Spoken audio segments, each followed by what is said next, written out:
hello, check, hello, check this, hello, check, hello, check, hello, this, hello. जा रहा पूरा खुल के check, hello, check this one, hello, check, hello, check, hello, hello. अब आ गया ना पूरा check, hello, this one. कम करो थोड़ा ज़्यादा जा रहा है check, hello, this, hello, hello, check, hello, check, hello. ज़्यादा है check, hello, this, hello, check, hello, hello.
Check, hello, check, hello, this, hello, check, hello, check, hello, check, check, hello, check,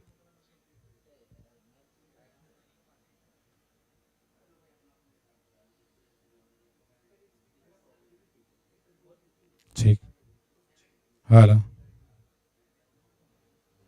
hello, check, hello, check, hello, check.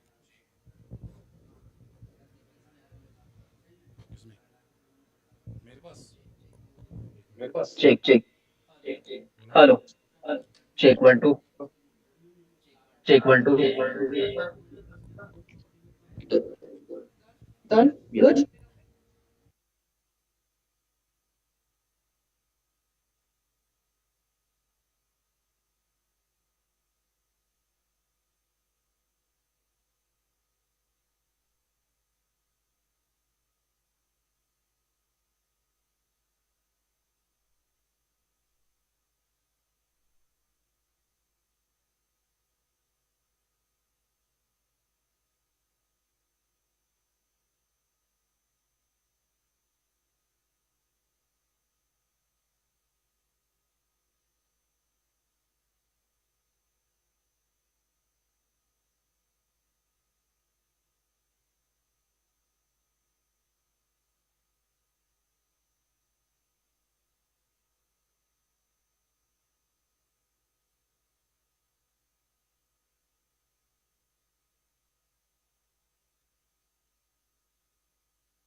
Chiranjeev. We thank UNDP.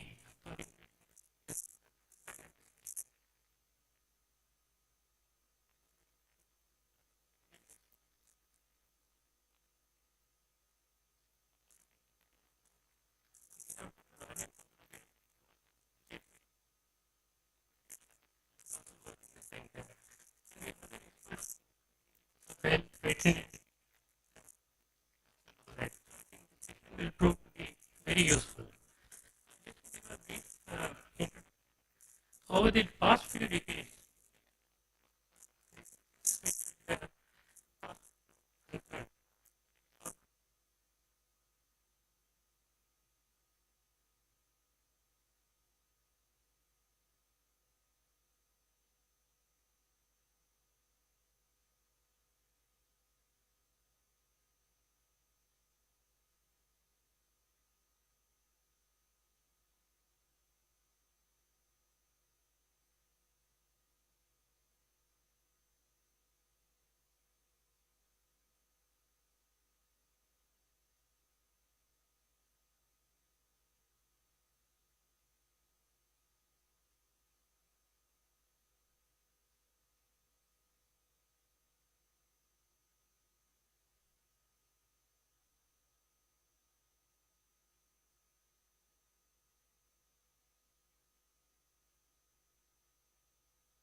Check, check, check, check.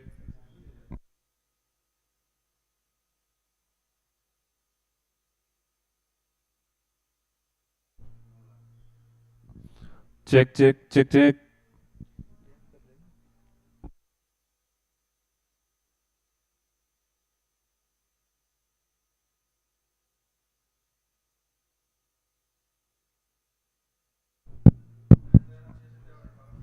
Check, check.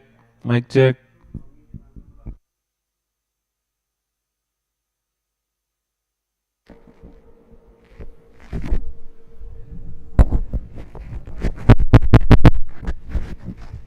Check. Check, check.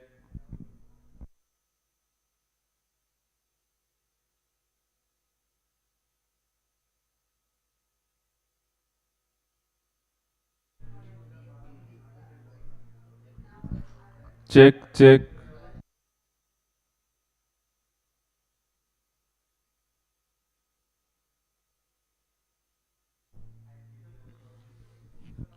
Check, check, check.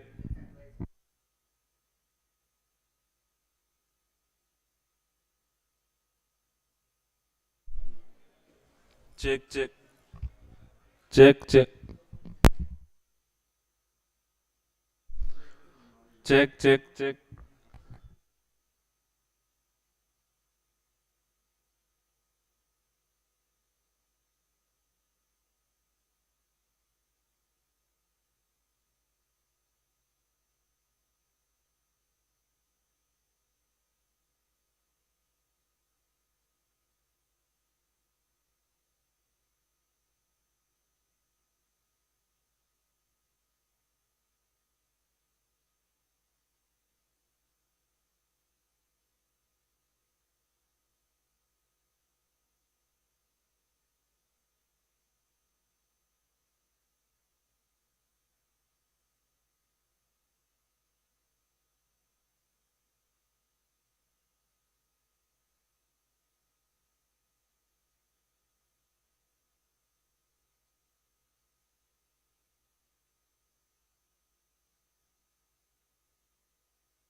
Hello check hello आ रही है audio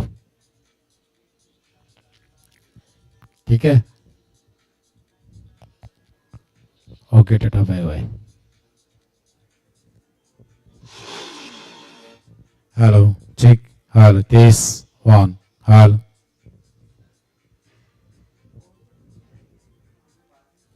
check hello test one hello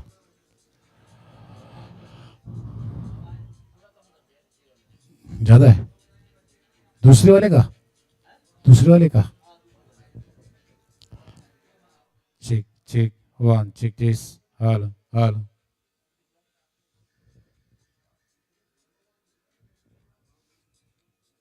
Check, check, check, check, check, check, check, check. Hello, hello, hello. Check 1 2. Check, check, check, check. Hello, hello. Check 1 2. Hello, hello. Check, check, check.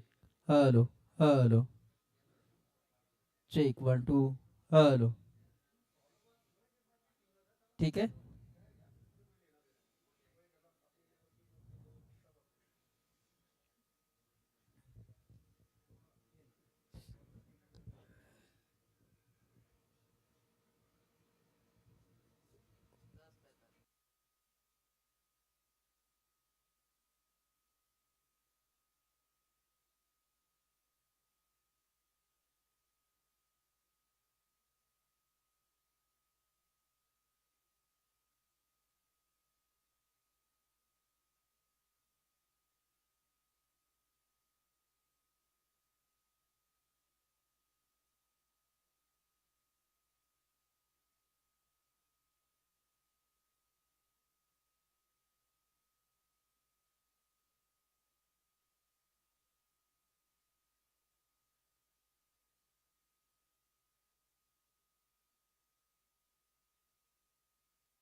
Hello, hello, hello.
hello, check, hello, test, hello, hello, check, hello, test, hello, check, check, hello, check, hello, test, hello, check, check, hello, check, hello, hello, check, hello, test, hello, check, check, hello, check, hello, hello.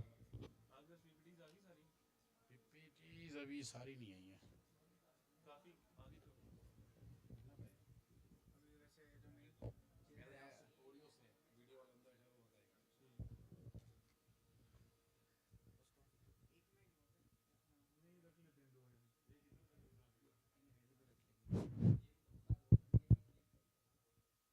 check, check. check, check.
Hello, can you hear me? And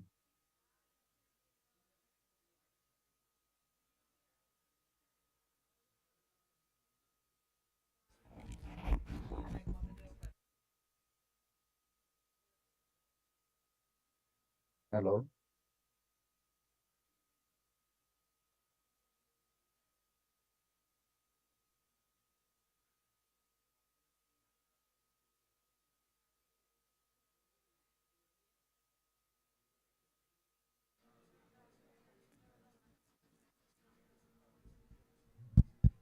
Check. Hello.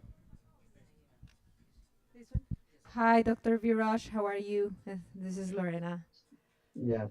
Hi, You I'm don't? Vilo speaking. Can you hear me well? Yes, very well. Thank you. Thank So you. we will be sharing the slides for you. Okay. Thanks a lot. Thank you. I'm leaving for the airport now, Perfect. and hopefully not so hectic to connect. Hopefully not. So Oh, we see you soon, no? okay. Yeah. See you soon too. Thank you. Bye-bye. Bye. Bye. Bye for now. Bye. Yeah, thanks. Bye.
So, namaste and vanakkam.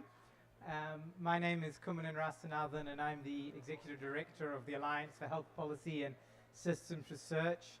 Thank you so much for joining us this morning, and we have a very august and wise and wonderful panel, and they're all very nice people as well. So we're very fortunate. So it's such a pleasure to be at this Regional World Health Summit in India. We're better really to be in this moment in Asia, and I'm based in Geneva in Switzerland, but you can probably tell by looking at me I'm not unfamiliar to this part of the world, and it's always nice to be back in Asia, and the tenor and the conversation in Asia in this moment, which our panelists will speak more to, is very different here than it is in Europe or North America at the moment, and it's always good to be reminded of that. So our session today is Health Policy and Systems Research, a key tool in health systems strengthening towards universal health coverage. And we have a wonderful panel, and I'll introduce them briefly, and then some of the panel will be introduced in more depth in a moment. But we will start off with the Right Honourable Helen Clark, who will give our keynote looking at the contribution of health policy and systems research to stronger health systems and considering the global experience.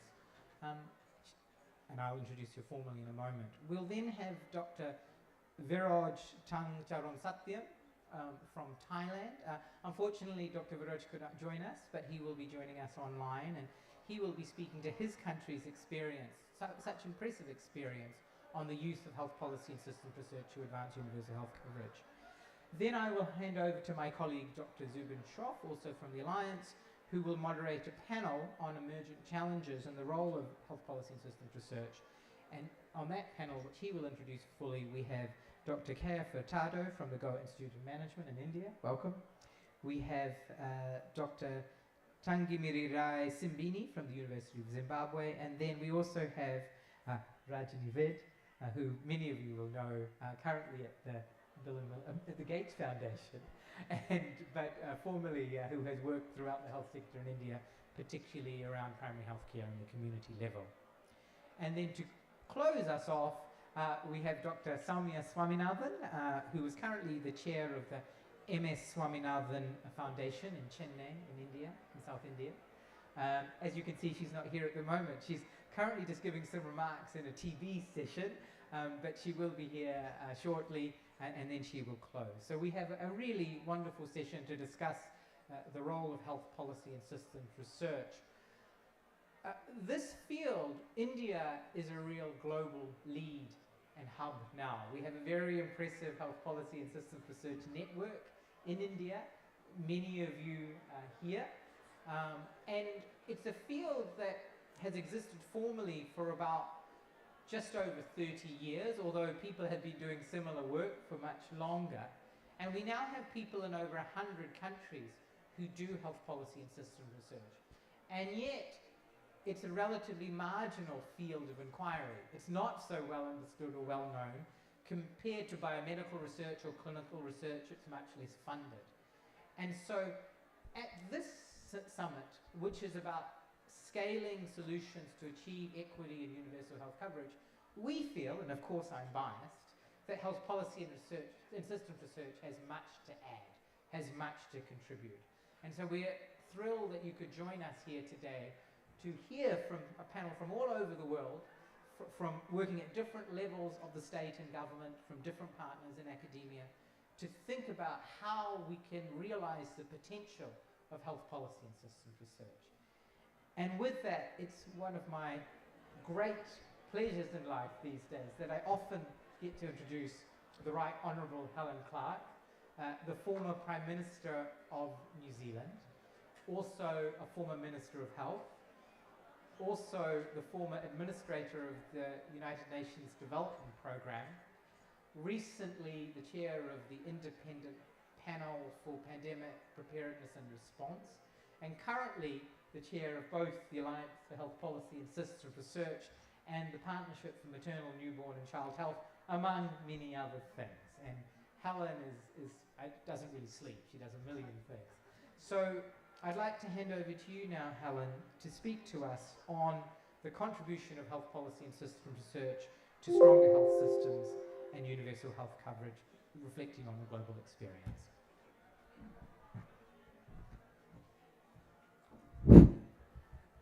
Well, thank you, Kermanan. Namaste. Welcome everyone to this Alliance session. And can I start by saying to the many Indian friends in the room, we're also devastated by the attack which occurred in Kashmir, and our condolences go to your country and to all who have been so impacted by this terrible event. So I'm standing here as the chair of the board of the Alliance for Health Policy and Systems Research currently, and thrilled that the Alliance is putting on this event about how critical health policy and systems research is to moving forward on strengthening health systems and achieving the very important goals we have for improving health and well-being. As we know, strong health systems are just so basic for enabling all people to thrive throughout their lives. But we need research to underpin the building of such systems. We do need to understand what is working, why it's working, what isn't working, why isn't it working, as we strive to promote health and well-being for everyone. That means bringing together many stakeholders, the policymakers, the researchers, the civil society, communities, so we can co-create context-specific and relevant solutions to health systems challenges. There can be no one-size-fits-all. We all have different contexts. Notwithstanding that, we can learn from each other and adapt, but let's acknowledge the importance of context. I would also say for health policy and systems research as a field that it prioritises solving problems over methodological purity, and it can bring together many disciplines far beyond those of health itself, to include the political science, the anthropologists, the sociologists, the economists, the ethicists, and more. So against that background, let me very briefly highlight which we see the health policy and systems research field playing in addressing three key challenges facing countries in this region of Asia Pacific and around the world: advancing universal health coverage, responding to the multiple interlinked global crises we face, and thirdly, navigating the acute health financing cliffs which many countries in low and middle income areas now face. So first, on universal health coverage. Thailand, and we're shortly to be joined by our Thai panelist, provides such a clear example of how health policy and systems research can help advance UHC. Dr. Viroj, who'll come in online, can speak to this better than almost anyone else. We know that through a committed approach to research and to learning, Thailand was able to identify the key barriers to implementing UHC and the key facilitators for doing it.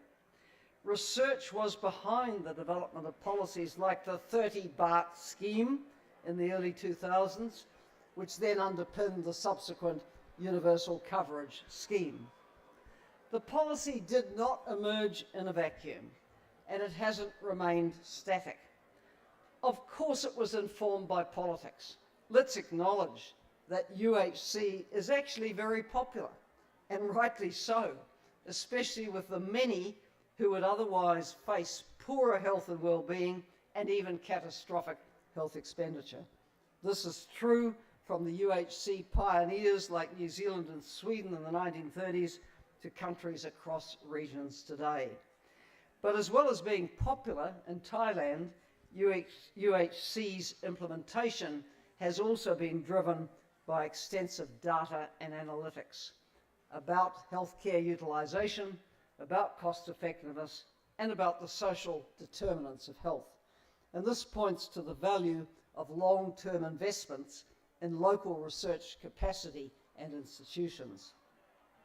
Come here to India, where the PMJ scheme, one of the most ambitious health insurance programs ever launched, has used health policy and systems research to inform its rollout in 2018 and 19.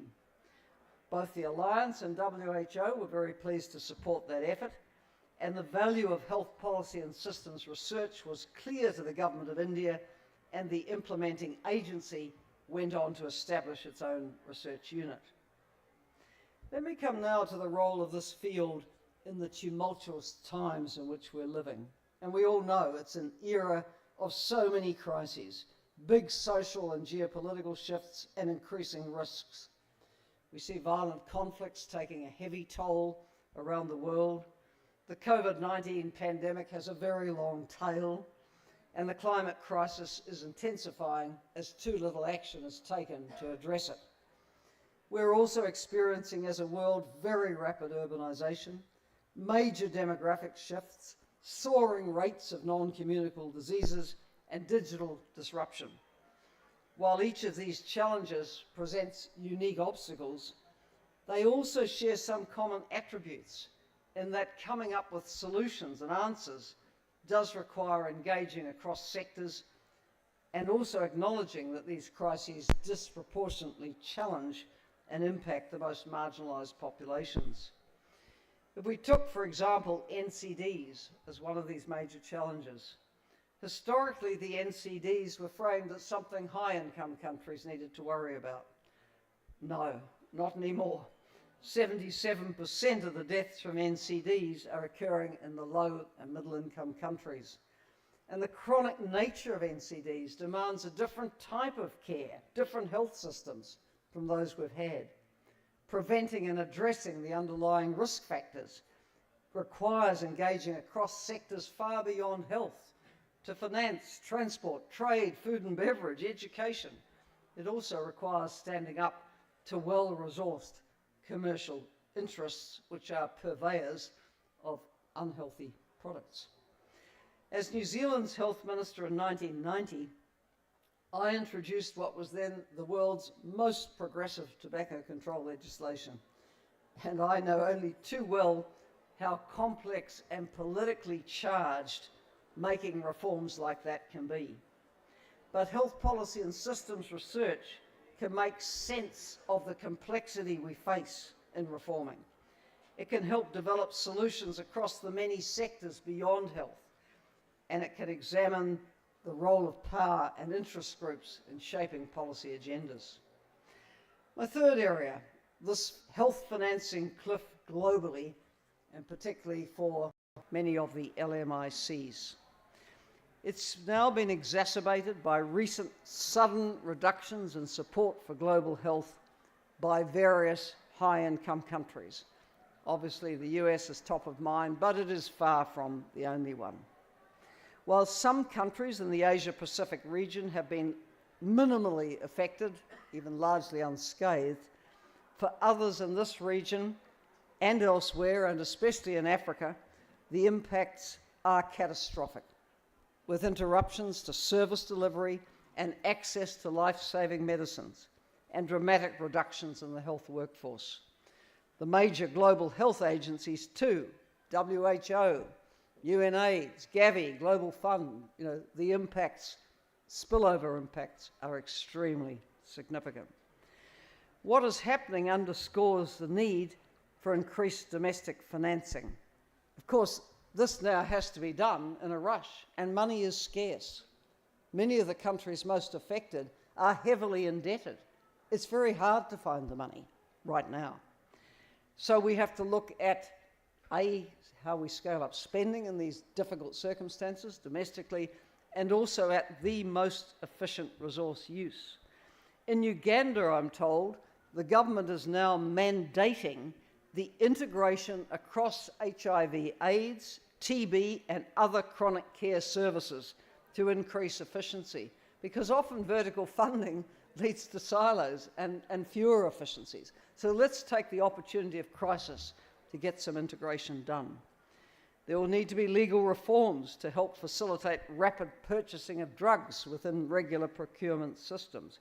We will need policy champions at the local level who can advocate for increased domestic investment in services previously funded from outside.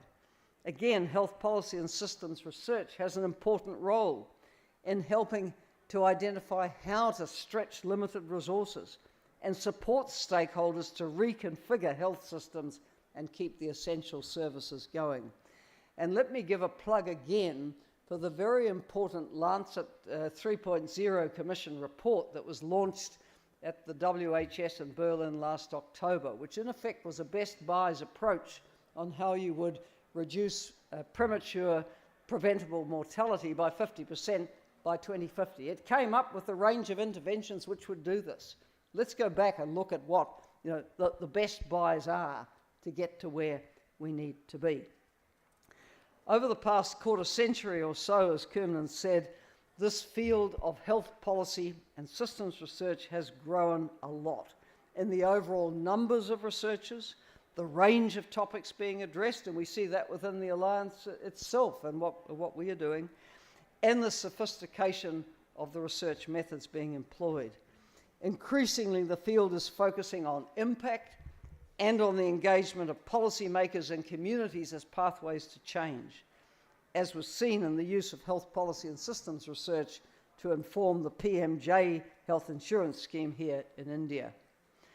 But still, in many places, there really isn't enough investment in health policy and systems research. We see in India, where there's a large and vibrant such research community, there's an encouraging trend towards increased local investment in applied health research. But other countries, there's still a big need to make the case for this kind of research investment to become a priority. Strong national health research ecosystems with close connections between researchers and decision makers are a vital part of how countries will address their big health challenges. And research shouldn't just be an afterthought, a nice to have. It's actually the foundation for building systems which are equitable, are resilient, and are ready for the future. I think India has a major role to play in the region and globally, as we see with its rapid advances and leadership in digital health. So we're hoping that today's session and the summit here in Delhi will play a role in catalysing greater investments in health policy and systems research to address the many challenging crises we face today, to advance health equity, and to build a healthier future in this region of Asia Pacific and our world. Looking forward to the discussion. Thank you.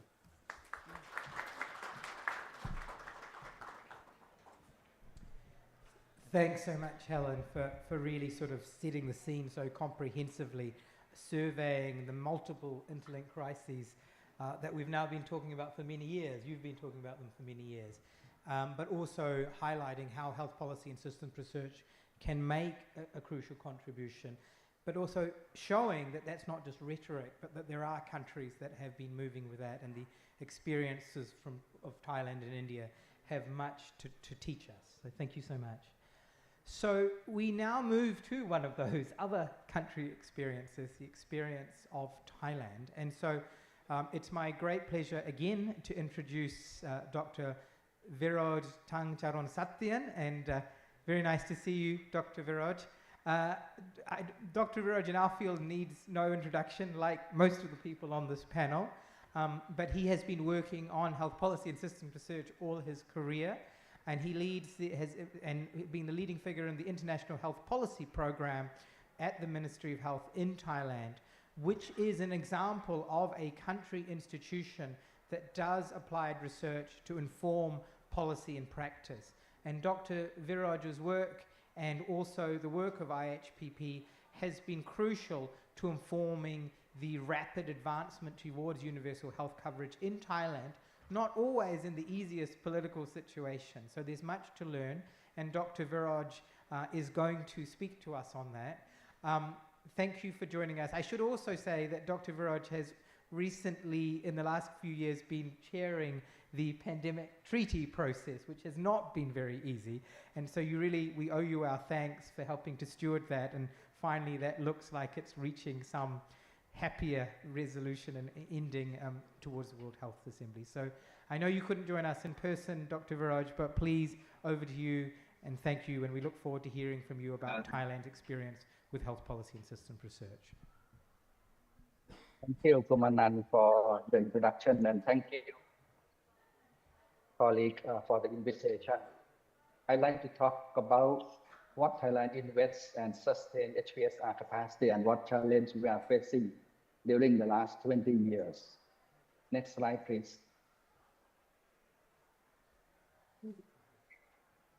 I'd like to refer to the triangle that moves the mountain, coined by Professor Pawet Watsi, one of our senior most thought leader in Thailand for the last 40 years. He talked about the triangle, and the top of the triangle is the three power that create health system, a peaceful society. It's on creation of relevant knowledge. What do we need for the creation of knowledge function? We need a critical mass of researchers by nurturing young fellows through mentoring the three phases before going to study abroad or in Thailand, during the study by coaching and mentoring their thesis, and also re-entry after the graduation. We need to ensure that their thesis are policy relevant. The research collaboration with reputable institutions also bring up a HPSR ecosystem for continued nurturing and supporting and let them grow up. We need a conducive environment to sustain capacity. The initial funding source is the WHO fellowship, and then we use multiple source local grants, including international scholarship. So that, bear in mind that this only function, one power cannot move the society. We need political involvement, as Helen Clark has referred to, and also the involvement of social participation, social movement as well. So these three power in the society can move the difficult issue, analogy as a mountain. Next slide, please. It's a long march, winding road, and the road is very rough. We face challenges, many challenges, not about money, but there is no systematic policy by the MOH to nurturing HPSR. We have a number of civil service commission grants, but they are very fragmented, topic specific, no nurturing processes, and they come and train and then they go, and never been able to sustain the capacity. And it's not easy to find committed young fellows who are good at 3H, good at head, at hand, at heart, work with other colleagues, interprofessional, different discipline, economists, veterinarian, or pharmacists, dentists, nurses, in a harmonious way, because one discipline cannot solve the problem. Most importantly, is good at heart. We have a lot of high failure, Kumanan. I have to admit, last 20 years, we have a lot of failure and learning that I'd like to share with you. Further, when we have fellow coming back, they have their own personal interests, their own discipline interests, that sometimes are not policy relevant to the country. Therefore, how we strike the balance between their interests, maintain their capacity, and also maintain their work policy relevant. Next slide, please. Not only strengthen capacity, sustaining capacity and institutionalizing capacity is more challenging.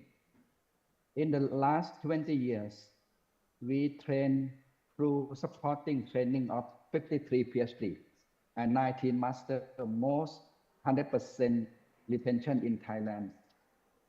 IHPP and HITAP, Health Intervention Technical Assessment Program, were fully established and institutionalized since 2001 and 2008, respectively.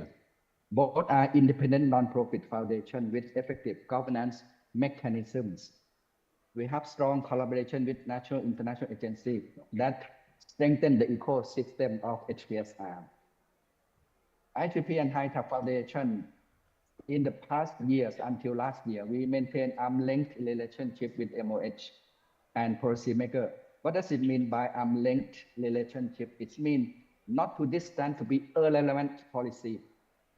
not to be close to be dominated by policy. So we maintain strike balance between MOH and policy makers. And we maintain our political impartiality and ensure we have strong scientific integrity and high quality evidence. Next, please. The second area that I like to highlight is research and policy interface. For active search for political window of opportunities, every 4 or 5 years when we have general election, there is a strong opportunity that we can set agenda of formulate policy as was demonstrated by 2001 general election that we intercept policies based on evidence that the UC scheme has been achieved with a strong evidence-based design. I'd like to highlight the role of policy entrepreneur. He or she is the policy actor, know the policy actor, policy makers, legislators, etc., civil society, and make a policy happen and legislate.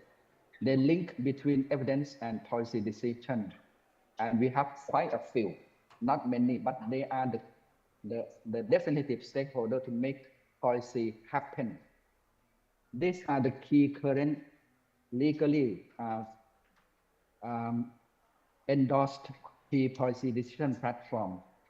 I'm the board member of the UC scheme, oversight 200 billion baht annual budget a year, and also chair of the benefit package subcommittee that will endorse new intervention based on cost effectiveness and economic evaluation subject to HTA analysis. And also we are working untiringly on low value care because this can cost 20% of the total health system cost.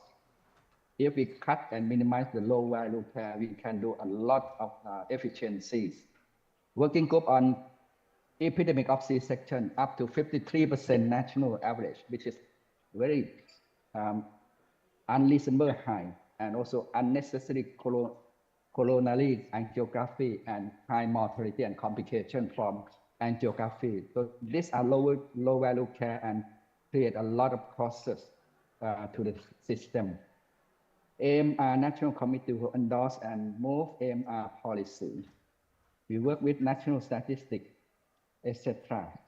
Most recently, Minister of Finance has set up a National Committee on Health Financing Reform, for which I am the chair of the subcommittee, to introduce reform direction after 20 years of UC. We face increasing costs. Next, please. Our contribution can be categorized into two areas. One is normative foundation, which is very essential for policy analysis. BOD start and consolidate, institutionalized since 2004, NHS since 1995, National Aid Spending Assessment since 2008. All these are foundation for monitoring progress of spending and disease burden in the country. Not many LMIC can develop, establish, sustain, and maintain BOD for policy. Thailand is among one of them. We produce annual One Health report since 2017. So that is annual One Health partner convening animal, environment, and human sectors. These are the one of few annual report on AMR in LMIC and was used a lot by international partners. We work closely with NSO, National Household Survey, to ensure that we have health behavior survey, monitor NCD risks, and health welfare survey, which is equivalent to DHS. We can monitor 3.8.2 prevalence of catastrophic spending on annual basis.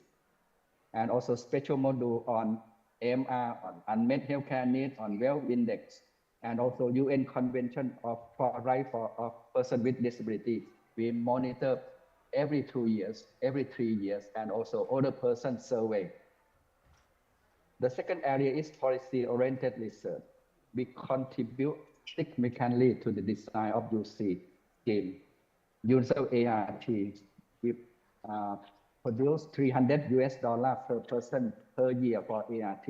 That 2003, we launched universal ART for everyone. Human resource on competency of new graduates, intention to live, intention to stay. Health technical assessment capacity has been mature because there are market in introducing new medicine, new intervention to the National Essential Drug List or to the UC BAC package. So these are the list of policy link research that we have conducted. Next slide, please. In conclusion, IPP and HITAP apply INNE capacity building model. This refers to individual capacity, node capacity, network, and environment. IHP HITAP are homegrown, initiate, thrive, and survive amidst the turbulent bureaucratic politics. Last year, IHP and HITAP were abolished by the MOH, but the foundation stay and contribute as usual, and we have more strength after the abolishment of HITAP and HPP, but the foundation works. We found that we cannot grow and institutionalize HPSR in the bureaucratic system unless other countries prove otherwise. But at least in Thailand, we prove that it's not possible in the bureaucratic system to institutionalize HPSR. Too much bureaucratic rigidity, too much politicized, and lack of continuity and high potential of nepotism and cronyism. The critical success factor is scientific independence, rigorous evidence and policy relevance, and knowing and working with policy entrepreneurs and policy makers are equally important as generating evidence. Finally, numerous evidence have shown that donor initiate and support HPSR program do not survive, do not thrive in long term. My question, my humble question to you, Kumanan, how the alliance support the locally initiated HPSR? Next slide. So these are the key references that I refer to. There's a prose saying that if we teach a soul and let them rise, you'll plant a forest in the sky. Thank you, Kumanan.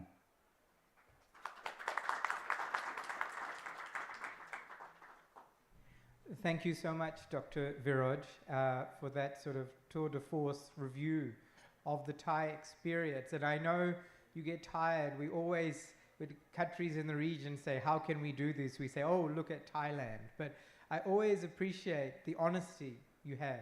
You're very honest about the failures and the challenges. And it has not been easy, even though you are the star pupil or the star in the region.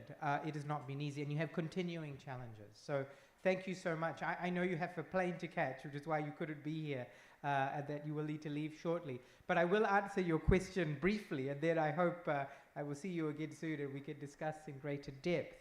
I mean, we completely agree at the Alliance that, I mean, aid can never of itself institutionalize or create institutions or sustain country capacity.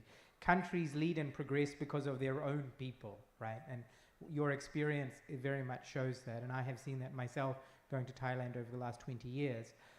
What we hope, and in our new strategy, Dr. Viraj, Aiming for Impact, which we launched last year, two of our shifts are, one is to engage much more directly with the knowledge and political ecosystems in countries, and secondly, really think how are we supporting institutional development, right? And I think, and we're all discussing this week, we are also thinking at our next board meeting, one of the major discussions is how are we responding to this current moment where essentially aid in most of Asia is going to become even less important than it already is. Dr. Wallapon was at our meeting recently and she said, well, aid is only 1% of the health sector in Thailand, and we will use this moment of withdrawal to reintegrate those programs into the national system. So then our question needs to be, if unlike in Thailand and even India, most health policy and systems research in a lot of low-income countries is funded by aid, well, is that all just going to collapse now in this moment? And I think we have some very hard thinking to do about that. We think by focusing on the country systems, by focusing on institutions, that's part of the solution. But part of it is reflecting in how have you been entrepreneurial in Thailand to draw funding when it's not easy, when people don't understand it, when it is siloed, and yet there has been domestic investment in this sort of work, right? And what has worked for Thailand will not necessarily work everywhere else, but there are lessons, and it's our role as the Alliance to support countries in customizing, reflecting on those lessons, but also think what will work for those countries. And the people who will do that are not us. There's some of the people in this room, they are the health policy and systems research champions that we now have in over 100 countries. So thank you so much, Dr. Viraj. Again, we appreciate you making the time, and we look forward to seeing you soon. There is so much that we can learn from you. So, Kop Kun Kap. Thank you, Dr. Viraj. Thank you. Thank you very much. Thank you. Thank you. So I'll now hand over to our panel. So the rest of the time we have is for a panel, and I'll hand over to Dr. Zubin Shroff, who's our acting unit head for National Research Solutions at the Alliance, and he will introduce further the three panelists that he has, but also I hope perhaps in the time we may have some time for some questions from the audience. So over to you, Zubin. Thank you, Kumanan, and thank you everyone for being here. I'd like to start by introducing the panelists. I'll pose 2 rounds of questions, and then we hopefully have time for audience participation as well. And many of the questions will reflect on the themes that Dr. Viraj and Helen have put forth in their presentations on the importance of national capacity and reflecting on the experiences both of engaging in alliance work and Rajni's role as a funder as well. So I'd like to first introduce the 3 panelists. Dr. Rajni Ved is the Director of Health at the Gates Foundation India. She has held several distinguished positions, including being the Executive Director of the National Health Systems Resource Center, which provides technical assistance to the National Health Mission, and was also instrumental in the development of the ASHA Community Health Worker Program. Dr. Kia Furtado is an Associate Professor in Healthcare Management at the Goa Institute of Management, and her areas of research interest are health financing and public health, and she was associated with the health policy and systems research to inform the implementation of the PMJ program, amongst her many other accomplishments. And Dr. Tungamirai Senbini is a digital expert in digital health, and is the chair of the Department of Biomedical Engineering and Biomedical Informatics at the University of Zimbabwe. And he's with us here to discuss some of his experiences on digital health in Zimbabwe. So beginning with you, Dr. Simbini, I wanted you to reflect on your experience of your electronic health records in Zimbabwe. You just completed a project of work looking at digital health from a health systems research lens. And what do you think were the kind of insights that a health systems research and HPSR lens provided, and how were these useful in engaging with policymaking? Thank you so much, Dr. Sabin. Good morning, everyone. So essentially, I think looking from the perspective of digital health as a tool for health system strengthening, we were looking at each of the building blocks of the health systems, the 6 building blocks of health system strengthening for improved quality of care, and seeing how these have improved or not when using electronic health record systems. And I think what's coming out from that particular research that we actually carried out is that there are a number of unintended consequences that are actually, evolving as you implement digital health solutions. You would see that there could be obvious, measurable success factors in some of these building blocks, like service delivery, health, human resources for health. But you do notice at the end of the day that we need an overall systems understanding, a systems thinking approach on how we can leverage a particular digital health application to have multiple effects across all the health systems building blocks. And we are noticing that you might end up leaving behind certain aspects of these of the health systems building blocks if you look at this implementation from a program-specific approach, which was the problem that we actually had when you start off developing these electronic or digital health applications. We have a lot of verticalized thought processes on how to implement, we think of our program, yet healthcare is an interplay of different components. And as a result, you would actually see that certain aspects would be affected effectively. And I think in our case, we had different layers of effect, okay? We had, for example, an understanding that patients who are actually the direct beneficiaries might not have had direct input into the maturation of digital health applications, but they actually do, and they actually have a key input in terms of how to sustain these particular systems when you look at implementation of these systems in their local settings. For example, in our case, we had challenges of implementing AHR in resource-limited settings, in very resource-limited settings. So you would find that we would give the health facilities tablets, we would give them power, electricity and solar systems. But at the end of the day, they come up new challenges. The tablets get stolen, okay? The solar panels actually get stolen. So you realize that you cannot leave certain key stakeholders in terms of the maturation of these digital health applications because they're a key partner in terms of the maturation of these digital health applications. Another aspect that we realize is the gap in terms of digital health understanding. I think the thinking that's coming out is that when you are looking at digital health applications, you are looking at the implementers, nurses and doctors. But there's another group that is actually quite important here, who are actually the policymakers themselves. How much are they conversant to actually be discussing their particular role in terms of how the digital health applications can improve their processes of function? And this comes back to their, for some reason, we are not appreciating the fact that digital health literacy is quite critical for policymakers as well. And we look largely at, okay, when we are doing an application and implementation, how do we train the nurses? How do we train the doctors? But then the people who are managing these systems, these policymakers at national level, are they aware of these particular systems and how they function? Can we speak to them in a language they understand? They have to, so that they become part and parcel of the process of integrating and institutionalizing these systems for the long-term benefit of their systems. Thank you. Thank you so much for those thoughts and perspectives.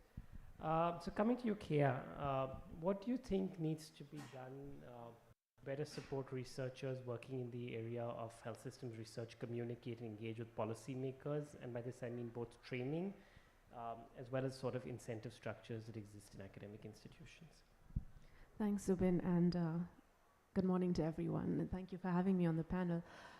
So I think this is really important because what you're asking is really about creating an enabling environment so that HPSR really becomes impactful and achieves what it's meant to achieve, which is policy change. And I think for this, if we really want to get into a culture of evidence-informed decision-making or policy, it really needs to be institutionalized. It needs to be formalized in a sense. So far, there's a lot of HPSR that happens in India. We know we have lots of prominent researchers in the room as well. But often the initiative is that of an individual researcher or many times an individual policymaker who's specifically interested in obtaining research input into a specific program they're dealing with. But what happens is then, the relationship is initiated, it's built over time, and then you build the trust that is so important between researchers and policymakers to carry out that research. But as we all know, change in leadership is a very real problem, especially in India. And so you've invested in this relationship, you've done some work, but then eventually the leader has changed. And so either that research input is not sufficiently deliberated, it's not taken into the subsequent cycles of the program, and then it remains sort of in a report or in a paper. And we've all encountered this. And so in order to avoid this, really having formal processes by which this engagement takes place, so whether it's policy advisory committees that form a part of programs. And I'm talking about state levels. I'm not talking only about, of course, Thailand has great examples. We've heard about all of this. But if states can have their own structures or platforms for this engagement, this would really help a lot in terms of making it a sustained engagement where policy questions can be deliberated together and at all stages of the cycle, when agenda setting, implementation, and then monitoring and evaluation. Some of the ways to do this is also through having specific budgets built into programs which are for research. Of course, I know this is a big ask given how we're always sort of scrapping for money for implementation, but having a specific budget head always helps. And then institutions to which the researchers belong, funders, can match those funds. So we're not saying that that has to be the only source, but that does help sort of institutionalize the funding. Also something that has helped, and we've seen the National Health Authority do this, is to position senior researchers within these organizations, to position senior researchers within health departments and organizations so that they can really understand the messy space that implementation can be, the ground realities, because researchers, as we know, often come in with their own curiosities or biases or perceptions of why things are not working or what's really happening, which may not always be the truth. And so their exposure to the ground reality is super important. And this brings me to one of the training needs really, which is communication between researchers and policymakers, how to build effective communication in a way that is non-biased, that is open to listening to policymakers, to understanding their perspectives. We know that what they need is actually what they want, usually simple solutions. It's not just the whys and the when. Sometimes they know that, they want to know what are the solutions. So we have to be able to manage expectations as researchers. We have to be able to say, okay, these are the questions we can answer through our research. These are the questions we can't necessarily answer. Or, they always have limitations of time. They usually want answers really quickly. So, how much can be done, what can't be done? I think managing that expectation is a skill, and some training is required. And then, of course, the way in which we communicate our findings. Peer-reviewed publications, of course, is not the most effective way to do that. So whether it's policy briefs or research summaries, or just simple, one-pager videos, things like that, that really sort of bring the message to the non-academic users of research. And we know that unless we have research disseminated to non-academic users, it's not really going to affect policy change. And like Viraj also said, it has to basically bring about political change, societal impact, that sort of thing. And so institutions also, when they want their faculty to do this research, we need to think about changing the incentive structures. Currently, as most of you know, faculty promotions or performance appraisals are really very heavily dependent on peer-reviewed journal publications. That's number one, as maybe it should be. But HPSR isn't always conducive to be published in PRJs. Sometimes the governments don't want it published at all.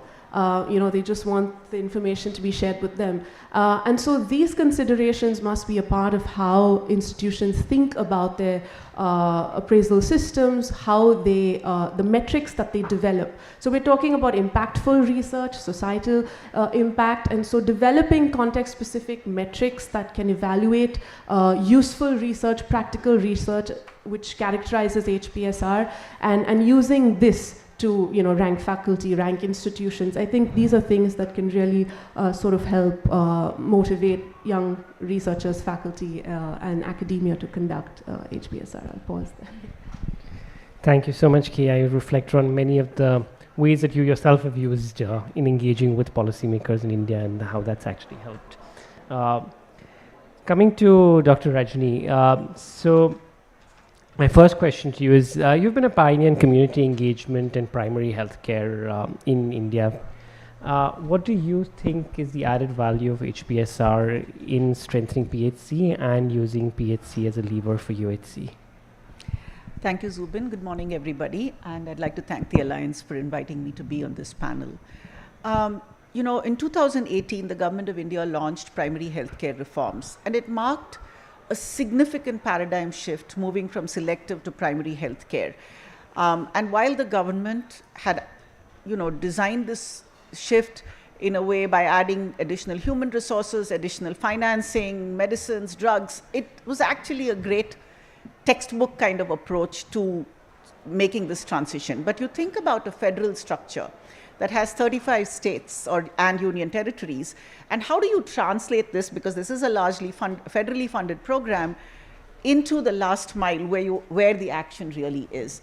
And clearly this necessitated a large amount of research, understanding from the field, getting voices of state-level policymakers, but also getting practitioners into the system. And I think the experience then, at least in the early years of the design and implementation of the health and wellness centers, or as they are called, the Ayushman Arogya Mandir, let's call them the comprehensive primary healthcare reforms in India for now, entailed a lot of this. And I think one of the reasons why this actually got off the ground was partly because the appeal that was made to policymakers at the highest level was that India will demonstrate a model where universal health coverage can be achieved by a universal free primary healthcare system and an insurance-based system for 40% of the most vulnerable population.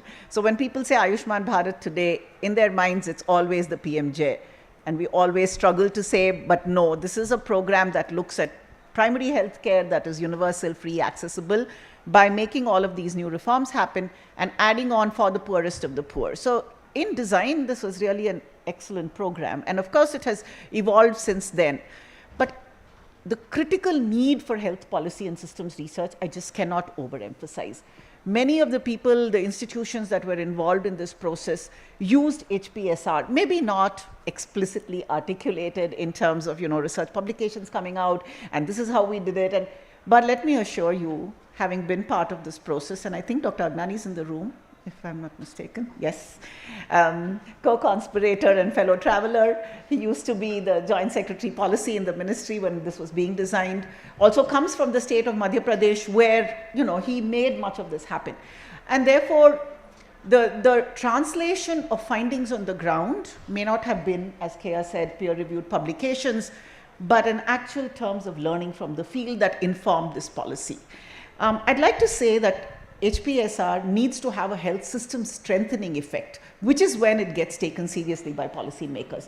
Keeping it limited to institutions, individual researchers, and being published is certainly not enough. Particularly, you don't create any feeling amongst policymakers. There are great policy champions, as Dr. Viroj mentioned. Policy champions are critical, and we had a lot of policy champions who understood the value HPSR, who actually allocated funding for HPSR. But there is an equal number of policymakers who may be a bit indifferent to HPSR, but who see the value of its performance in health system strengthening, and maybe to pitch it to them, that's how it should be.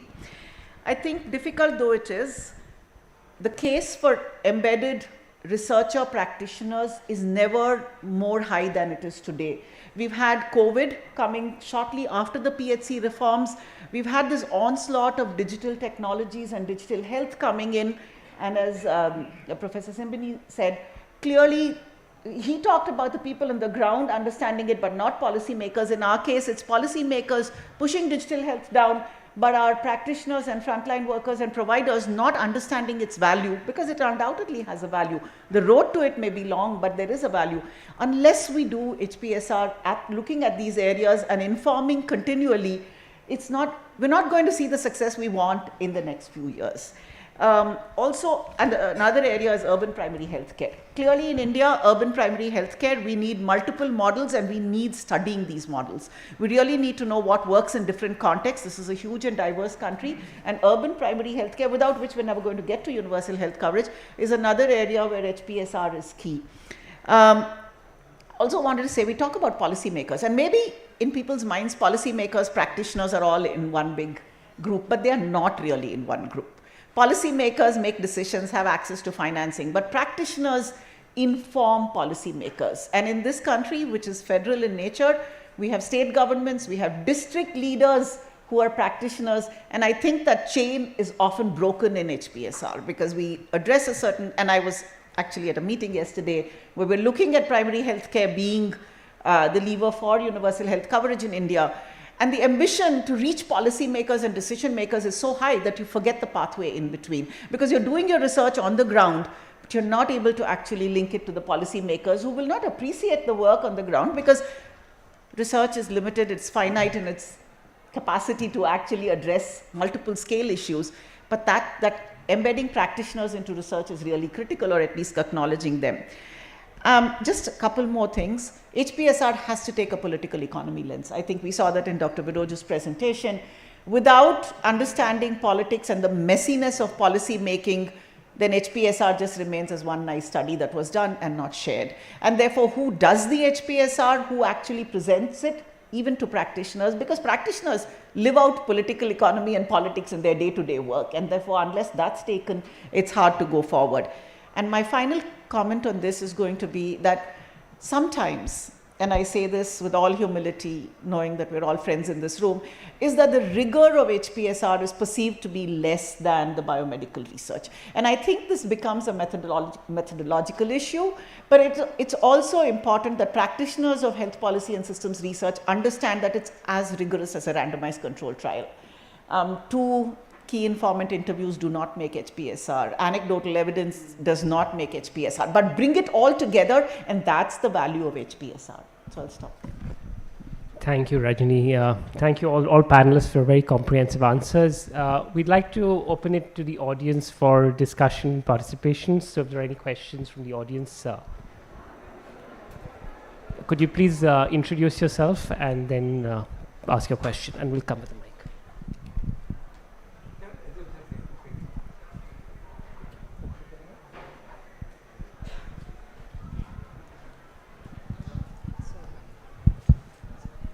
Hi, good morning. I am Shirish Rao. I am like upcoming researcher in the field of global surgery and health systems policy research, and like I have been like understanding and researching some of the aspects of it, and like recently what I have realized is one part of India's health systems which has been neglected is at the secondary care level from the policy and health systems point of view, and the major aspect of it is the surgical and the diagnostics aspect of it, because we focus a lot on like the primary prevention, primary care, and rest everything just gets toppled down to the tertiary care, and the secondary care remains empty with no workforce, no infrastructure, and no priority. So how do we aim to like address that, and like what's the way ahead?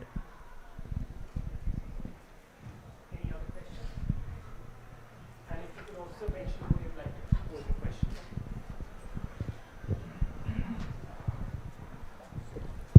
Yeah, this is a question to Rajni Ved ma'am.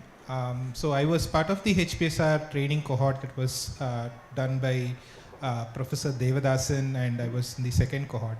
So I come from a background of quantitative research, and I was trained in infectious disease epidemiology, numbers and numbers and numbers, and then HPSR was something that took a time for me to understand. But fundamentally, I just wanted to understand and take your thoughts in the global funding arena. Yes, we have some issues when it comes to implementation funding and research funding. How good or what kind of efforts are being done to improve the funding for HPSR? Because as you rightly said, it is more of a politically sensitive thing. Plus, the second thing which I wanted to check is, yes, it cannot be a one cross-sectional HPSR. It has to be ongoing, because politico-economics is a fluid aspect, and it changes year after year, election after election, and all the global events one after the other. So a few thoughts on that. Thank you. Other questions? Hello, thank you for this great session. I am Marzia from Iran. I am TDR scholarship in India. Implementing health policy need effective collaboration with other sectors. For example, for unhealthy food and tobacco, we need to effective collaboration with industry sector. How we can build effective collaboration with other sector? Thank you. And I see. Yeah. If I could. Yeah. So yeah, this is Iti. I lead a research and strategy design firm.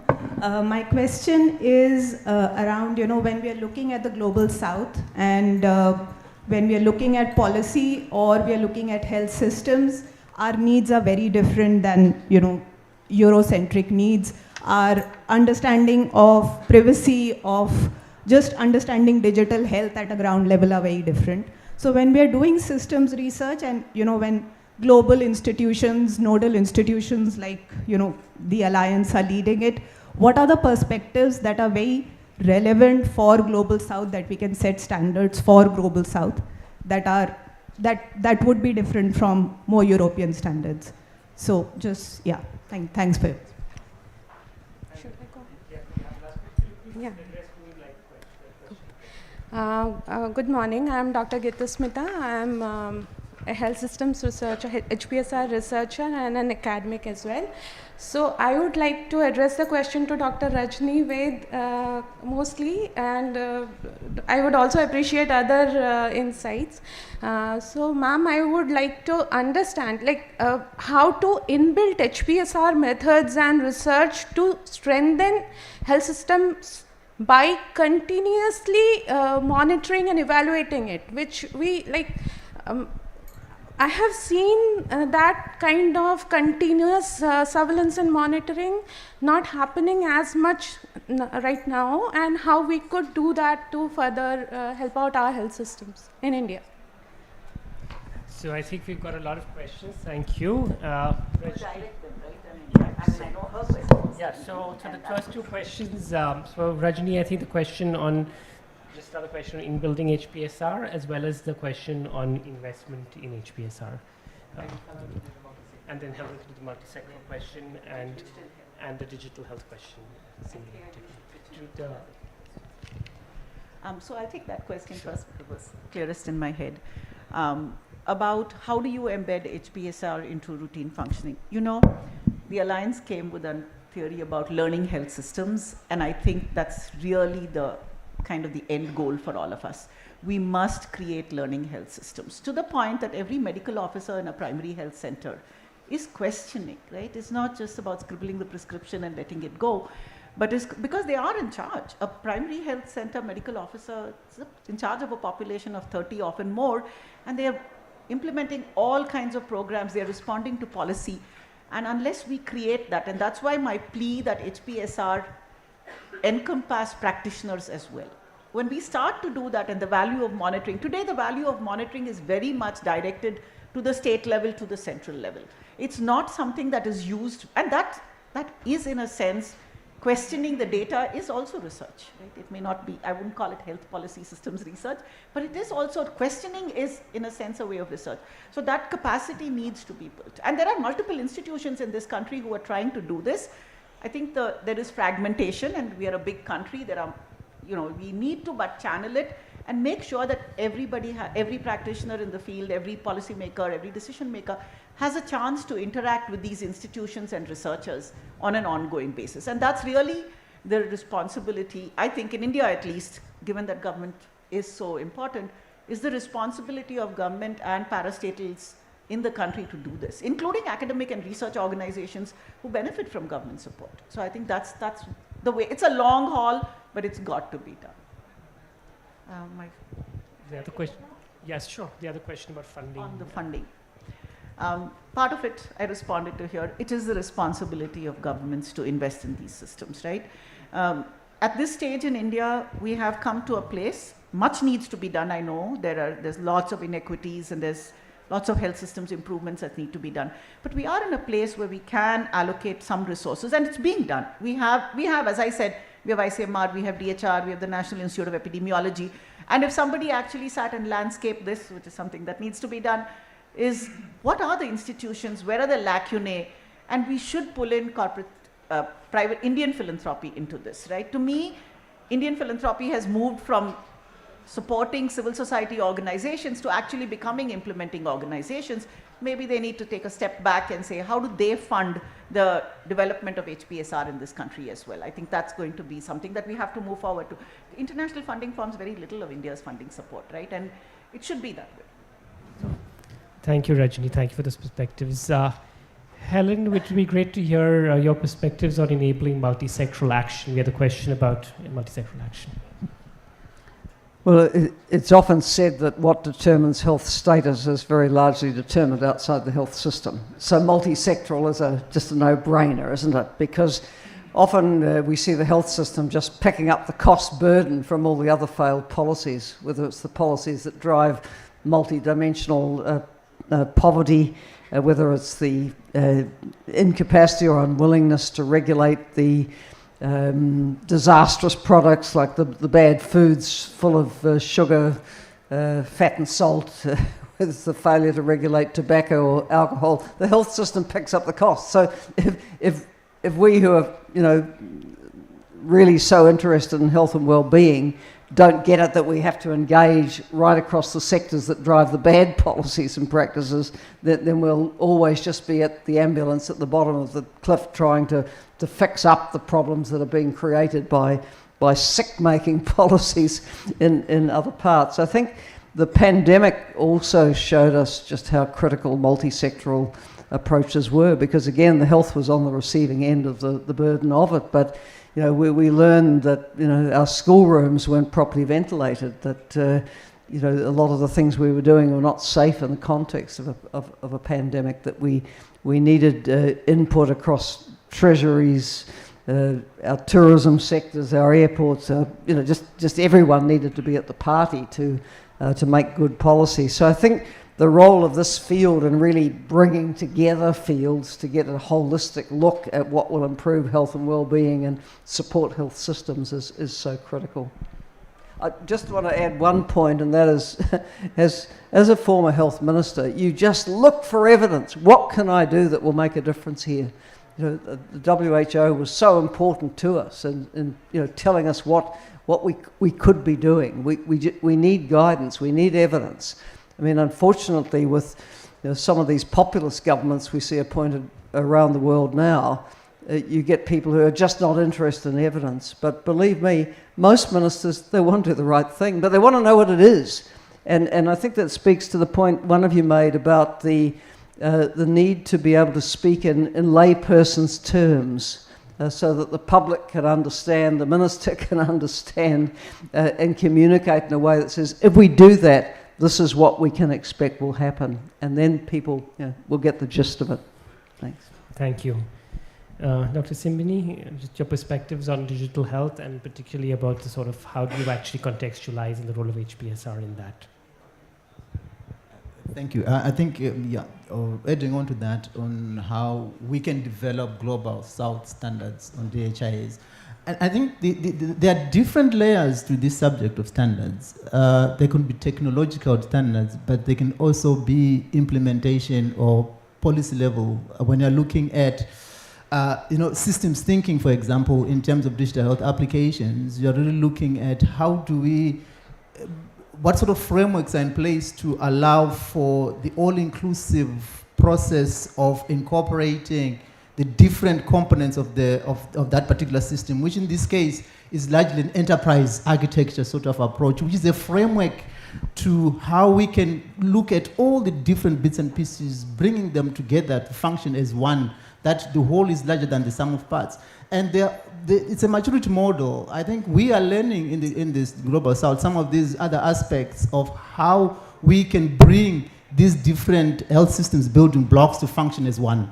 And this maturity in terms of understanding enterprise architectures is something that we have to sort of customize and contextualize from our own settings. There are different frameworks that are already out there in terms of systems thinking, in terms of how to incorporate digital health applications, and incorporating things like different stakeholders, different infrastructure that is available, at different layers. And that whole process is already done, so we want to learn from that.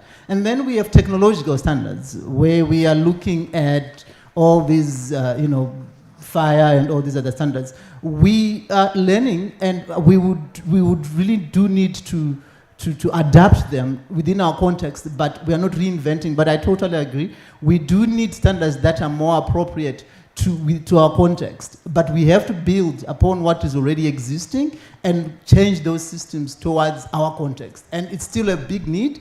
And to do that, it's a maturity model. You can see that these systems are less than 20 years in our own setting, and on average. And we have, of those years, most of our systems were largely spent on program-specific responses to health systems. Thank you, Dr. Simbini, for those reflections on context. And that leads me to my question to Kia, which is not a direct audience question, but really reflecting on the use of the embedded approach. And you've had experience of using this. And what do you think enabled that approach, and what's it about that approach that enabled the work you did to inform policy and practice?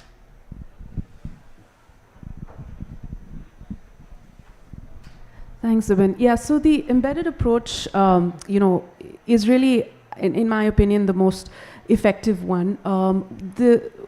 In this, what we really did was, I think the first step was the co-production of the research, the collaboration between, the policy makers, the technical support, the funder, and the researchers themselves. And that really sort of, like I said earlier, when you're talking about managing expectations, when you're talking about understanding in simple language what the problem is and what is the question they want to ask, what are the answers they want, the co-production of the research is super important. So developing the research questions with policy makers, having your research findings periodically shared, discussed and contextualized, bringing in the input of practitioners, what Dr. Rajni said, which was really important in terms of, involving practitioners in the process. So even if practitioners are part of your interview stakeholders as part of your research, but really also making them a part of the conversation when it comes to the dissemination of the findings of your research.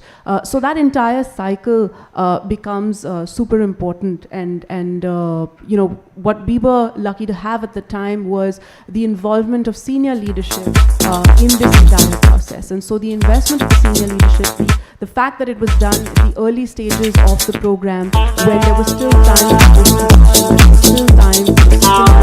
in place, so things could be changed.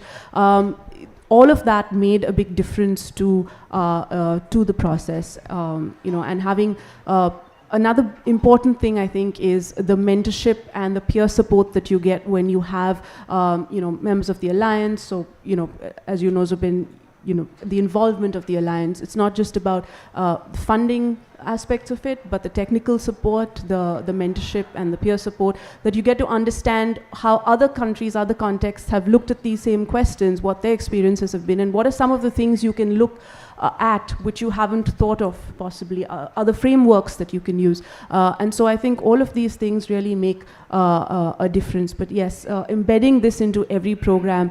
In PMJ, we've seen a lot of this, but we have it in other programs as well. It's just that we don't sometimes know that it's happening. So landscaping all that has happened and institutionalizing it at the end of the day, I think is what we really need to do to get this moving forward. Yeah.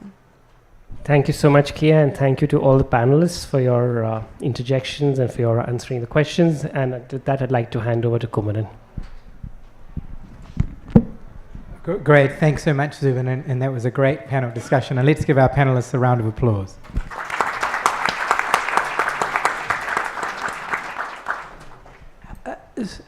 So I'm now I'm very grateful that Dr. Salmia has been able to join us.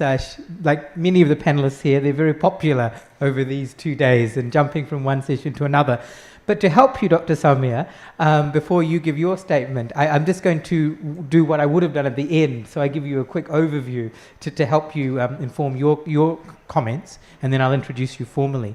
So what we've heard today, and we've had reflections on health policy and systems research from 4 countries, and also reflecting from four continents, which shows that health policy and systems research is something that's done globally.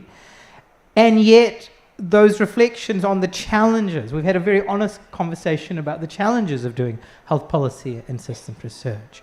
So we started off with the Right Honourable Helen Clark, reflecting on her experience at all different levels, from the global to the national, of policy making and the use of evidence and research. And making the point that health policy and systems research has much to contribute to all of our multiple current interlinked crises, and that to do so it can draw from its strengths of being multidisciplinary, of being at the interface between evidence and policy and practice. And I agree with you that policy and practice are very different, but need to be in conversation with each other.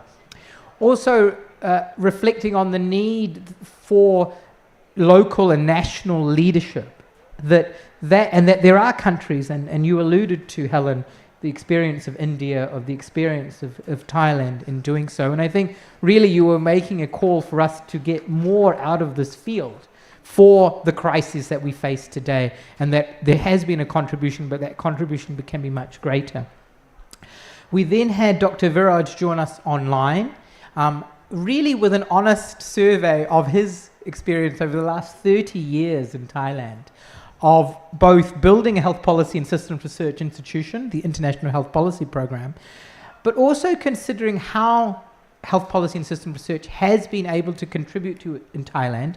And it's not just that institution, it's the relationships. The Thais always talk about the triangle that moves the mountain, that you need the knowledge, you need researchers, but you need the people, you need the social mobilization, you need the government, you need the policymakers, but they need to work together. And it's only by aligning the three, sometimes contestation between the three, that change happens. And if health policy and systems research is sitting outside of that, it's not going to work. He also was very honest about the failures they've had. He's noted that IHPP now sits in a foundation, and some of the challenges they had being within government. He talked about the challenges of bureaucratic rigidity, which was a very frank, typical Dr. Viraj thing to say. But he really made the plea that HPSR needs to be locally led, nationally led. And his question to us at the Alliance, we're a catalyst, but how are we supporting it? It cannot substitute for that local and national leadership, which in the end has to come from governments, but working with other partners in society. And then in our panel, which was a great panel, I think Professor Tungamiri Rai, Professor Kaya, Dr. Rajani, I think you really spoke chapter and verse on how health policy and systems research should be done. As you said, Rajani, we're trying to build learning health systems. My colleague, Professor Kabir Sheikh, who's well known here, who led on that work. That's the aim. But how do we get there? And to get there, the policymakers, the research, the monitoring, it can't all sit in different silos. The importance of practitioners, it has to be useful to practitioners who are actually using it, who are actually doing it. We have these theories like embedded work, and Kaya, you showed us how that can work. And I think, Tungamiri Rai, we're all so excited about digital health. India is a leader in digital health. And yet, the challenge is it all becomes about the widget or the technology, that there isn't a systems approach, is that ordinary health workers don't necessarily understand how this helps them overcome the systematic obstacles they face in delivering care that people need. And I think in India, a lot has been moving forward on that. I think, Rajani, you made the point about India. India has so many lessons for the world. It's 1/5 of the planet. You have this complex governance from the union level to the state level to the district level. There are policymakers, there are policy entrepreneurs and decision makers at every level working in contestation. They're linking to practitioners at every level. They're linking to knowledge. And how does that work? And really that health policy and systems research needs to engage in that messy reality in the political economy of countries if it's going to make a difference. It can't keep itself apart. Publications are nice, but they don't do it. They're not the way that knowledge moves. And so it really was a very rich discussion, and we'll need to write it up because it's really a summary of how we say you should do health policy and systems research. So thank you so much. So to close us, it's now my great pleasure to introduce Dr. Soumya Swaminathan, who, like many of the people on this panel, really, you always say this, but really does need no introduction. But I will do a sort of cursory attempt at it. So Dr. Soumya is currently the chair of the MS Swaminathan Foundation, that great Indian who sadly we lost a couple of years ago, Soumya's father. Immediately prior to that, she was the chief scientist of WHO, and the Alliance reports in the WHO system to the chief scientist. Dr. Soumya inaugurated the science division of WHO. Before that, she led the Indian Council for Medical Research, and Dr. Sama has a long career in India, in the health sector, in research, including on TB, where she was just speaking up to now. So over to you, Samia, to speak to us on the role of national leadership and ownership to move forward health policy and system research, including reflecting on the situation in India. Over to you, Dr. Samia.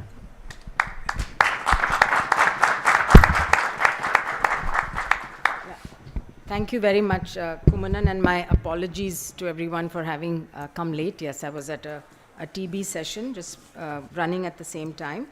So I'm sorry I missed the interventions, but thank you for summarizing. So I'll try to say a little bit about what you mentioned at the end should be what we are looking to do more of, which is taking national ownership of health systems and policy research. And of course, I will speak mostly about India, though I know that this is a global audience, try to give some examples. So why should governments or publicly funded institutions take more ownership? I think that's the first question.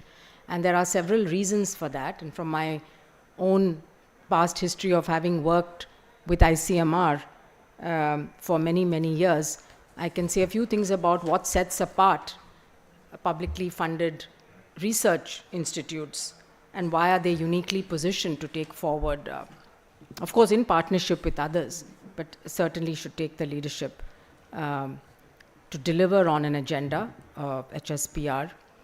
So first, of course, is the mandate and the scale. If you're a publicly funded research organization like the ICMR or one of the others, you do have the mandate as well as the scale to undertake research that demands, addressing it at that scale, and also with the legitimacy that brings it. I remember when I was DG ICMR, we worked with the Public Health Foundation of India and IHME to develop the first global burden of disease estimates, state-level global burden of disease estimates. It was the first time that had been done. Of course, subsequently it's been continued, but that served as a wake-up call to many policymakers, because for the first time, policymakers in Bihar could see what was their burden of disease, very different from what was happening in Karnataka, Kerala, or Tamil Nadu, or any other state.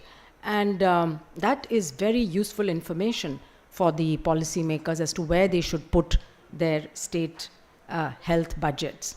So that's just an example of something, that maybe doesn't classify as implementation research or health systems research, but data and evidence brought together in a format that's extremely useful for the policymakers. So mandate and scale could be the first reason. The second is, of course, integration with policy. If you take the Department of Health Research, for example, that's not so old. I mean, it was only created around the mid-2000s, around 20... I think it was around 2011 or 12, something like that.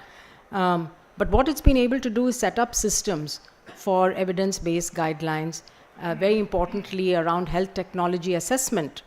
So especially when you have a lot of innovations, as we see today, that are flooding us, all claiming, to be extremely useful for a particular health condition, how does a policymaker decide which one to go for? And again, health technology assessment, I think Thailand has been a leader in this. We've all learned from Thailand, but India is well on its way now at the national and the state level, and is now in a position, I think, to help other countries as well, setting up these. And it's been done through a hub and spoke model. It's not a centralized system. It's been identifying institutions around the country, building that capacity, running training programs, collaborating, and having a national level governance and an advisory body to make sure that it's on the right track. And of course, everything that comes out of HTA is taken up by the Ministry of Health, either at the center or the state, as clear guidance on what one could invest in. Because for a country the size of India, financing these programs is a very large decision, to be very important decision that they need to make. The other thing, of course, is that research institutes that are funded by government can think long term, because they have some assurance of long-term funding, and therefore you can take on programs which others may not be able to do. You can say, I'm going to do this 10-year cohort study or this 15-year follow-up of a population, so long-term investments are possible, and of course the ability to convene diverse stakeholders. So if you're the head of the ICMR, you invite people to a meeting, of course everyone's going to come. And at the global level, I would say the same for WHO. The big advantage is the capacity to be able to invite practically anyone and for them to say yes. And during the pandemic, I saw firsthand how you could just reach out to just about anyone working in any field, whether they were a Nobel laureate or whether they were a basic scientist. There was no hesitation for those individuals to come forward and say, yes, what do you need? We're there to help you. So going forward, what are the opportunities that, these institutes, the National Health Research Institutes, can play? One is, of course, in the agenda setting. As I mentioned, the state-level disease burden estimates was a good example of that. So prioritizing research, particularly those areas which are hidden, underrepresented, marginalized or vulnerable groups, or things which are completely hidden, from. And this is where I think, again, when I was head of ICMR, what I learned and used was the voice from the communities. The NGOs, the civil society organizations, are actually close to the communities. Because sometimes in a government research institute, you should be, but maybe you're not that close, or you're always wanting to hear diverse views. And so somebody who's got vast experience of mental health, I would listen to that head of that NGO to really guide as to what should be our research priorities, on mental health. So we have a lot of geographic as well as social inequities, which we need to, these institutes must keep in mind. And by leveraging their national mandate, they can ensure that research agendas actually reflect the actual burden of disease and health needs across diverse communities. Because sometimes what we see in other countries is that when the research agenda is driven mostly by external donors, then it reflects more the donor priorities and not necessarily what the national health priorities may be. But for a nationally driven institution, that should not be a problem. Again, capacity building, public institutes are well placed to invest in long-term capacity building, and I always look at the EIS program of the US CDC as a very good example. Of course, now I don't know, it may be dismantled, but luckily we were able to, in India, build an EIS training program with support from the CDC, and which is now completely run by Indian organizations, the NCDC, the National Institute of Epidemiology, PGI Chandigarh, Chitra Tirunal, and others. And we could have many more institutions actually partnering to do the kind of capacity building that we need. I think we need much more for this area of research, and we need mentorship networks as well. We can do a lot of things virtually now, which is good, and I've used the ECHO platform, for example, not just for mentoring capacity building on clinical care, where it's very useful, but also for research capacity strengthening. I think the ICMR does use the ECHO platform quite a lot. Informing policy and practice with rigorous evidence. I think this is a key role that our National Health Research Institutes play and must continue to play an even greater role. And as I think Helen was saying, as a Minister of Health, she wanted credible, grounded, evidence-based advice on what to invest in and what will have the maximum impact on public health. And so for India, this is, of course, the ICMR institutes that advise the Minister of Health. And also, I think you can do pilots very quickly in order to generate that evidence. And again, from my own experience, two things that I remember. One was around the filariasis treatment, which at that time was a 2-drug regimen, which, in fact, it was a Gates Foundation that came to me and said, there is early evidence that the 3-drug preventive for filariasis could actually achieve elimination significantly faster than the 2-drug. But of course, there are many questions around it. where is the evidence? You know, the health ministry would say, we haven't never tried this in India. Will there be side effects? Will there be, already the 2-drug regimen was not highly accepted by communities because of the side effects. So we said we'll do it in 2 districts.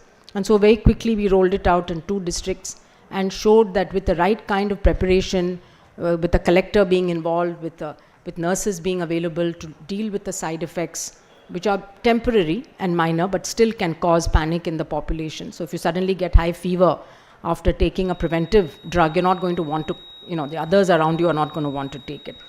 So I think providing that evidence, providing the confidence to the ministry that yes, you can scale this up in a particular way, and maybe you have to change strategy. The other one was the India Hypertension Control Initiative, which we started again in partnership with Resolve to Save Lives with Dr. Tom Frieden. And you know, what started as a 25 district pilot is now a national program, and of course very important because hypertension is one of our biggest risk factors. We did a similar thing for HPV also in Punjab at that time, vaccinating schoolgirls in 2 districts in Punjab. Of course, after that, there's been a lull in the HPV vaccine take-up, but hopefully that's going to happen very, very soon. And then I think lastly, they can really promote open access and data sharing. I think that's one area where we perhaps need to improve. How do we make our public databases available and accessible to researchers with some transparent criteria as to how do you apply, how do you get access, what can you use it for, etc. What are the controls around that? And here we have a lot of data in the public domain that I think is not optimally used currently and could be through this kind of data sharing exercises. I think we need to think about a few things going forward, and one is that equity, you know, which is one of the themes of this conference. We need to embed it much more strategically in what we are planning. You know, every time we plan something, we must address if there are equity issues that we're forgetting about, or things that may be related to, you know, all the intersectionalities that we see in society today, which ultimately those same people get left out of all programs. You know, whether they're the elderly, the disabled, or the very poor, or women who have multiple of these risk factors. Multidisciplinarity is extremely important for this kind of research, for health policy and systems research. And I, very early in my career, though trained as a medical doctor, did not have that much exposure to, during my training, which I regret, to other disciplines. But very soon, early in my career, I learned that without working with social scientists, behavioral scientists, lab scientists, I will not be able to have the kind of impact that one should have if you're doing health policy systems research. And I learned from PhD students, I learned from social workers and nurses, actually what it takes, you know, to really build a team that can deliver high quality and ever since then I've been absolutely convinced. The role of the voice of the community and the well, we call them beneficiaries. It's the wrong term. I don't like to use the term beneficiaries, but let's say the people we are trying to serve, in this case for health. Very early on, I went to a tribal community in Javadu Hills, and I started talking to them about TB and why we must do this and that. And they actually looked very puzzled. And then they said, so you've come all the way to talk to us about TB. So I said, yes, it's such an important priority, and we must all, you know, make sure that we deal with TB in your community. And they said, well, to tell you the truth, maybe once a year someone in our village might have symptoms of TB and get diagnosed. But every day we have snake bites. We have people falling down and getting fractures. We have babies who are dying, you know, soon after birth. And we are far away. We have no access to a hospital. This, of course, was 30 years ago, and it was a remote tribal area. Things have improved since then. But, you know, without talking about any of these things, you're coming and talking to us about TB, it's not making any sense to us. And that was a real lesson to me in humility, and to first go listen to people. What do they actually want? What are their needs and gaps? And have we actually tried to take their views on board before we go in there and with a grand research plan and agenda and tell them this is what we're going to do? So I think always keep that in mind, keep, you know, your open mind, ears, eyes and change track, as you go along. You must never be fixed as a researcher, as a good researcher. Just because you had an idea and you thought it was a great idea, you shouldn't carry on regardless of what others around are telling you.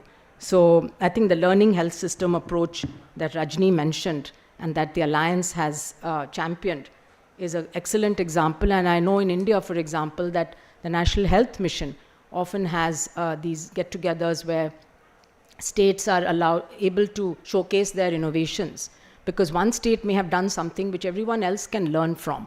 Both successes and failures, of course, must be presented.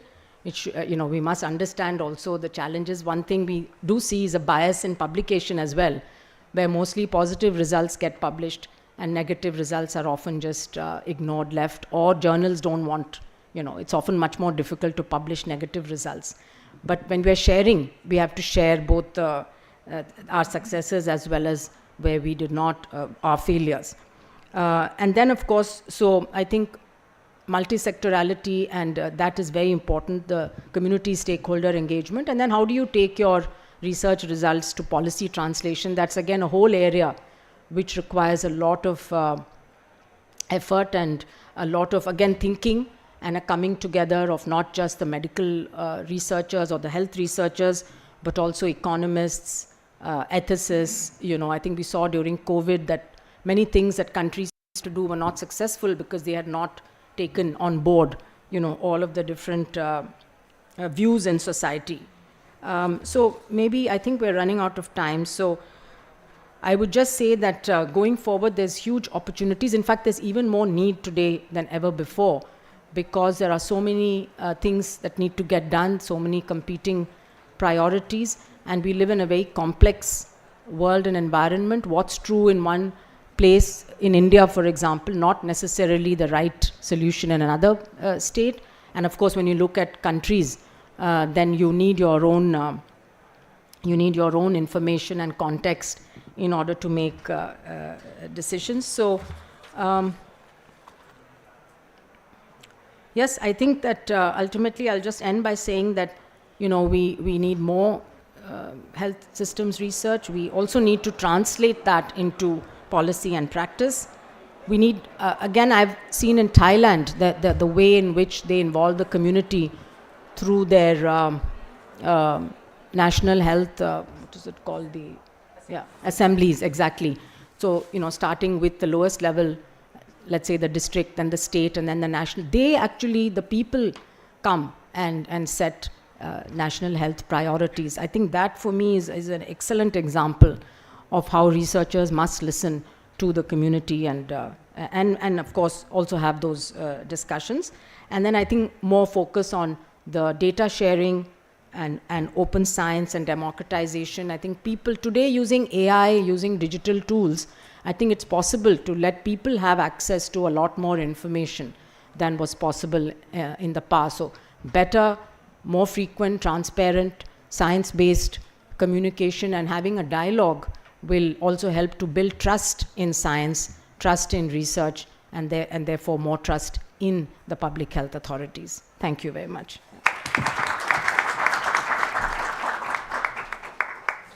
So thank you so much, Dr. Soumya, for those reflections from an Indian perspective on the role of National Health Research Institutes, but also that importance of engaging with the community.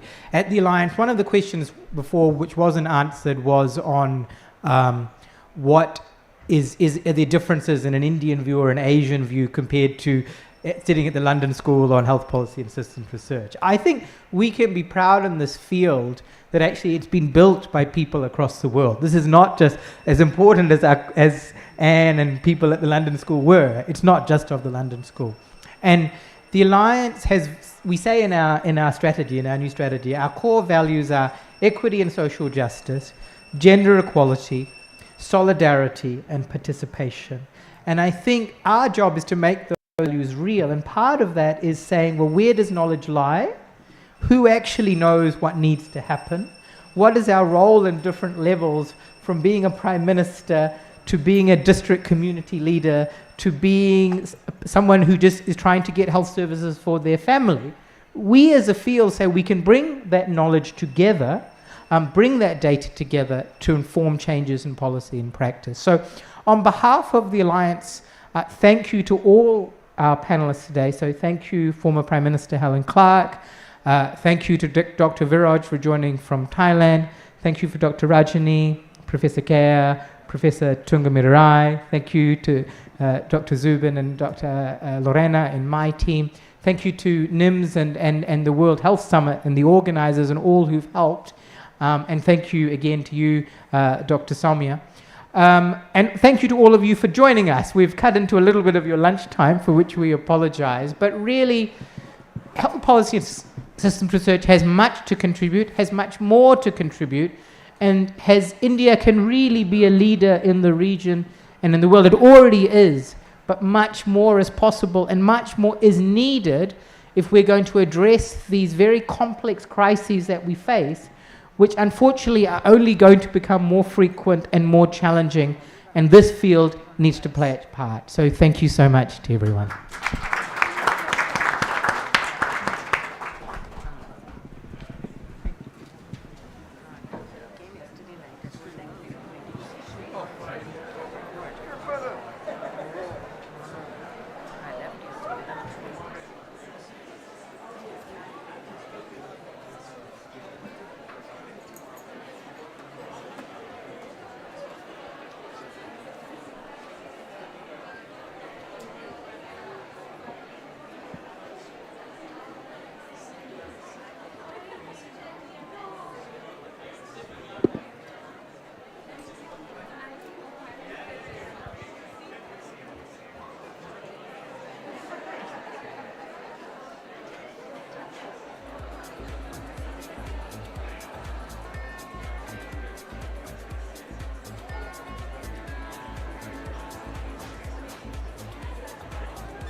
इधर ठीक है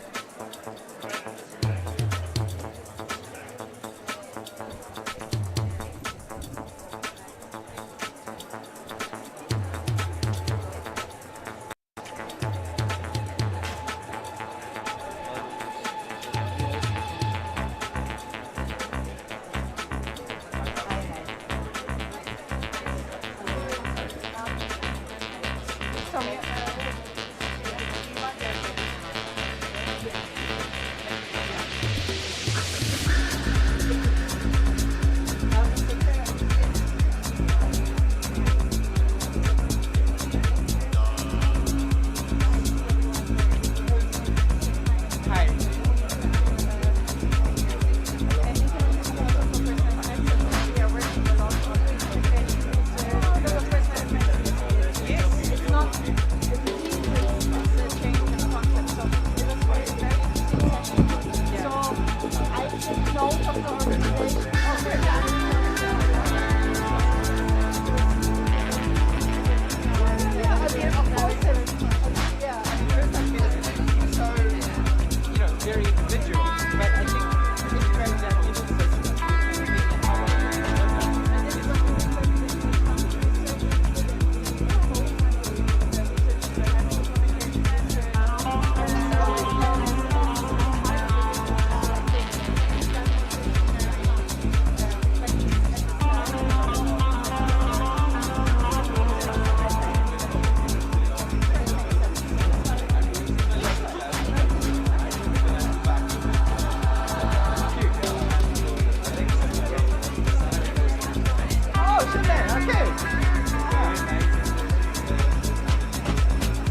went to Chennai as a little boy in 1976, so I've been coming to Chennai all my life.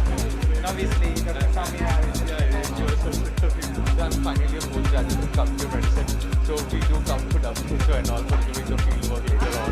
Yeah. Great. So I'm from University doing my MD over here. Oh, excellent. So, well, you've done a great job organizing it. Certainly. Yes, I'm more into research and all also.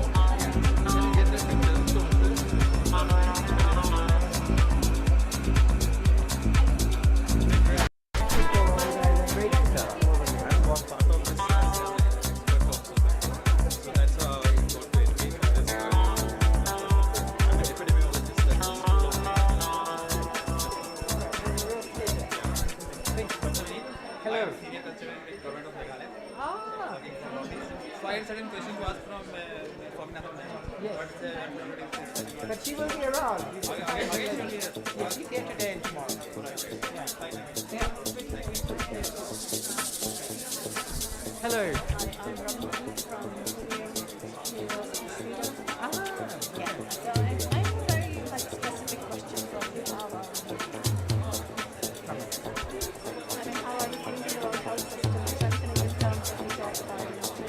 Yes. And what is the alliance thinking for skills companies? What is your current way of thinking about it?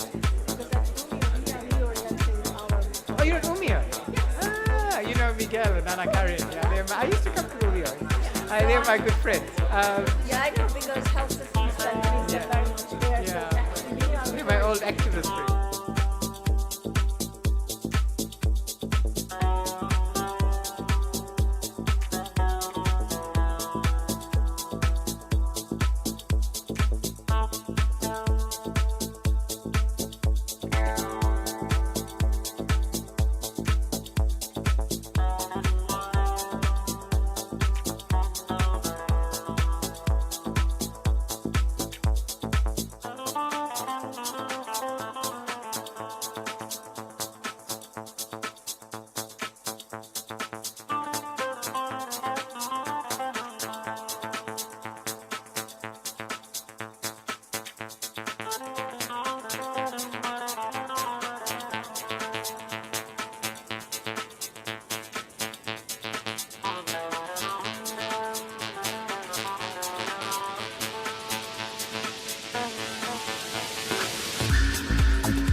Hi.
April.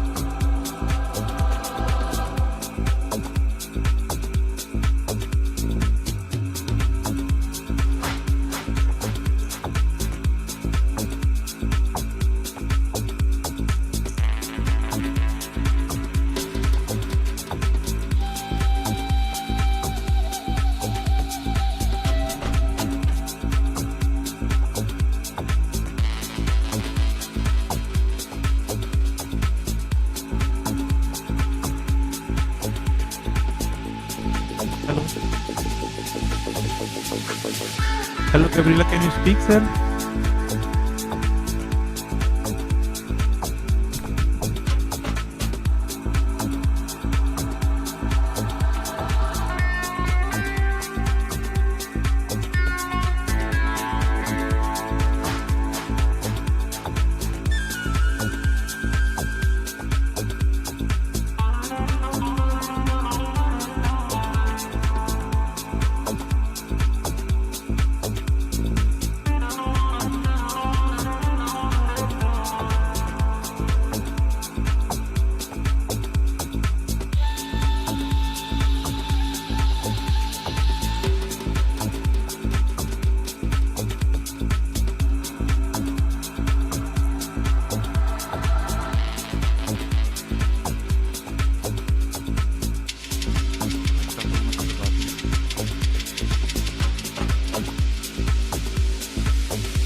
Yes.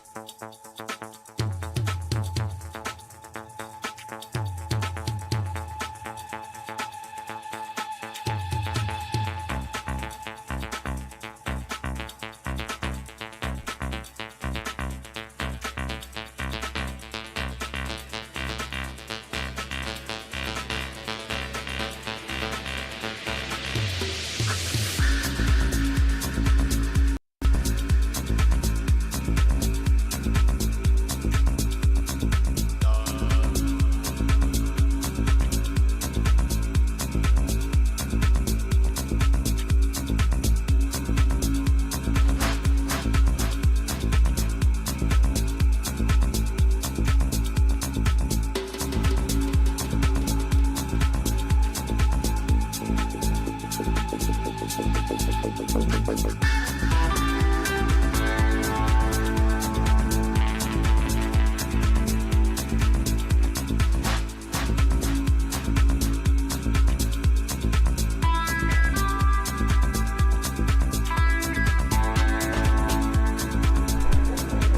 you tell them to?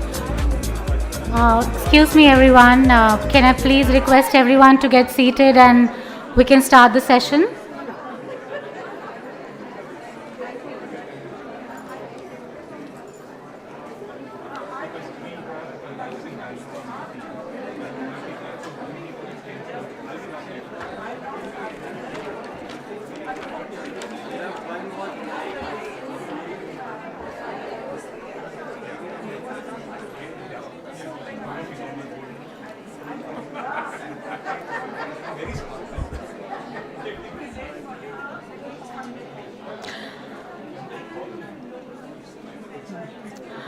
Good afternoon, everyone. I request everyone to be seated so that we can start the session.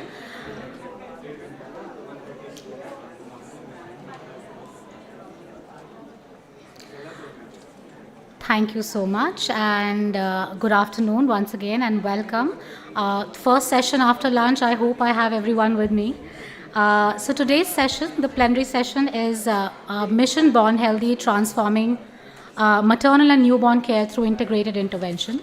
The session today explores the role of technology, behavior change initiatives, incentive-based programs in tackling persistent health issues such as low birth weight, neonatal complications, and maternal mortality. We really hope that today's session is a rallying call for unified and decisive action grounded in evidence, driven by equity and powered by collaboration. I would now like to request the speakers, the chair, and the moderator to the stage. I would first like to call Mr. Rajat Khosla. He is the Executive Director at PMNCH. Welcome, Mr. Rajat. I think we can have a round of applause. Thank you, everyone. I would now like to call Dr. Sunita Tandulwarkar. She is the president of FOXY and also serves as the head of Department of Ops and Gynae at Ruby Hall Clinic, Pune. Welcome, ma'am. Dr. Angela De Silva. She is the regional advisor for nutrition and health at WHO CRO and based out of New Delhi. Welcome, ma'am. Dr. Manohar Agnani is a distinguished public health expert and former IAS officer of 1993 batch. Thank you so much, sir. And he's also the chair for the session, so give a big round of applause for him. Dr. Sangamitra Pati. Hello, ma'am. She is a distinguished physician, scientist, and a public health researcher with over 25 years of experience in clinical medicine and translation research, and she's the additional Director General at ICMR. Once again, welcome. Arnav Kapoor. He is the Deputy Director at Bill and Melinda Gates Foundation, where he leads the foundation's partnerships portfolio with a focus on Asia, Middle East, and Africa. I think we can have a big round of applause, please, for everyone. Mr. Raghavesh Ranchan. He's a Senior Director at IP Global. Thank you, sir, and welcome. I'll now hand it over to Hemang, who is also the moderator for the session. We look forward to having a very, very interesting and a productive session. And thank you so much once again for coming for the session. Over to you, Hemang. Thank you so much, Suchi. And thank you so much, speakers, for sparing time, and also audience for choosing this particular session, because I'm aware there are multiple sessions. And also thank you so much for completing your lunch in time and trying to and being here on time. So I'll first sort of request the chair if you can give your opening remarks, and then I can start with the question. Thank you so much, sir.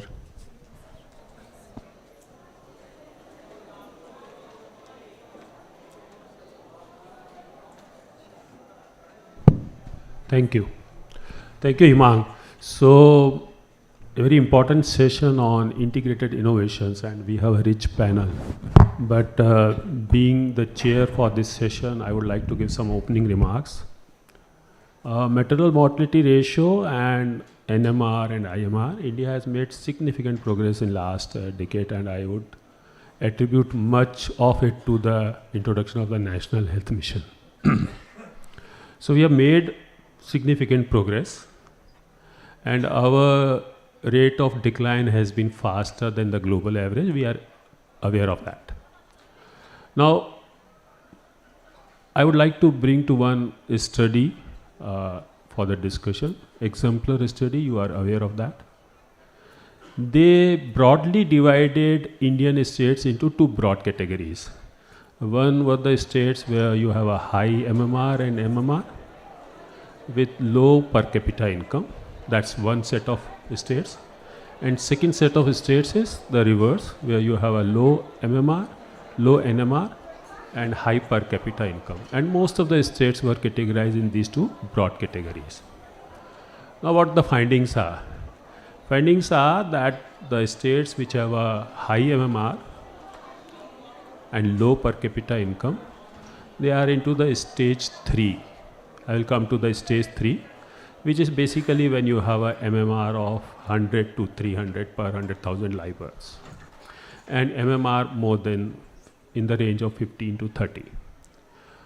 On the contrast, you have the low mortality states with high per capita income, and I am focusing on per capita income, where they have entered into the stage 4, and means the MMR is less than 100 and NMR is between 5 to 15.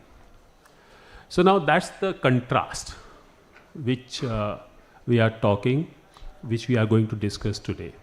And what's the difference? There are many differences, but 2 points I want to bring to the discussion. One is, of course, the institutional deliveries or the deliveries which are happening in low mortality states. 50% of them are happening in the facilities which are, you can call, lower level health facilities in public health. In contrast, the states where you have a low mortalities, 50%, this ratio is just 25%. So that brings to the point of quality in healthcare. And second important finding which I want to mention here is there are very less disparities as far as the rural-urban gaps are concerned. But in terms of the wealth, there are huge differences. So it's poor getting marginalized. So you have pockets in the country where you have a high mortality and low income. And can they reach the level which low mortality states have said achieved? Answer is yes. But how much time will they take? So if SDG is any criteria, or reaching early stage 4, they will take at least 12 to 15 years in comparison to those which are low mortality states. Can we wait for 12 to 15 years? Should we? Answer is no. So what should we do to bridge this gap as soon as possible? And that's the discussion we are going to have today. You all will agree that we need to bring in quality into care. So largely focusing on digital part, how can quality improve access, availability, how the system can work to improve access and quality together. Is it possible? Answer is yes. Do we have certain models? Yes, we do have.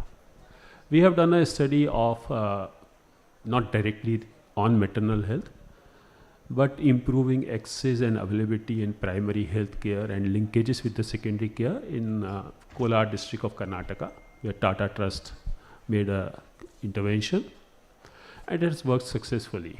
So that digital part is coming into picture. So this study finally says that yes, you will have to work on making FRUs functional. You will have to see the emergency transportation is working. You will have to go into the details of why mothers are dying. And you will also need to do the review of near miss cases. And also identify the high risk pregnancies in time. So today's discussion we will see that how high risk pregnancies through ANCs at the community level, at the primary healthcare level, and how this technological innovations and the digital tools and AI can help us in bridging this gap. This session is more about that.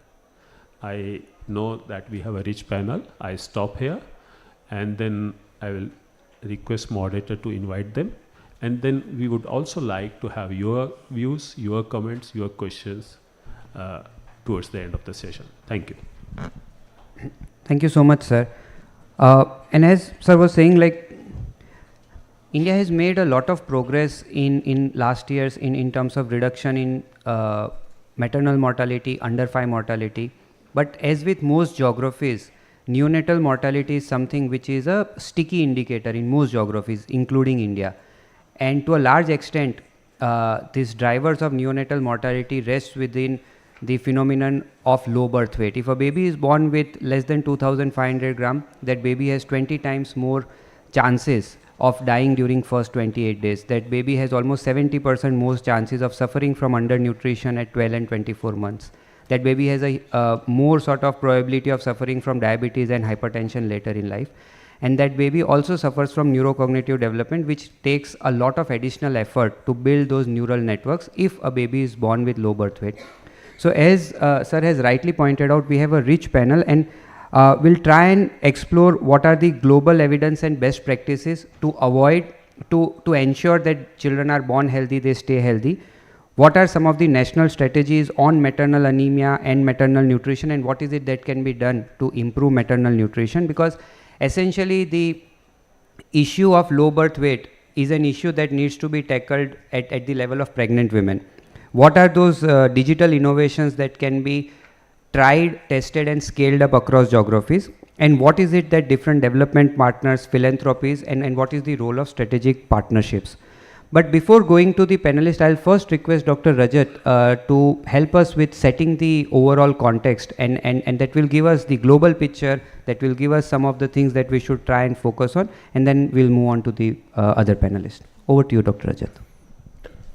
Thank you. Thank you for that, Himang, and greetings, everybody. It's a great pleasure to be with you here, and my sincere thanks to the organizers, Global Health Strategies, SIF, and other partners for bringing us together to have this discussion.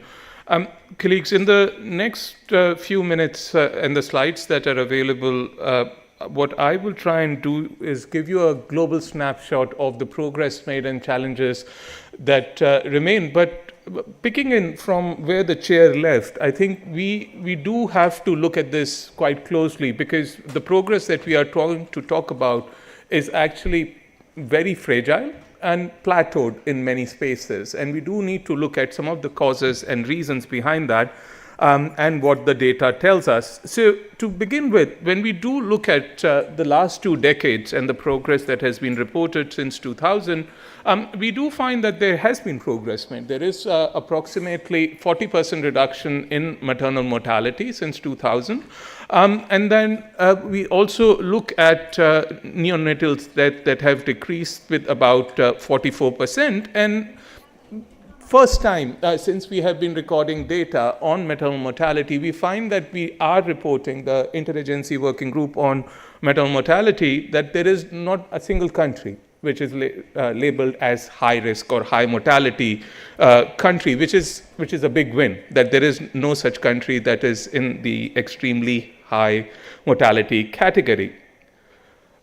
But that's what the aggregates tell us. The picture is slightly more complex and nuanced. And if you do look at it closely, we do look at 712 women dying every day of preventable causes in childbirth. That's about 260,000 deaths annually, 17% of which happen in this region. That's a remarkable number. That translates to about 35 women who would have lost their life within the hour and half that we would be having this conversation, a woman every 2 minutes as it translates to. In the same year, we do still have 4.8 million children who died before the age of 5. So indeed, remarkable progress being made in terms of under 5 mortality, neonatal mortality, but we still have gaping holes in progress that has remained. And these holes have only, amplified themselves over the last few years. And we do need to look at, as the chair very rightly said, what are the root causes behind some of these things and why is that happening? And so if the current trends indeed persist, 60 countries would meet their SDG under 5 target by 2030, and even more countries are at the risk of missing the neonatal mortality target. Now, this is perplexing in the sense of, so what do we do? And as recent studies and data showed, if we continue doing what we do, we will not be able to address the kind of compounding challenge that we are today facing. So we do need to think about innovation. We do need to think about how to reach the hardest to reach, but also we do need to look at where the mortality is coming from, who's dying, where they're dying, and what are they dying of. So if you do look at who's dying and where they're dying, you do realize that 60% mortality for maternal conditions and 50% for neonatal and child are coming from fragile conflict and disaster settings today. That's very challenging, because if you do look at then the effect of climate change, conflict, economic stability, and health emergencies, this is where the bulk of mortality today is coming from. Add to that an additional layer of complexity is what Dr. Magdani said very nicely, is inequalities within countries and how they are making these complexities even more hard to reach. We do know those who die are poor women. Those who die are those who are living in marginalized settings. Those are the newborns who are not able to find the facility-based care which is actually available in those countries, but they don't get access to those services. The situation is becoming even more complex because of other emerging threats and situations that we are confronted with, not only within this region, but also globally in other regions as well, especially in sub-Saharan Africa and in other regions in Eastern Europe, Latin America as well. We are finding that now increasingly the impact of heat stress and climate change on maternal and child health outcomes, it's quite profound. And there's some remarkable work being done by MS Swaminathan Research Foundation in India by other partners, which is showing both in terms of the impact on pregnant lactating women on heat stress and how it is impacting safe birth outcomes, but also what is happening in terms of mitigating strategies that are being adopted. Because to be fair, these are not facilities that have access to air-conditioned neonatal facilities or birthing centers. So how do you do that? There are low-cost interventions that are being tested, for instance, shifting where the floors for neonates are situated or where the birthing centers are. But the challenge is also compounded, as the slide shows, because of the low resource availability and investments that are being made into these issues within our countries, but also across the regions as well. And we do need to pause and look at this carefully, because as we do know, the investments in health expenditure within countries has mostly dwindled over the last few years, especially in the last decade. And within the health expenditure in countries, the investments going for maternal and child health issues has been consistently declining, unfortunately, not increasing. Now, of course, many of these countries are extremely aid dependent and also are being adversely affected by the recent political shifts, courtesy with the US government withdrawal, but also the change in funding patterns from the European donors, which is making the investments into programs, especially in low-income country settings, which are conflict-affected, disaster-prone, even more difficult to reach the maternal and child health survival targets.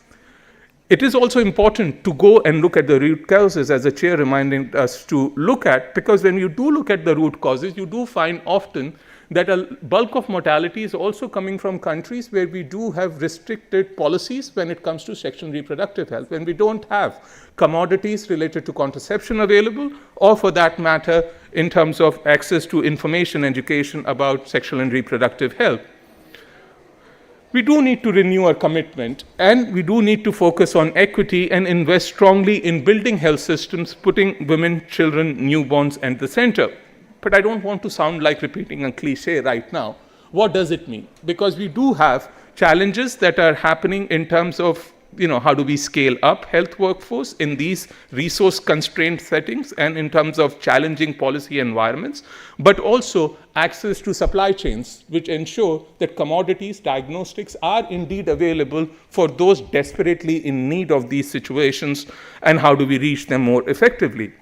Now, COVID is often, pointed as a turning point on a lot of these things, and this graph is extremely important from the interagency data that has been recently brought down. Now, lockdown, supply chain disruptions overwhelmed health facilities, and the spike that you see is the spike that came through COVID, and the COVID time period in terms of the spike in mortality.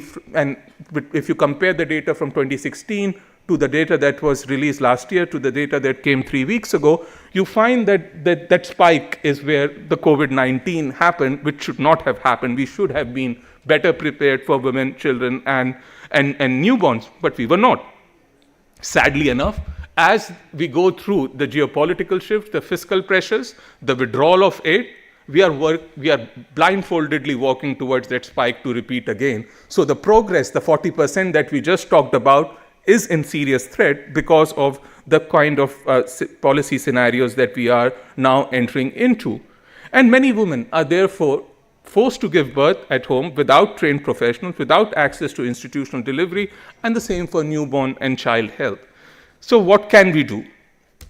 As devastating as COVID was, amongst these challenges also, there were some great advancements that were made. We did see rapid adaptation, telehealth, community outreach, and other interventions that were introduced in countries and in hard-to-reach areas to reach the populations to ensure that there is access to basic life-saving care. The question, colleagues, we need to be asking ourselves is that why are we not preparing for that right now and reaching those that are hardest to reach? We do know that innovations are at the center and can demonstrate that the right investments and political commitments can lead us into these situations to help us deliver it better. Just before this session, we had another conversation, and several of you were in that conversation, where we were looking at the public-private partnership philanthropic models and what it can do to provide us with the kind of the coalition building that needs to happen to deliver for women, children, newborn in these challenging times. It's very interesting when we do talk about private sector, we do talk about private sector only in terms of access to resources or filling the fiscal deficit that we are confronted with. But that's just one part of it. Sure, we would like more investments. Sure, we would like for the private sector, not just in terms of the medical countermeasures production, access to supplies and commodities, but there is something to be said in terms of the ability of private sector to reach those in fragile conflict disaster settings more effectively, and what can these partnership models help us deliver to reach those hardest to reach populations. Very happy to be joining this conversation, and as a partnership, we are very keen to look at ways in which we can continue to explore ways in which we can bring different actors together for us to deliver for women, children, and adolescents everywhere. Thank you.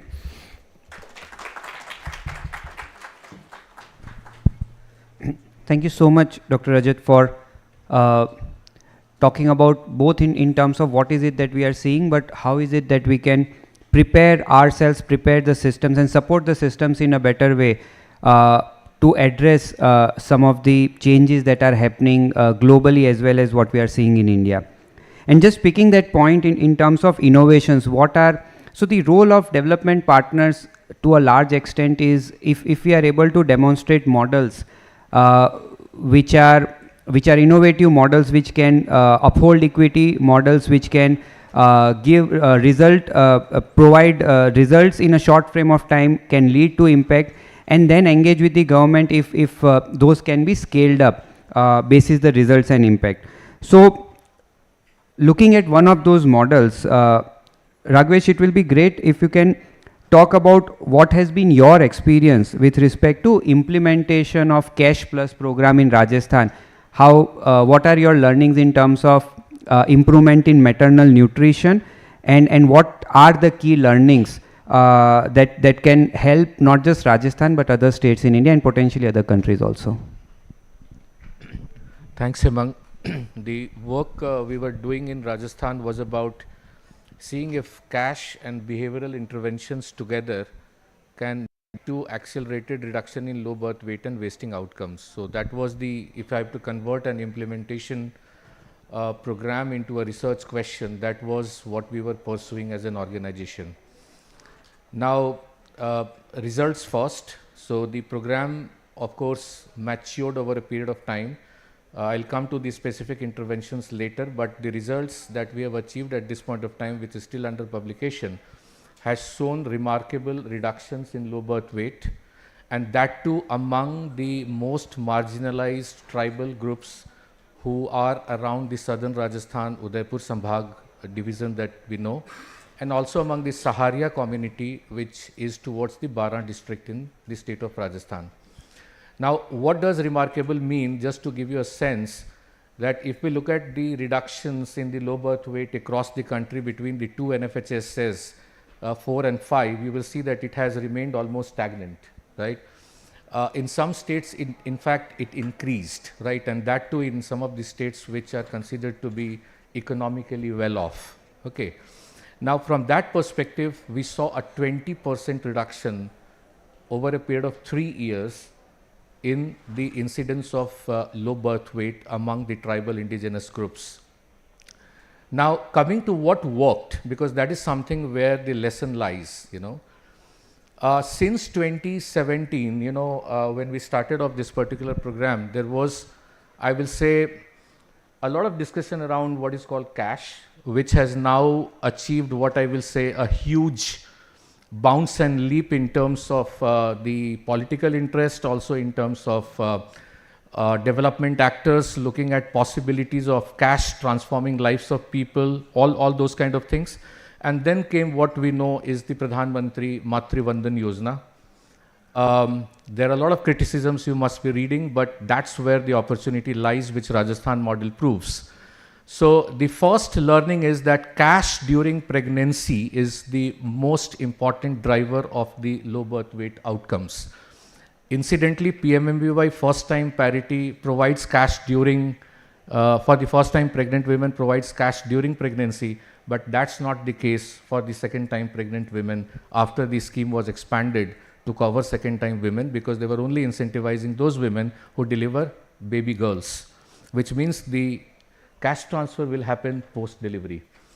So in Rajasthan, we worked with the government to create a program which covers universalization of cash until second time pregnant women. So all second time pregnant women receive cash in Rajasthan, both during pregnancy and post pregnancy, irrespective of their birth outcomes as male or female, through a program called Mukhyamantri Matri Poshan Yojana. The second learning was that universalization until second parity does drive significant results on ground. The third thing was that mindless cash does not work, whereas what works is a purposeful cash, which means if you are being given particular amount of money, what it is for, how it should be utilized, because cash is not only money. If it is conditional, it's a solid behavioral driver, because it propels health-seeking behaviors which are associated with those conditionalities. And what makes what I will call, pardon me for this word because I'm not getting better word than Hindi, Sone Pe Suhaga, is layering cash with behavioral interventions. Now we went for a very invasive behavioral interventions in the state of Rajasthan, which rode on building capacities of the frontline workers to more specifically investing in Anganwadi workers and helpers to do nutrition counseling based on the IPC models, investing in what is called the traditional folk media, which all of us talk, but we possibly feel that the power of traditional media is fading, but it has its own noviceness.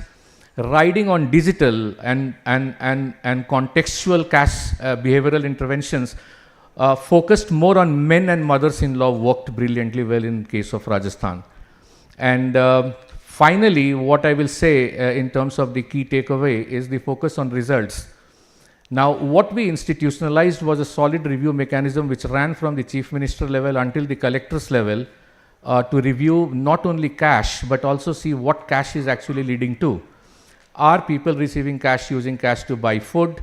If they are buying food, is it leading to consumption, which is like equitable consumption of the nutritious food by the pregnant and lactating women? Is she gaining weight during pregnancy? Is her diet diversifying? And eventually, is she delivering babies which are healthy, more than 2,500 grams of weight?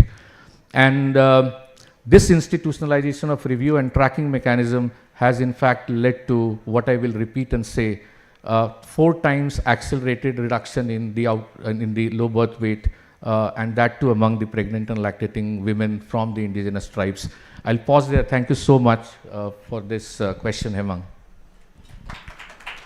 Thank you so much, Raghavesh. And what we heard was that for some of the clinical outcomes, while health system will have to perform, there are also allied sectors, not just allied sectors, contributing sectors or important sectors, including nutrition, but there is also a role of social protection, and all large-scale public health programs are essentially behavior change programs, either at the level of individuals or at the level of service providers.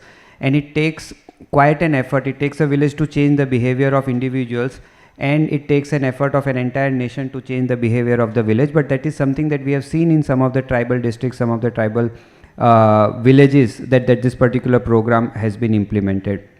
Now we also know that anemia is an important contributor of some of the outcomes that we care for, including maternal mortality or low birth weight or infant mortality. And Government of India has put a lot of focus on the Anemia Free India or Anemia Mukt Bharat program. So now turning on to Dr. Angela, so how do you assess the status of maternal anemia across Southeast Asia and other regions? And what are some of the strategies or recommendations that WHO has for tackling this problem of anemia? Thank you. Thank you very much, Dr. Shah. So if we take maternal anemia, it is a huge problem across the region in most countries even now. But there is, we do have some information or data for cautious optimism. Over the years, it has been a slow progress, but if you look over the years, or maybe the last 20 years, the prevalence as well as the etiology and the severity of anemia has changed. So if you take the prevalence, there are significant prevalence reductions across many countries. Maybe not very significant in India, but if you look at the rest of Southeast Asia, you can see I have some data here to share. We also see that if you look at anemia severity, the severe anemia that you saw 10, 20 years ago has now reduced. So the prevalence of severe anemia has reduced. There's more moderate anemia, and there's this marked shift towards mild anemia in many of the pregnant women. Overall prevalence, and also the other change that we see is a contribution of iron. So over time, we see that the contribution of iron to anemia has reduced, and the remaining etiology and the remaining determinants really we are not addressing well enough. So if I just share some data from the region, because I might not remember. So if you take about, if I just show some changes in IDA. In Bangladesh, the 2022 data, which is not published yet, we can see that anemia in reproductive age, women of reproductive age is about 29%, but IDA is only 4.8%, and iron deficiency is 15%. In Nepal, 27% of pregnant women are anemic, but IDA is only 5%, and iron deficiency is 14%. Similarly, in Sri Lanka, 15% anemia in pregnant women, IDA is only 2.5%. Now, this is not to say that iron deficiency must not be addressed, and iron is still a huge problem across the region. But we also, on top of iron, we also have to focus on other causes of anemia. The problem is key problem is with the data. Very often there's data available, but it's not analyzed properly. Even if data is available, very often there is not enough information on the determinants. So what are the other determinants that we are talking about? Other micronutrient deficiencies, hemoglobinopathies and other red cell disorders, infection, inflammation, blood loss, menstrual blood loss, obstetric blood loss. These are all significant causes. In some countries, even now, and helminthic blood loss is an issue. So these need to be addressed through different mechanisms, through the health system, through community engagement, through devices, the new innovations in order to address these. So because of this, issue of other determinants beyond iron deficiency, WHO has recently come up with this new comprehensive framework to guide the acceleration of anemia. And what it basically says is that each country needs to do a very careful analysis of all the data. And if there are gaps in your data, you really need to look at the clear determinants, identify the determinants. And based on those determinants, you need to bring in therapeutic actions. Very often in countries, if you look at anemia programs, you're only thinking of IFA or MMN supplementation, nothing else. Not thinking about social protection, not thinking about all the other measures that Mr. Ranjan spoke about, not connecting it. Very often it's standalone. It's not even connected to malaria treatment, tuberculosis treatment, obstetric cord clamping. There's no clear link. So these coordination mechanisms have to be strengthened within the health system. In addition, of course, new research and development is very important. So there are many new developments coming in terms of assessment through hemoglobinometers, other new types of medication and new supplementation, which is, which has less side effects, other communication devices, new methods and modes of communication, which are also important. A key point that I also want to mention is the whole discussion around assessment of anemia through capillary blood versus venous blood. We know that there's a significant difference when we measure anemia by capillary blood versus venous blood. So as we go along, research and development should actually look at those gaps and try and address those issues in order to improve anemia and support the overall anemia Mukh Bharat, for example, in India and in other countries as well, the anemia reduction programs. Thank you.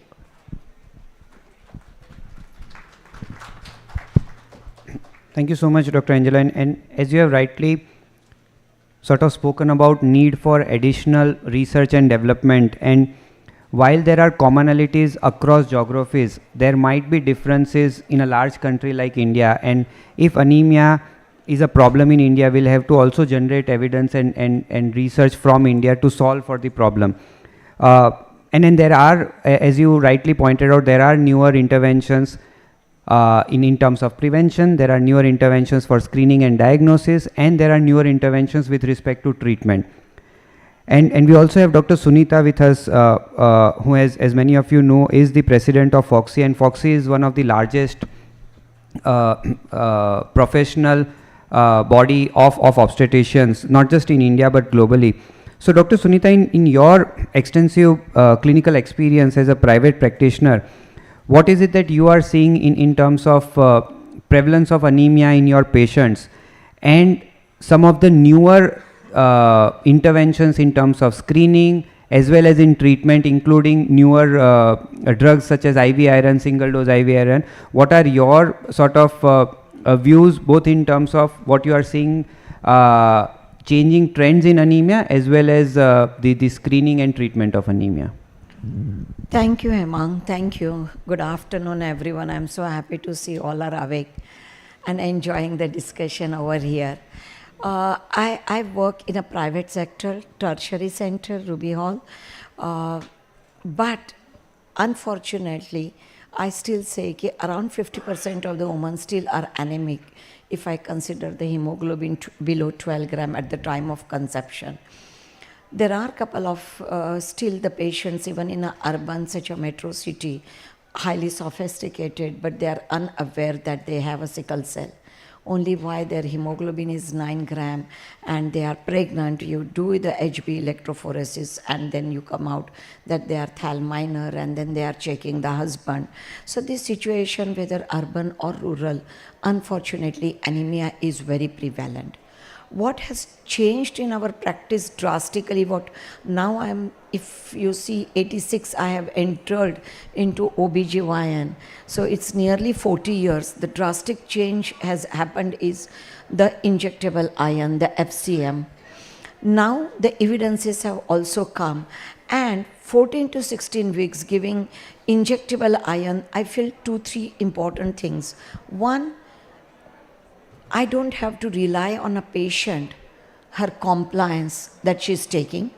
I don't have to spend too much of a time, the need for taking iron during pregnancy, how the increased iron requirement in all the 3 trimesters of the pregnancy, importance of anemia not only for a prevention of infections, preterm labor, low birth weight babies, I probably because I have given her the dose of iron.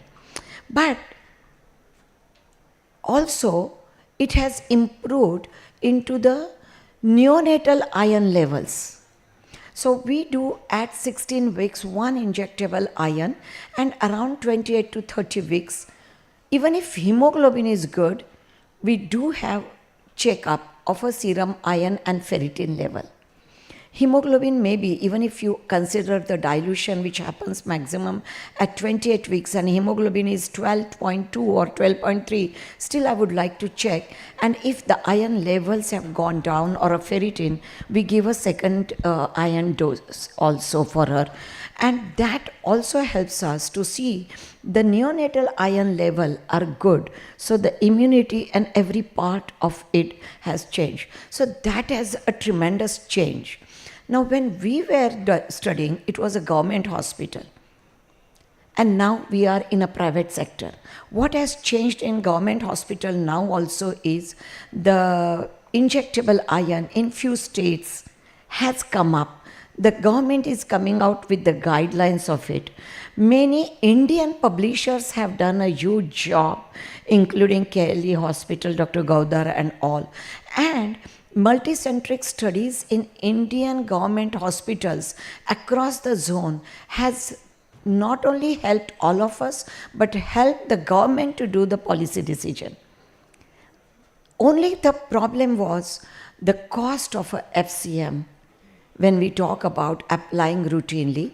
But I think since the monopoly of or the patent of one company has gone, it will become a cost effective. Now, when we talk about cost effective, to me, it is not the cost of injection alone. I would like to work cost of injection versus the cost of health of a woman and the newborn. How much we are spending on it.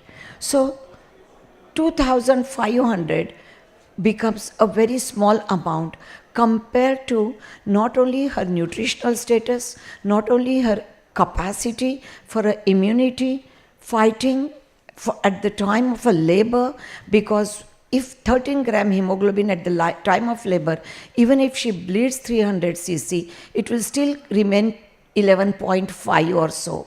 But if it would have been 9 gram, she bleeds 500 cc, I land up with 6.5 gram. The entire morbidity cycle changes.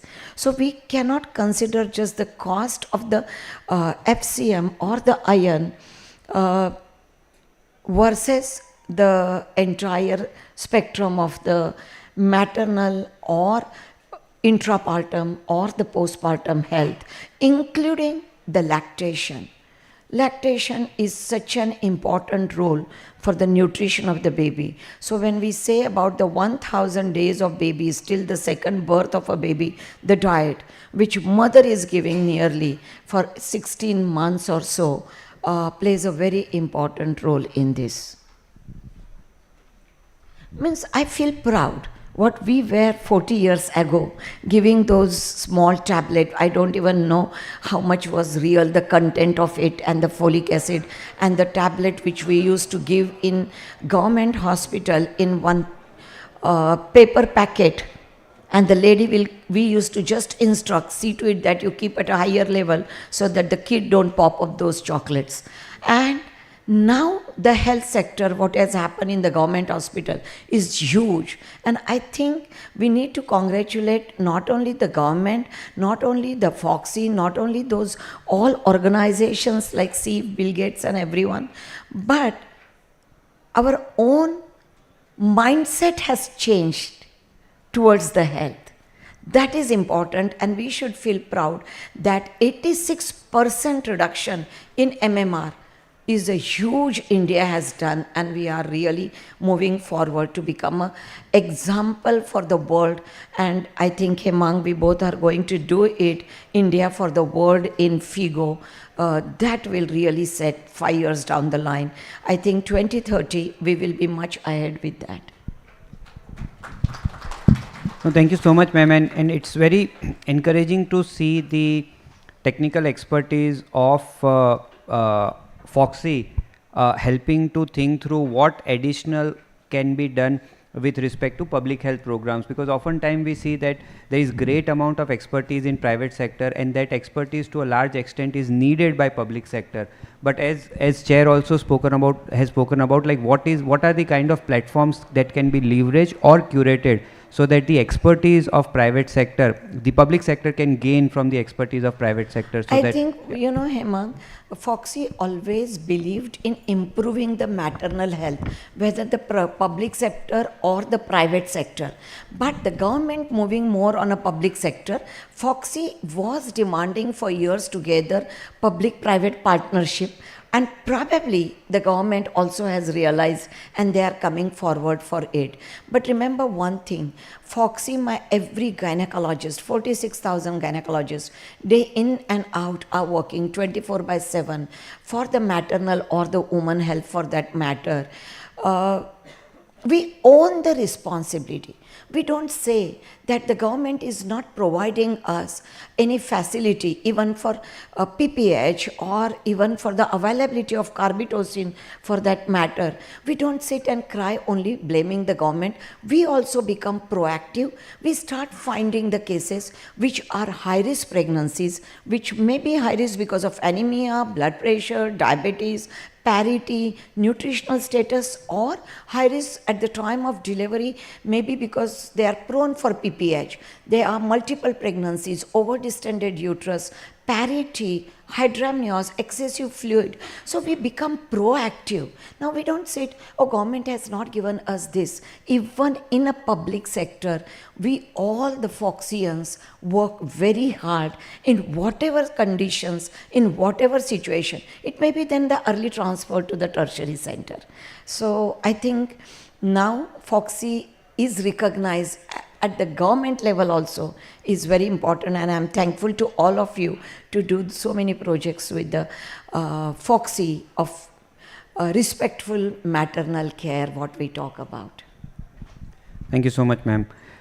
Moving on to chair and our panelist, Dr. Agnani. Yeah. So sir, so while you have spoken about some of the initial points, and then since you have had a sort of ringside view of changing of how the health system in India has changed, but if you have to pick on some of the urgent priorities, you did speak about equity, you did speak about some of the pressing issues, but if you have to sort of further highlight some of the priorities that we should think about when we think of next phase of improvement within maternal and child health issues.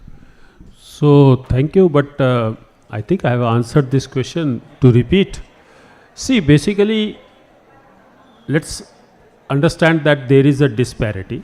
There are regions, geographical regions, which are not equals, and there are certain pockets which are having more mortalities. So with that in mind, I'm not quoting a state, but you can make a guess.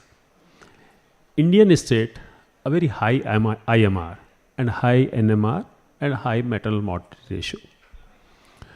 So I was just trying to see their figures. Do we have the number of FRUs, or we call CMOC facilities, in proportion to what we have been taught in public health, at least 1 for 5 lakh population? Answer is no. Do we have the basic emergency obstetric newborn care BMOC facilities for a 1 lakh population? Answer is no. So that is important. Do we have sufficient emergency referral transport systems so you reach to a BMOC facility or to a CMOC facility if that is referred in a reasonable time? Answer is that we need to work more there. Do we have a mechanisms in place to identify high risk pregnancies in time so that you don't have complications? I think that we need to work much more on that, and that is very important. Are we able to identify high risk pregnancies in time?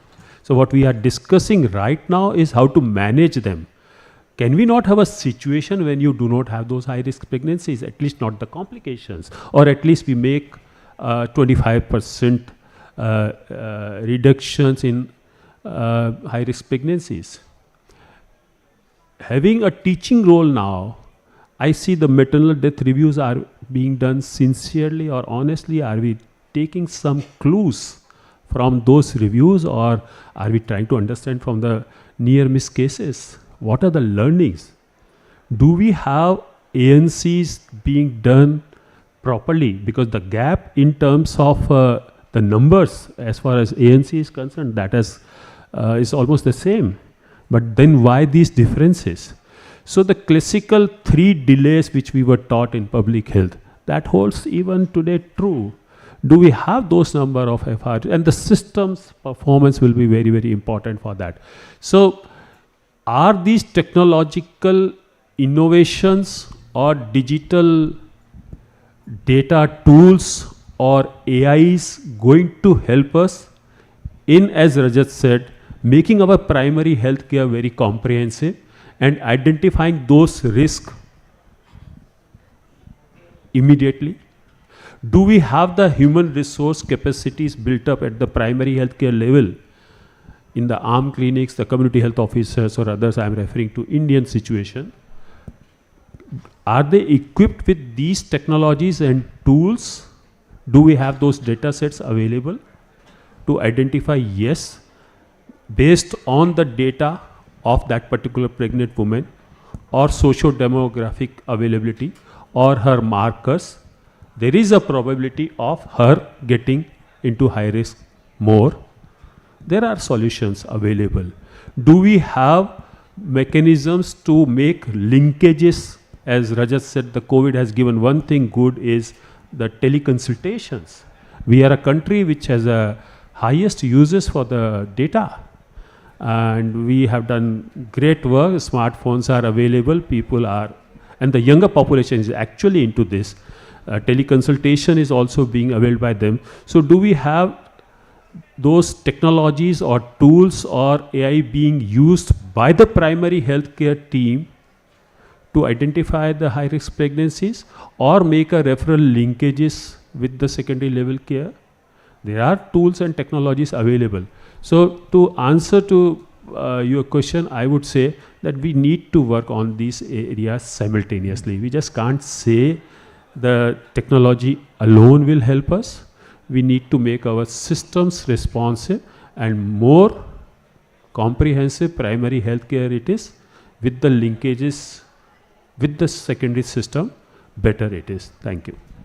Hemant, can I just say something on that? Sure.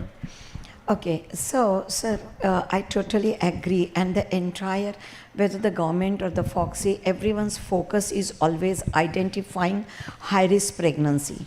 Now, what do you mean by high risk pregnancy? The woman with the anemia, with the blood pressure, with the diabetes, with all obesity or malnutrition, all that. I'm saying, why not bring all the women at one level before we allow them to become pregnant? And that is what my this year main important project is, Sampurna Swasth Janma Abhiyan, that is preconceptional. Every lady should know that whether she is physically and mentally fit to carry the pregnancy. Pregnancy cannot be accident.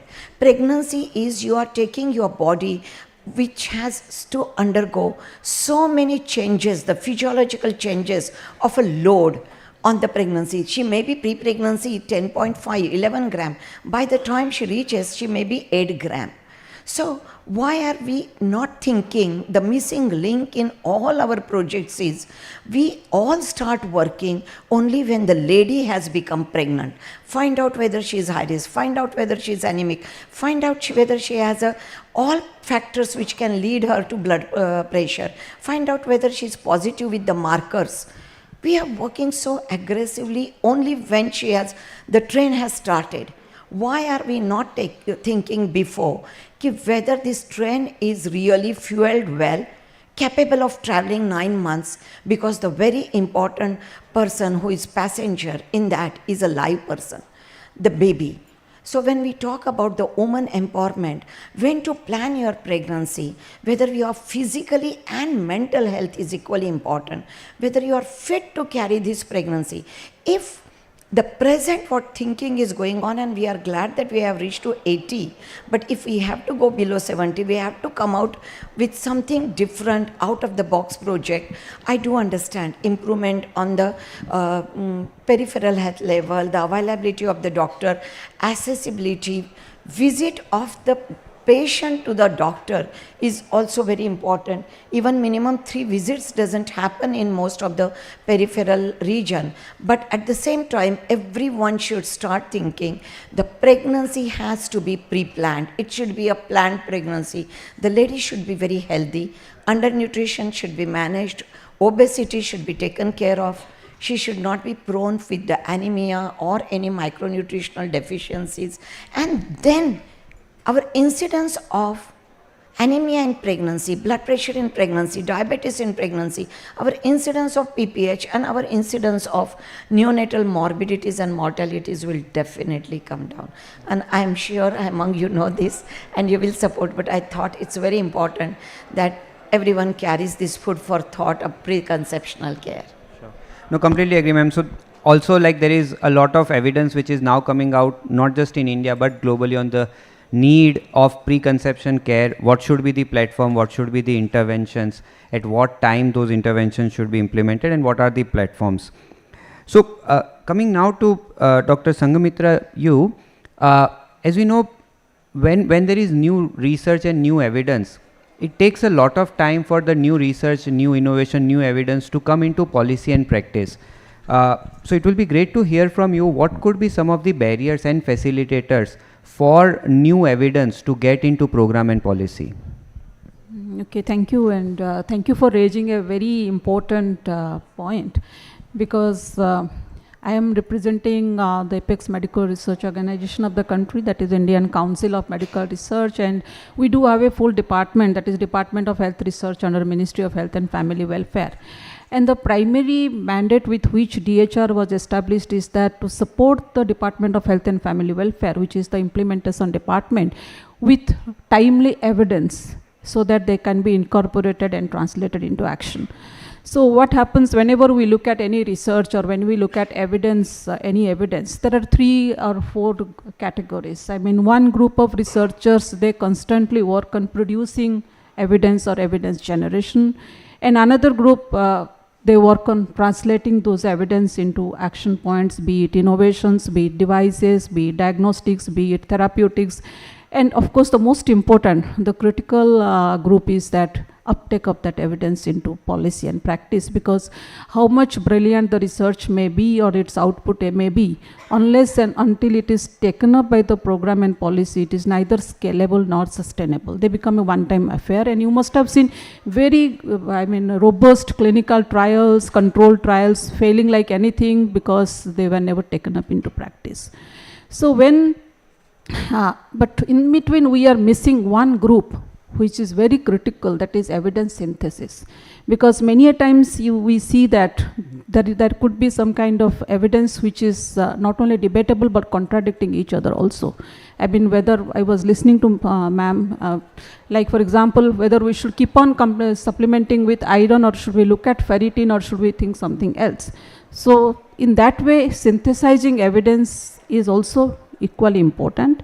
So towards it, what ICMR or we are doing is that we are not only focusing on describing the problem, because all of us are very happy, or we usually feel very contented to admire a problem. This is the problem, this is the challenges, this is what's not happening.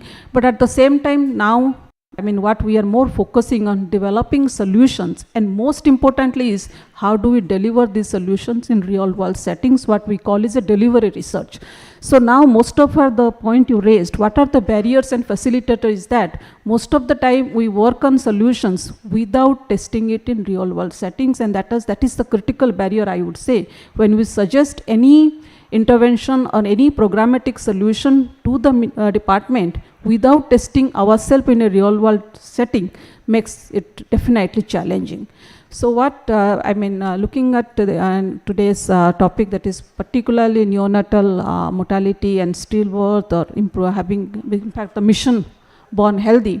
So currently we are doing three strategic delivery research studies, wherein we are following a very well characterized cohort of pregnant women from the very beginning, and trying to accumulate or compile all their risk factors and follow them throughout the pregnancy, and find out what are the reasons they go for a normal delivery, what are the reasons they go for a high risk pregnancy and emergency CS, and also what happens and why, despite having all the interventions in place, some are still going for stillbirth.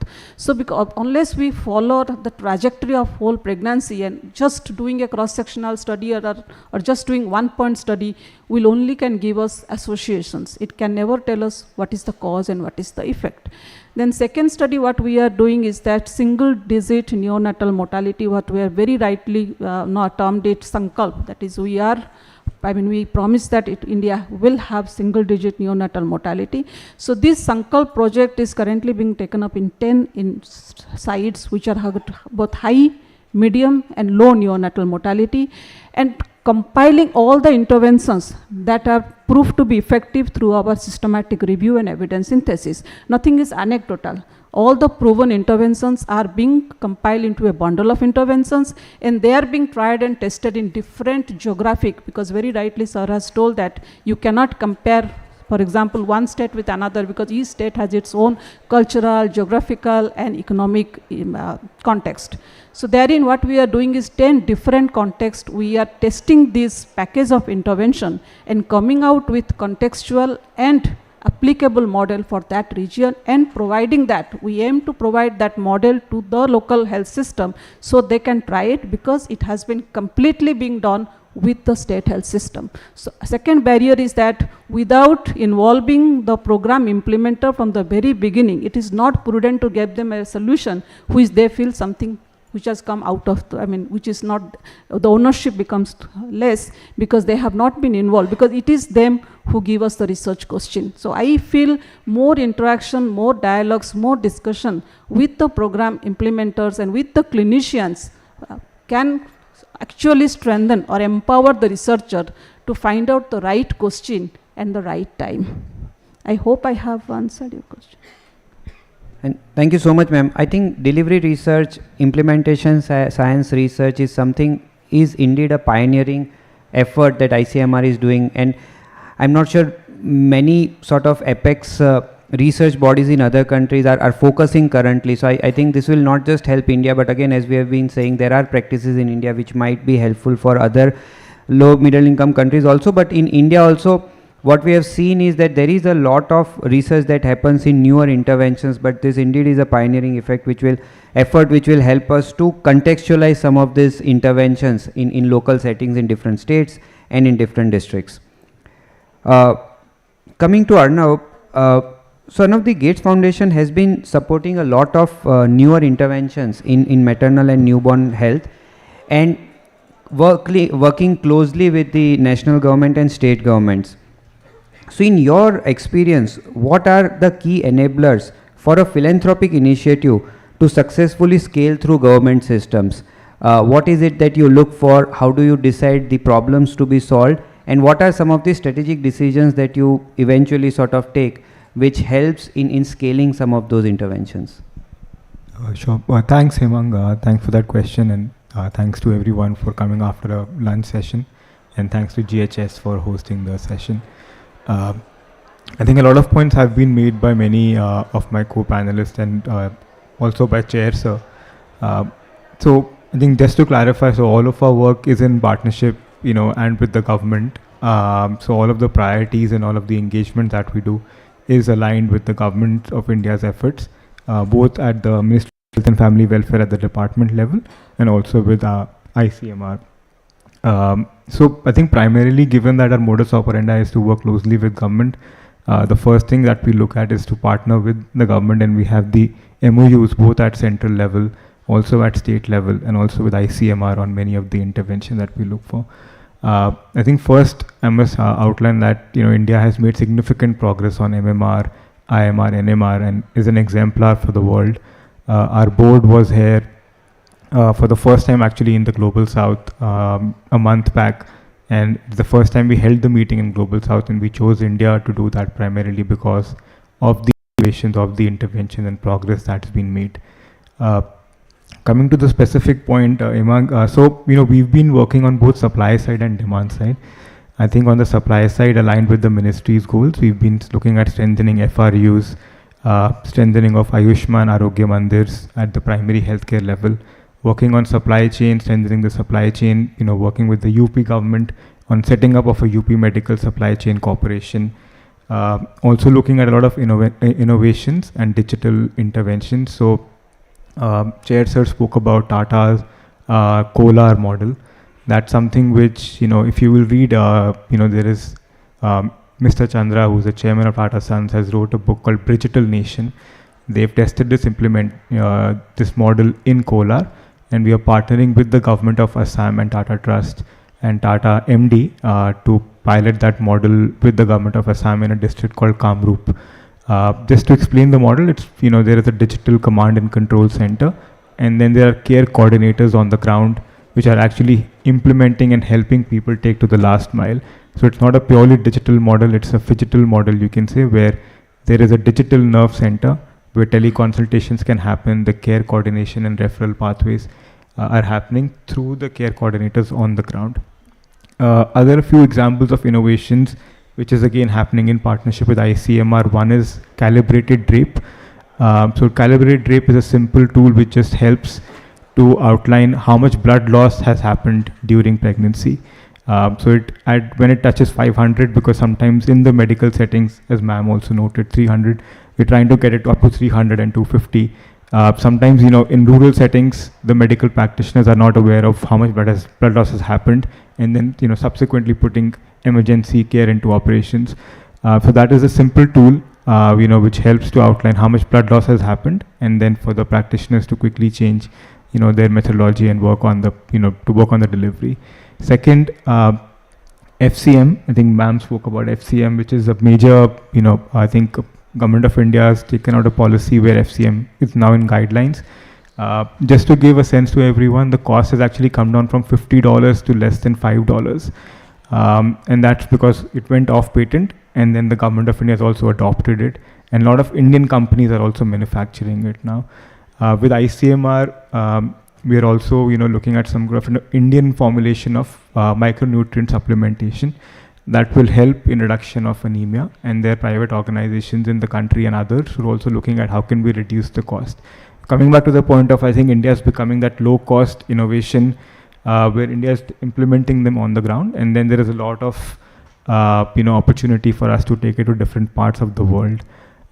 I'll close out with one example where India started working on EVIN, Electronic Vaccine Intelligence Network, many years back, and now transitioning 10 years down we have UVIN, and that is something which just last week the DRC, the Republic of Congo officials from digital officials and the ministry officials were here to learn about that and how can they implement similar models in Africa.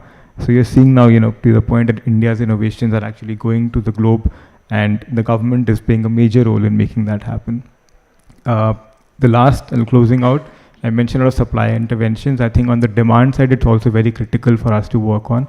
So example, in tribal districts, we need to be mindful also of tribal practitioners. For many people, those are actually the main point of contact. So how can they be kind of being part of the entire healthcare system? And then second, also looking at their diets. I think the local diets is very, very critical for us to also incorporate versus looking at broader nutrition. So I think incorporating of those local diets are also critical. So I think addressing a sense of both supply and the demand side, and then many of the innovations both on digital side and product side that India is doing, I think holds a lot of potential for us to I think even go below the SDG targets and serve as an exemplar to take to many other countries in both Asia and Africa. Thanks.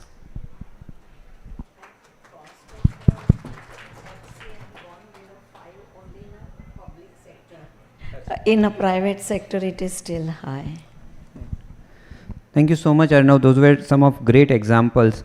Also, just looking at the time, I'll try and, if there are questions from the audience, we can, please, what we'll do is that we'll collect three questions set, and then if you can also point out to the panelists that you are asking the question.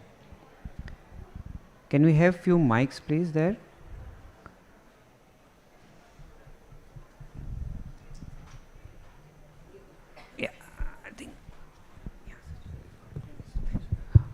Thank you so much. My name is Kumar Saurav and I'm working with PATH. So I have just a few observations which I did recently in the Posan Pakhwada. So I did the field visits, and some of the observation is that still we are grappling with the basics things. The Anganwadi centers, they don't have most of the Anganwadi center where I have visited, I will not name the state, but they don't have the basic anthropometric equipments. Sorry, I'll just one request, if we can try and reduce the context and come to question. Yeah. And digital literacy among the frontline worker is low. So on one side we are talking about the AI, but when the basic things are still vacant, I mean, how these gaps will be filled. So my request is that, sorry, so philanthropic organizations, the academicians, the NGOs, international agencies, it's the high time to come together as a common budget, common activities, because our target audience is same, but the convergence is lacking on the ground.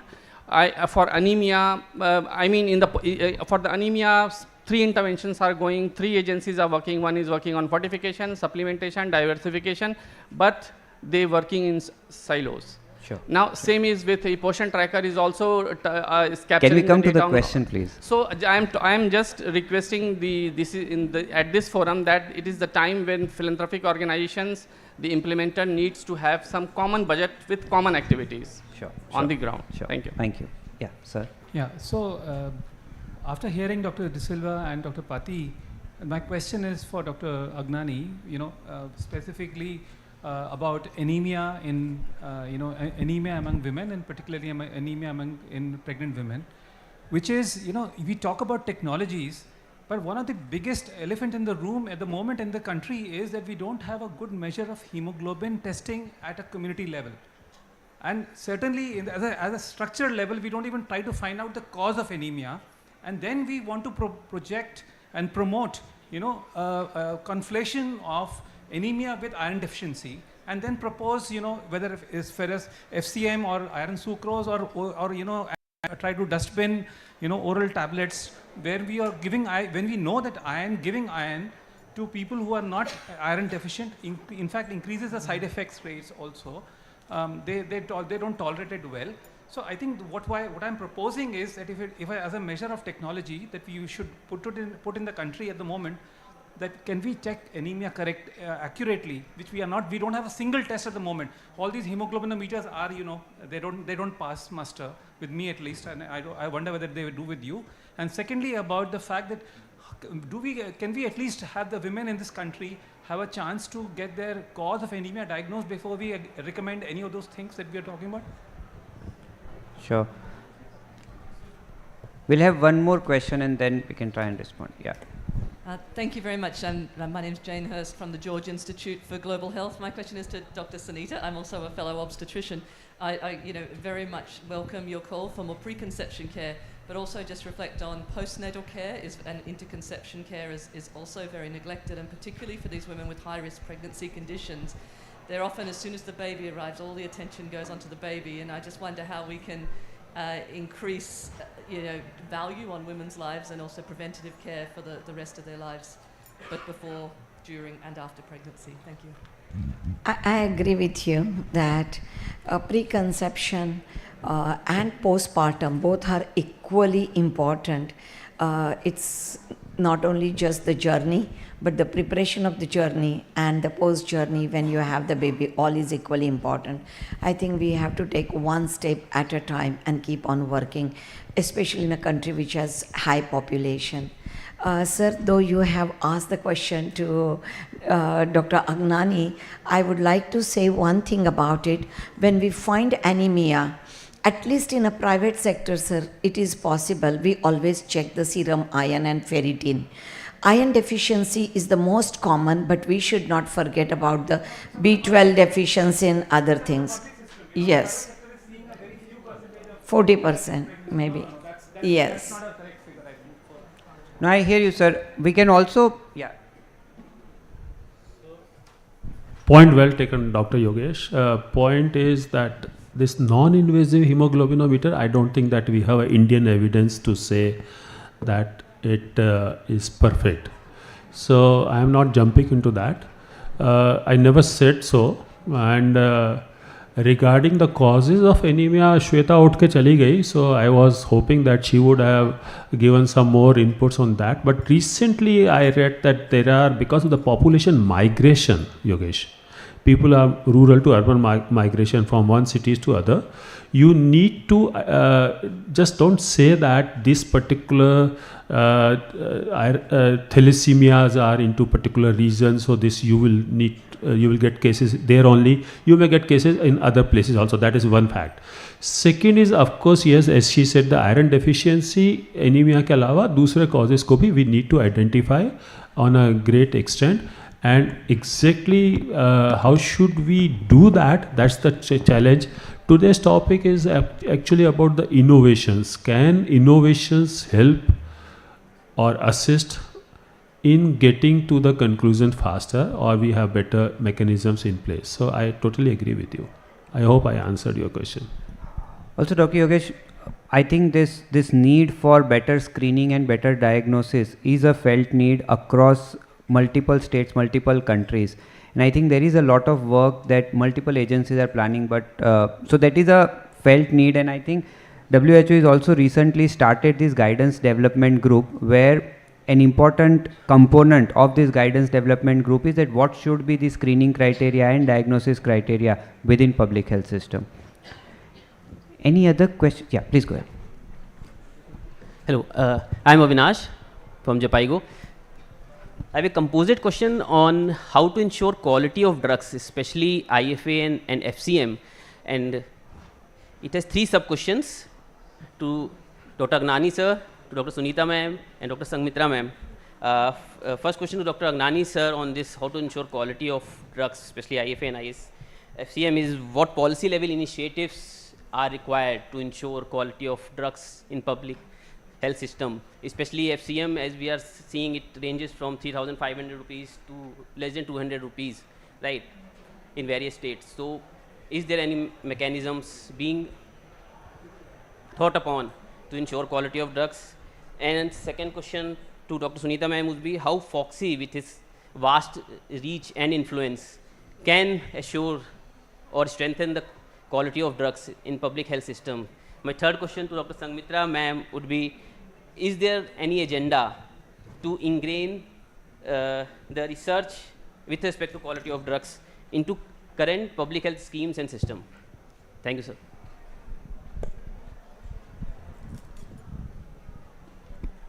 So I think there are various levels at which you test the drugs and see the not of a standard quality things, and there are mechanisms in place to see this. This is absolutely no relation to the cost. And we have seen the evidence where he was saying that FCM cost came down from $50 to $5. I give you another example. The drugs for viral hepatitis. When the Punjab and Haryana were doing this project, I don't remember the calculations, but they were huge in terms of per 90 days treatment. The cost was more than $1,000, and which came down to $10 because of the scale and because of the other CDSO took the initiative. So quality is not related to pricing, and there are enough mechanisms in place in our country to check the quality, and we have ample examples and to show that we can work on that. Only thing is that we need to work better on these things. Thank you. As far as gynecologists are concerned, we always will depend on the government. Government has to assure the quality control in the manufacturing and development of the product. It is the DCGI who has to do that. When product comes in our hand, we don't have any control. Whatever is available, we have to give. Especially in peripheral areas, eastern areas, not necessarily every companies will come out with the product. So it's we have to be dependent on the government to ensure that they do the quality control and the end product comes very well for us to use. I'll just add one point to what sir and ma'am said. I think CDSCO and DCGI have put in Schedule M and good manufacturing practices to help improve that. I think a lot of work still needs to be done on quality, but they're also strengthening the labs to help improve. So I think hopefully you'll see more progress as we go forward, and everyone recognizes, even the government. But there's a lot of progress which has happened. Thanks. Great. We have time for one more question. I think I need to give in the ICMR perspective, and given this kind of challenges which innovators, or for example someone has got a new molecule, but how do they go ahead? So we have set up a whole pipeline of from the innovation to the program uptake, that is MedTech Mitra. So this MedTech Mitra is what they have got. We support the innovators or any new discovery that has come up. So for the preclinical testing we do have entirely one institute, that is NARF Hyderabad. They are responsible solely for the preclinical testing of the drug in animals. That's National Animal Resource Facility. It's a huge establishment, and once it goes to the preclinical establishment and with good GMP, we are already into collaboration with CDSCO and DCGI. We very closely work with them, and then we do have a set of entire network of clinical trials, which is INTENT. So India Clinical Trial Network Initiative, wherein we have set up hospitals, both secondary as well as tertiary hospitals, who are designated as the Center for Excellence for Clinical Trial. I mean, these facilities are clinical trial ready. Any new drug, any new diagnostic, they would immediately take up the trial, and so that you don't spend time in the preparatory phase and come out with the solution, come out with the results, so that can be again compile. Then once the finding is positive, we do have an entire division called Health Technology Assessment India, because it also has to be cost effective and equitable. That's very important. Any innovation, it not only it's clinically effective, but it also has to be cost effective and also reduce the out of pocket expenditure, so that program can take up. So then it goes to the HTA, or Health Technology Assessment, and HTA, once it gets through the HTA saying that it is affordable or this is the cost at which government should fix up. For example, the best example is our sickle cell rapid kit. The way its price de-escalated from 1300 to now 30 rupees, because HTA showed that this is the minimum price which the kit can be procured by the government. And then comes the role of the medical supply organization, so that they can take up. So the whole journey or whole pipeline has already been established, and we really do look forward to some positive outcomes. So thank you. Dr. Surendra from Swadesh Foundation. Sorry. We will have to close here, but I'll just request Chair if there are any closing remarks from your side, and then we can close. I just want to compliment here that Foxy is there, because we have worked with Foxy for almost 8 years for HIV and syphilis, and I have seen how at national level government has taken it up to see that every Foxy doctor who's registered with you, that time 36,000 was there, and together we have developed the guideline, and it's great to see that you are here and we are discussing about maternal child health. So thank you that the Foxy is there at the dais. Thank you. Thank you for that. So thank you very much. This was a great discussion. In the end, I would just remind you how we started. We started with Janani Suraksha Yojana to have an increase in institutional deliveries. We did great work. And then we realized that there is some C-sections not being covered under JSY. You have out-of-pocket expenditure happening. So we graduated to JSSK, Janani Sishu Suraksha Karikram, and we brought infants under 1 year of age also under that cover. And then we saw that it is something is still missing. Something of quality came to our mind. We started with the Lakshya initiative. So JSY going to JSSK, JSSK going to the Lakshya initiatives in the hospitals.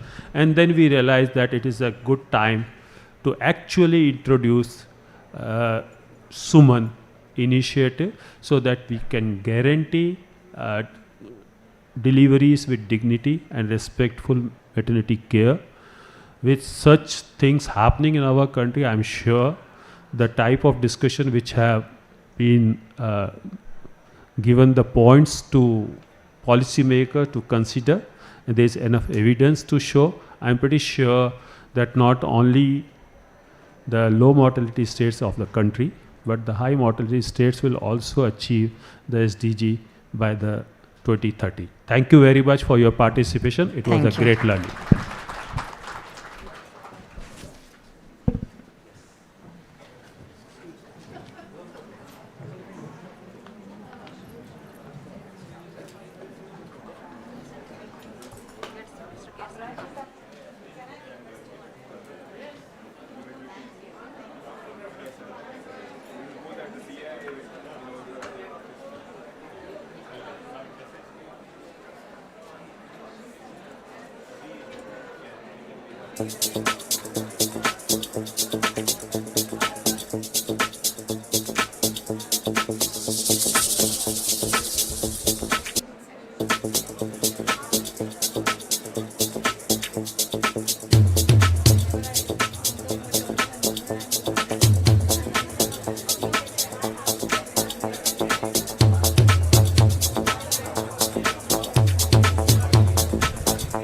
Thank you everyone for attending this session. There's another very interesting session happening in meeting room number 9 on digital health. If some of you want to attend it, please.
Welcome to Beyond Type 1. We're an organization of boundary pushers.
Hello everyone.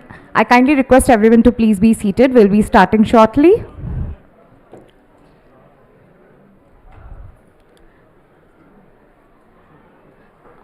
We need one more chair.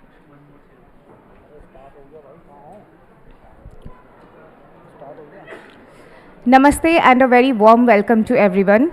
My name is Dr. Varsha Priyadarshini Raut and I am a youth advocate with Hriday and I am Beyond Type 1's ambassador. I was also a caregiver to my father through his diabetes journey. It's an honor today for me to moderate today's panel discussion, and we have gathered here to actually discuss about one of the most important public health crises, that is diabetes. For many of us young people, diabetes isn't distant, it's quite personal. We either live with it or care for someone who lives with diabetes. But the existing siloed approach is not going to work anymore for that.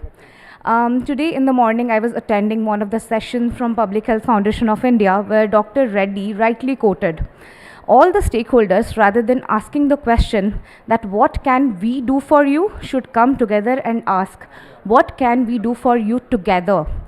So with this start, today's panel discussion, Beyond Barriers, brings together diverse voices to explore sustainable, community-led and cross-sectoral models that can transform diabetes care, especially in low and middle income countries.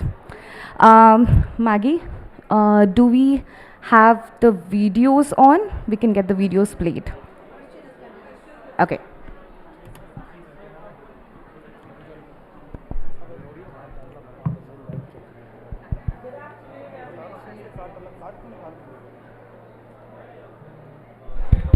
Okay. Good afternoon, everyone. I am Christian Hurley, the Senior Vice President of Global Advocacy and Social Impact at Beyond Type 1. I am thrilled to welcome all of you to this important panel here at the World Health Summit that we are so excited to be a part of and to bring this dialogue with you together with our partners today. Beyond Type 1 is a global nonprofit founded by Nick Jonas and Juliette de Beaubigny, as well as Priyanka Chopra, all around the concept of helping the diabetes community to not only survive, but to be able to thrive, and then look for opportunities to drive innovation and support and improved outcomes for our community members. So today, we're very thrilled to present this wonderful panel to you. We're going to share a little bit of a sizzle reel that will give you a bit more background about Beyond Type 1. And if I could just say, P4 in the back, please come up to the front. We'd love to see your faces and have you really engage in this process. Today is about community and talking about how we can work together to improve outcomes for all of us. So on to the next, onto the video. Thank you so much. Thank you for being here. Welcome to Beyond Type 1. We're an organization of boundary pushers, of people who ask why not, of work that changes the global perception of diabetes in a way others thought just wasn't possible, because we're committed to changing what it means to live and thrive with every type. We deeply understand our community because we're a part of it. We see the struggles of our fellow people with diabetes and address them directly, with agility and creativity. To make an overwhelming life experience easier, safer, and way less scary, we focus on diabetes education, not typically found in a doctor's office. We build and run programs that directly provide the vital need for connection and community learning. We provide lifelong side-by-side support and resources for a lifelong condition, and we create widespread awareness of the warning signs of undiagnosed diabetes to make sure everyone gets an accurate and safe diagnosis as quickly as possible. We're here not only to save lives, but make them infinitely better. We spend time with 5 million highly engaged community members online and in person every year. Our innovative and deeply community-rooted campaigns garner 150 million social impressions. Our built communities, programs, and resources are in 9 languages, reaching over 130 countries. So we have one question to ask. Will you join us?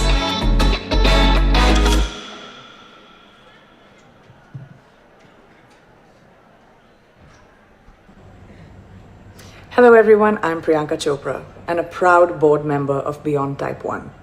My husband Nick Jonas and I have seen firsthand the challenges of living with diabetes, and we are very passionate about trying to make a difference where we can.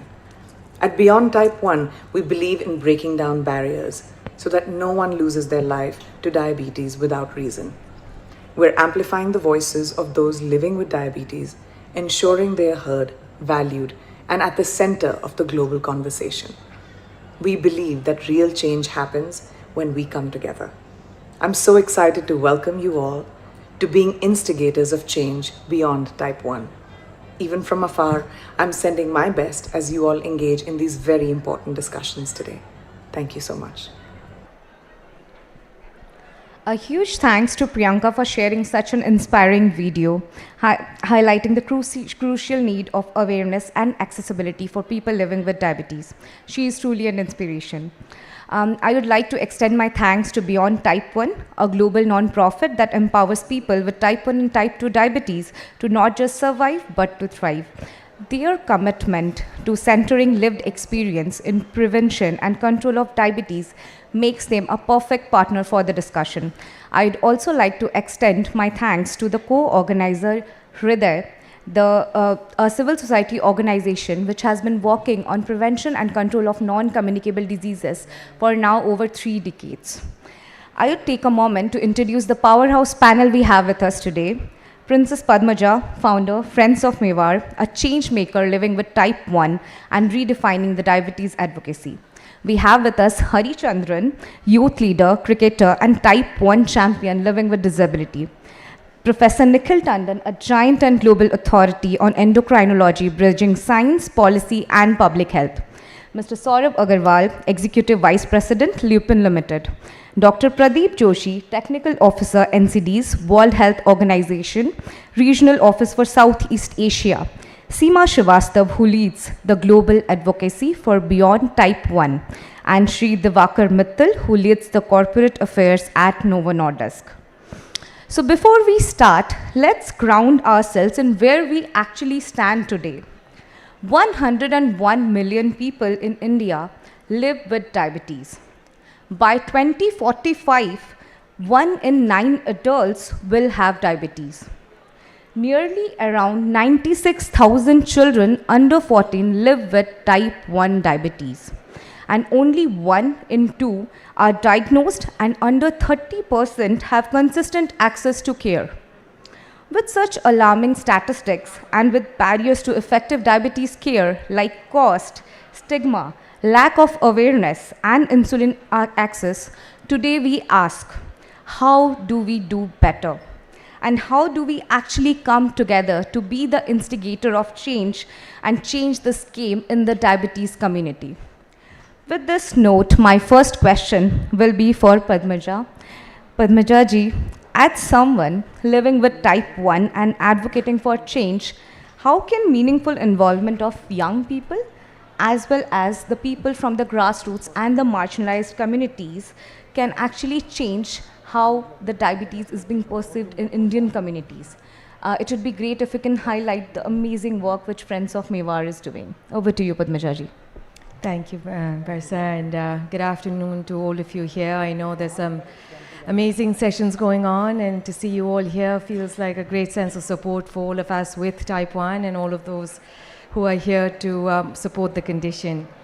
Having said that, Barsa, and of course my fellow panelists, really an honor to be with all of you. To get to the question, which I think I need about 8 hours, which I know you're not going to give me. So to keep it short and to the point, talking about how to have better access to type 1 diabetes, the first thing I personally feel that needs to be done is the myths around it have to be changed and removed. I've had the privilege of living with this condition and being okay with it. I don't think this privilege needs to be just for a few people. This is really something that needs to be accessible to everyone. The one way I feel that can be the case is if insulin is accessible. It's the only prescription drug I've taken for the last 40 years. And so a lot of myths around type 1, of other complications and all, should be answered by this simple fact as well. But these facts can't be contained in this room. So if you've made the time to be here today, a lot of you are well aware of what type 1 is and what it does. If we can't get it out to the people who it truly matters to, then we failed. Success for type 1 is when the community is involved, when organizations are involved, when government is involved, and institutions that are working towards the same goals are all committed to it. And I feel that we all need to be swimming in the same direction. We need to know what that outcome looks like, what the possibility is, what the reality is.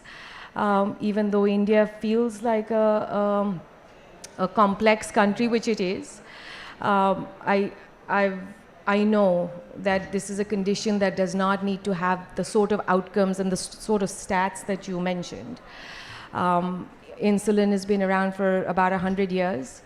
So we today are at a point to make a huger difference, a much bigger difference, to be able to live and thrive, as you keep saying, Barsa. It's not just living and surviving with type 1, right? It's truly being able to thrive with type 1. And I think institutions that are around today, whether it's Beyond Type 1 or the Clinton Foundation, who's doing such phenomenal work at the grassroots level, Hriday, and many others. I'm just glad that we're all in one room because we need each other to make a difference. Thank you so much. Like being a youth leader, the next question which came to my mind is like, what is that we the young people can do?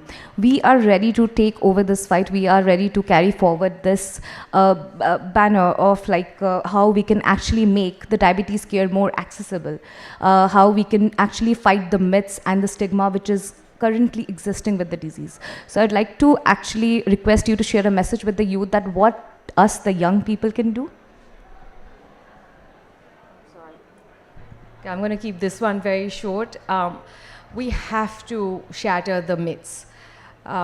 If as the young, those who've lived with it for a long time and those who are continuing to live with it, if we can remove the myths around type 1, I think 90% of our battle for type 1 will be served. So I really say this not just to one section of those living with type 1, but to all of us over here today, whether you have it or you don't, please support us in removing the myths that's around type 1. And yeah, I think I'll keep it to that. Thank you so much for sharing your insights. So with this, building on the importance of lived experience, I would now like to turn to our next lived experience champion, Hari. So Hari, my next question is for you. Your journey with type 1, diabetes and disability is actually incredibly powerful. So can you share your personal journey and tell us about how we can ensure that especially people from the marginalized communities and also from the grassroots are never being left behind? I'd also like to share with the audience that Hari here is comfortable in sharing his experience in Tamil. So we have with us Shruta, who will then translate it further in English for all of us. Hari, please go ahead. எல்லாத்துக்கும் வணக்கம். நான் சாதாரணமான இடத்துலேருந்து இந்த இடத்துக்கு என்னை வர வச்ச வேர்ல்டு ஹெல்த் சமிட் அமைப்பிற்கும் பியாண்ட் டைப் 1 அமைப்பிற்கும் ஹிருதய அமைப்பிற்கும் நான் ஃபஸ்ட்டு என்னுடைய வழியை ஷேர் பண்ணுறதுக்கான இடத்த கொடுத்ததற்கு நான் நன்றி தெரிவிச்சுக்கிறேன். என் பேர் ஹரிச்சந்திரன். நான் தமிழ்நாட்டிலிருந்து வந்தேன். 27 வருஷமாக மாற்றுத்திறனாளியாகவும் கடந்த 11 வருஷமாக முதல்வகை நீரிழிவால் பாதிக்கப்பட்டு வாழும் போராளி. எனக்கு 8 வயசில் போலியோ அட்டாக்னால் என்னுடைய 2 கையும் ஒரு காலும் பாதிக்கப்பட்டு 3 வருஷம் என்னால் நடக்க முடியல. நான் ஒரு பனியன் கம்பெனியில் ஆஃபீஸ் அசிஸ்டண்ட்டாக ஒர்க் பண்ணேன். எனது 23வது வயதில் எனக்கு இது கடந்த ஒரு சில நாட்களாக தீராத தண்ணி தாகம், அடிக்கடி யூரினைஸ் போகிறது அதிகமாக இருந்துச்சு. எனக்கு என்னென்னு தெரியலை. ஒரு நாள் கம்பெனியில் நான் மயக்கமாயிட்டேன். அப்போ தான் என்னை ஹாஸ்பிட்டல் அட்மிட் பண்ணாங்க. அப்போ தான் தெரிஞ்சு எனக்கு சுகர் லெவல் செக் பண்ணி பார்த்துட்டு 900 இருந்துச்சு. அப்போ எனக்கு டைப் 1 டயபெட்டிக் இருக்குன்னு டாக்டர் சொன்னாங்க. என்னால் அந்த இடத்துல அதை ஏற்றுக்கவே முடியல. ரொம்ப கஷ்டப்பட்டேன். நான் முதல்லையே இவ்வளோ காலம் இந்த மாற்றுத்திறனாளியோடு போராடிட்டேன் என் லைஃப்பை. என்னை டெய்லியும் 4 முறை இன்சுலின் போடணும், 4 முறை செக் பண்ணிட்டு தான் சாப்பிடணும் அப்படிங்கிற மாதிரி எனக்கு அறிவுரை கூறினாங்க டாக்டரு. ஆனால் என்னோடய ஃபேமிலியால் 4 முறை இன்சுலினும் வாங்கி கொடுக்க முடியாது. அவங்க சொல்கிற சாப்பாடு எனக்கு 3 நேரம் பண்ணியும் கொடுக்க முடியாது. எங்கள் வீட்டில் ஒரு நாளைக்கு ஒரு டைம் தான் சாப்பாடு செய்வாங்க. என்னுடைய சராசரி டெய்லியும் சுகர் லெவல்ஸ் 450லேருந்து 500 மெயின்டைன் பண்ணேன். என்னால் சரியாகவே இருக்க முடியாது. அடிக்கடி நான் ஹாஸ்பிட்டலில் கோமா ஸ்டேஜில் அட்மிட் ஆனேன். இதுதான் என்னுடைய starting journey.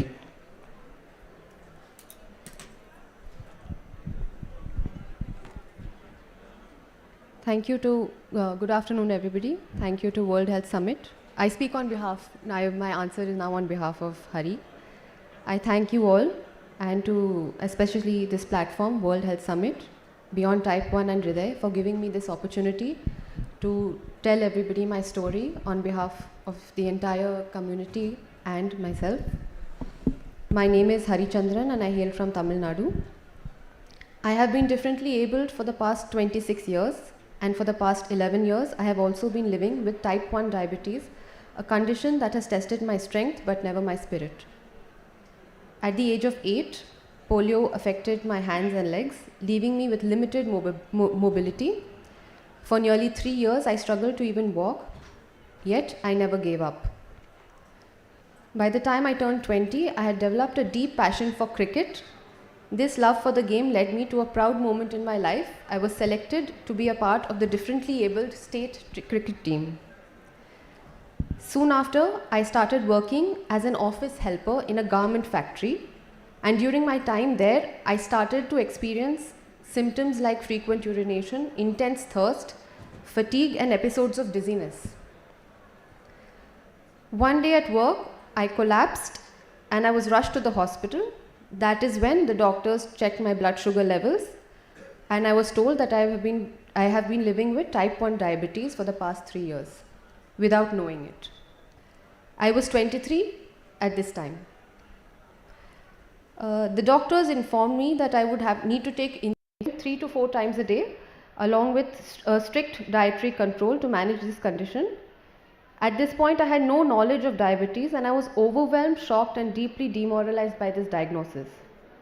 As someone already living with physical limitations, I found it extremely difficult to self-administer the insulin using my syringe. In those early days, It was only my family, my close relatives and parents who supported me in managing the insulin doses. But unfortunately, even they were quite unaware about the disease. And our financial situations were such that it made things worse. Despite needing 3 to 4 insulin doses a day, I would often endure the pain of taking all my insulin doses, daily insulin doses at one go, just to avoid using 3 separate syringes on a daily basis. I was unknowingly putting my life at risk. Due to this neglect and lack of awareness, I was frequently hospitalized, sometimes even slipping into a coma. My average daily blood sugar levels were alarmingly high. These years were marked by both physical pain and mental distress. Another major challenge that I would like to bring to notice is that the doctors kept using medical jargons that I did not understand. These made things even more difficult for me and my family to understand the gravity of the situation. But despite everything, I have kept on fighting. Thank you so much, Shruta. Hari, sorry, I'll give it a moment. Thank you so much, Shruta, and thank you so much, Hari. Hari actually shared a quite powerful point regarding the medical jargons. So there is a need to simplify this medical jargons and translate the research that we are doing for the communities so that they can actually use this knowledge. In alignment to that, my next question is for Professor Tandon. Professor Tandon, in your view, how can we translate these research findings into simple, accessible messages that empower people and the communities who are living with diabetes? Thanks for the question. Actually, I would actually break it down in two parts. One is, of course, for people who are living with diabetes, and that's one tranche. But there's also a lot of need to tell people in the community about the problem itself, because unless a problem is recognized, as Hari said, I mean, if he had to live for 3 years without people even knowing what he was suffering from, means that there was clearly a gap in his ability to tell people the problem and people understanding the problem. The other issue which will happen here is that I know people will, if you ask the average individual, they'll say, well, diabetes is diabetes is diabetes, right? The difference between type 1 and the rest is actually very stark. And a failure to diagnose type 1 in time has many more sinister implications than for type 2. So I think the first lot of communication has really to be for people to understand what the disease is all about. It's not a rare disease. You said 101 million people. So clearly, you know, if it's going to be about 10% of our population overall, it's worth our while to invest in communicating to the population at large. This is a problem. This is how it presents. Because if we've seen the fact that a child who has the symptoms which Hari has spoken to reaches an emergency room and is unconscious, people don't think of diabetes because it doesn't sort of click in their heads, and that sort of wastes precious time. So one category is clearly general population, primary care physicians, to recognize that, you know, this is a potential cause for a range of symptoms which he mentioned. Now, for the second part, let me just put my hand up. The medical community is not necessarily great at communication. Right? No, it's best to acknowledge your deficiency so that then you can seek assistance, right? And we often tend to assume that the language we speak is easily understandable by the person sitting across us. There is no excuse, there is no justification, there is no defense. I mean, you know, please don't get me wrong. But I think we need people who are perhaps more articulate than us to communicate that. And that's where I feel, you know, civil society becomes a very important part of this whole thing. And there's certain disorders in which civil society has done a great job. I mean, if you look at the entire sort of visual impairment sector, there's a lot of civil society contribution in India there, which not only sort of spreads the message, but also assists in facilitating care and treatment. I think we need much more in the sense, and I'm delighted that an organization like Beyond Type 1 is moving beyond the shores of North America and looking at, putting presence in India, and I'm sure there are others. The issue with type 1 diabetes, people often feel is too small a problem. Does it really require that much of an investment in time and effort? But it's a critical problem. Remember, if it's happening to 3-year-olds and 5-year-olds, we're looking at 60, 70, 80 years of living with a condition which is not easy to handle. It's not easy to handle in adults, but it's definitely even more difficult to handle when you're a child. And the first thing, I think anybody who comes to a diagnosis needs to be reassured that there is help out there. And that's the first thing in communication, I think, which is very important, that there is help out there, that the help is not restricted to the doctor's room, that there is a community out there which can provide that assistance, and there will require different levels of support. A child wanting to play sports will have a different requirement from somebody who has moved from staying at home and handling the problems to living in a hostel, where they're going to get food which is whatever is cooked for 500 other people. There are shift workers who come, and it's a very difficult job. I mean, you say, well, you have to have three meals a day, blah, blah, blah. But they're working through the night. So we need a large degree of support in our ability to communicate and deal with each of these, come up with, there are medical solutions for this, right? But I don't think they've been translated into an easily understandable language. And I think that's the critical part. And as I said, I mean, we should accept our deficiency and seek assistance from people who are more competent than us to do that. Thank you so much, Professor Tandon. Professor Tandon actually brought out a quite important point of building a supportive ecosystem which can actually carry forward this agenda of prevention control of diabetes. So here also come now the role of the private sector. So the private sector partners actually play a quite critical role in diabetes care by driving innovation, providing resources, and also increasing the access to care. So now turning to our private sector voice, Mr. Agarwal, Lupin has been a key player in advancing sustainable solutions that expand access to insulin and diabetes care, especially in the underserved areas. So could you please share how your organization has approached this work and what you have learned about building sustainable models that truly improve the outcomes of the individuals and communities managing this chronic condition like diabetes? Over to you. Thank you, Barsha, and thanks everyone from Beyond Type 1, Hridayam, and WHS. Very interesting point my fellow panelists have talked about. I'm just picking up from there and what we as industry is building upon. One being breaking the myths, what Princess Padma talked about. We have a lived experience of Hari, who is talking about what are the challenges a patient living with diabetes faces, and then we have Professor Tandon, who talked about what's the role medicos play. And I feel each of these stakeholders, including us in private sector, plays a huge role. And we work typically on 4 pillars. One is awareness, and typically when we talk of awareness, I think it's not just about disease, but also living with disease or a disorder as a condition. And towards that, a lot of effort, let's say companies like us do, we do a lot of road shows. We do a lot of community level work. In our CSR initiatives, we have adopted a couple of districts in Rajasthan, Madhya Pradesh, wherein we are working at community level to educate people. And at a mass level, at various HCPs or doctors whom we cover, I mean, we cover, say, more than 2 lakh doctors across country. We make sure there are a lot of awareness, inputs, posters, material which is made available, and also being accessible to people at their level, in their language and at the place where they are visiting. So that's level 1, which talks about awareness. On critical days and initiatives like you have World Diabetes Day, you have awareness weeks which are there, we make sure that there is a noise and voice of people which is heard. So that's one. Second, we assist.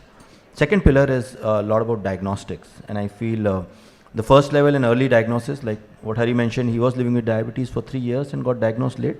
I think there's a very precious loss of those 3 years. Could have been diagnosed early, maybe the outcomes would be much different and much better. I'm happy to share that on a yearly basis, we would be screening more than 5.5 lakh patients.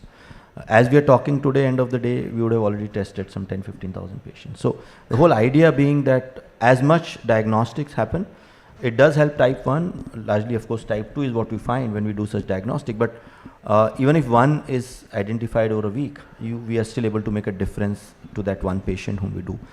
Third is about the treatment options. Of course, being a pharmaceutical company, we make sure that we bridge the gap between the global products availability and that in India. Through a partnership with various global firms, we make sure that those products are brought in India on time and at India-centric pricing. I think that's extremely important because a lot of time affordability is something which cuts the duration of therapy short and so on. So we make sure A, it's available, and A, B, it's available at the cost at which patient can afford it over a long period of time. And the last piece, which we have done a lot of work now in last 5-6 years, is on the whole adherence piece. Because more than often, doctors do write brilliant medications. There are counselors who educate people. Patient starts with medication, but even in chronic conditions like diabetes and type 1 being more riskier, more than often people disengage with drugs and treatment protocol and advice of doctors at the end of 1 month, 2 months, 3 months. You'll be surprised to know that 60% of the patients drop out after 6 months. There are barely 25 to 30% patients who reach 1 full year of medication. And half of them will reach with half of the medication. Meaning there are 7 products or 7 medications which a doctor has advised. Somebody is taking 2, somebody is taking 3, and I'm sure Professor Tandon will be seeing this more often, that in our country, people do drop out and don't take consistently the medication. There we have put a very good patient support program. I think I'm happy to share that must be the industry best also. We have a program called Hamrahi, which has, in last 1 year, we have onboarded around 1 lakh of patients. And these 100,000 patients who are there on the platform are handholded through the year. Each of the patients are provided for personal counseling, education and assistance for making their diet plans, making sure that they are explained the prescriptions which a doctor is giving to them, and then also assisting and motivating them with some incentives. And the incentive being that, okay, if you comply and adhere to the medication as prescribed by the doctor, post 3 months, we offer you a 30 days complimentary medication. So the 4th month becomes complimentary for them. And every 3 months, this becomes a sort of incentive for them to continue on their medication.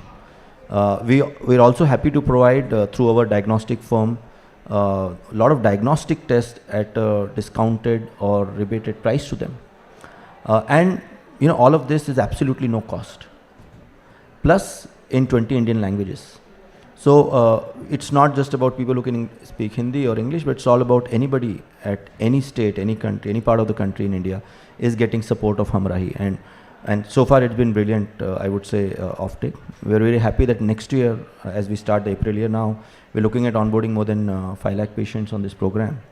And one last thing that we did around 5 years back, that every pack of a diabetes and a cardiology product, heart disease or diabetes product that Lupin markets, has a QR code which directs the patient to a conversational chatbot. This chatbot is powered with generative AI, NLP more of so, natural language processing, in which very basic queries which a patient has is answered in 20 languages. So if a patient has a very simple query like how much water can I have, and is this fruit good or not, can I have a mango or not, if I have a watermelon, can I do something else or not? I mean, this bot is powered to answer all of that. So every pill that a patient buys of Lupin product, you scan that QR code, it goes to a chatbot called Anya. This was introduced in 2018, and we have more than 5 lakh patients with diabetes who have benefited from this. Every single day we answer more than 1500 to 1800 queries on this chatbot. And very, very happy, and making sure that now we have integrated with Gen AI technology. I think in next 3 to 6 months, the conversational AI should be active, which means it will talk the language which patient talks and understand and offer better and medically verified answers. So each of the answer that is given to patient is very well vetted through a qualified person who understand disease, who understand medicines. So they are not just random answers which are available on search engines. They are absolutely medically verified information. So I think these are the efforts that we are doing at all the 4 pillars: awareness, diagnosis, treatment, and all. Thank you. Thank you so much, and thank you actually for sharing regarding this patient support programs and how we are actually breaking the language barriers and leveraging the technology that we have with us. Thank you so much for sharing your insights. With that, so the next is the WHO's Diabetes Global Compact actually calls for a multi-stakeholder approach, bringing together the people living with diabetes, the researchers, the non-governmental organizations and the civil society organizations, healthcare professionals, policymakers, corporates, and the other key stakeholders to come together for a common vision of achieving equitable access to diabetes prevention and care. In alignment to that, my next question is for Dr. Joshi. Dr. Joshi, according to you, how can India and other countries in the region actually adapt the global frameworks like the Global Diabetes Compact into their local context? And how can WHO help them in that? Over to you. Thank you. And first of all,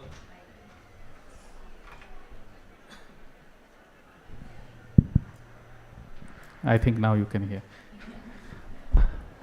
So thank you. First of all, I appreciate the efforts of Beyond Type 1 as well as Hriday for bringing this very important topic in this significant forum. So to start with, I will just give in the regional perspective the burden of diabetes which we are talking about. With the recent WHO estimates, 1 in 5 adults is having people living with diabetes in the region, and there are around more than 1 million people with type 1 diabetes in the region. So very bold actions are very much needed and needed to be very timely. And in this respect, the Global Diabetes Compact provides that kind of a guidance. So to start with, how the countries can implement this kind of a Global Diabetes Compact framework, which is for the key ask of the Global Diabetes Compact. First, I think most of you have heard about the UN high-level political declaration for NCDs, and in that context, most of the countries have already established the multi-sectoral platform at their country level, and there is a functional multi-sectoral action plan which is being implemented. And what it brings, the multi-sector action plan brings the whole of society and the whole of government approach together. So with this, most of the interventions have been already been implemented both at the population level as well as the individual level. That has impacted not only in the reduction of major NCDs including diabetes. So that is one aspect which is can be there. The second is that in 2022, the Regional Committee has adopted the implementation roadmap for accelerating prevention and control of NCDs till 2030. So it provides, what it provides to the countries is what prioritized or what sustainable actions can be done, and not only those identifying those prioritized or sustainable actions, but also providing the tools to implement those things. Third, coming to the Global Diabetes Compact, as you have touched on, so I just want to allude on that there are 5 global diabetes coverage targets which the entire global community has agreed to achieve by 2030. And to achieve, and these global diabetes targets are primarily health system oriented, which requires primary healthcare approach. So in that context, we have in the region the Sea Hearts initiative, which has 4 time-bound milestones by 2025. And one of the most important milestone is to place 100 million people with diabetes and hypertension on protocol-based management by 2025. And I want to share collectively all the 11 countries by December 2024 already have achieved 73% of that. So this is the things which have already leveraged to provide the services at the primary health care. So it will further help to reduce the undetected, untreated cases in that context. Coming to the other important point, last year, 2024, on the World Diabetes Day, the government, civil society organization, academics, including Dr. Nikhil Tandon, researchers, civil society organizations, people living with diabetes, came together and have one adopted call to action, Colombo call to action for strengthening prevention and control of diabetes. And it provides the actionable points which can be done at the country level by 2030 and achieving those global diabetes compact targets. So there are mechanisms and platforms available, but challenges are huge. First and most important, there is requirement of the political will, which is there, which is very important. The second is investment in the human and the financial resources, which is the most important challenge also. And the third, which is required, is fixing the accountability. If we are not monitoring it, we can't assess where we are going. And WHO is committed to provide all kind of the technical supports to the member states, including in this region, to prevent and control diabetes in the region. Thank you. Thank you so much, Dr. Joshi. So today we have heard from our lived experience champions, the grassroots voices, the research heads, as well as our corporate sector partners and UN agencies. So, but to bring it all together, we need collaboration, we need a binding force. So here comes the role of Beyond Type 1. So my next question is for Seema. So Seema, at Beyond Type 1 and being one of your ambassadors, I know that you believe in clear community-driven communication, as well as your work is centered in lived experience, and you in a way actually build the capacity of the young people like me. So also from your global work, Seema, what are the models that you have seen have worked well, and how in a way we can contextualize it for India? Thank you, Barsa. So thank you everyone for being at the Beyond Type 1 panel and giving it so much power, and thank you to all for being here.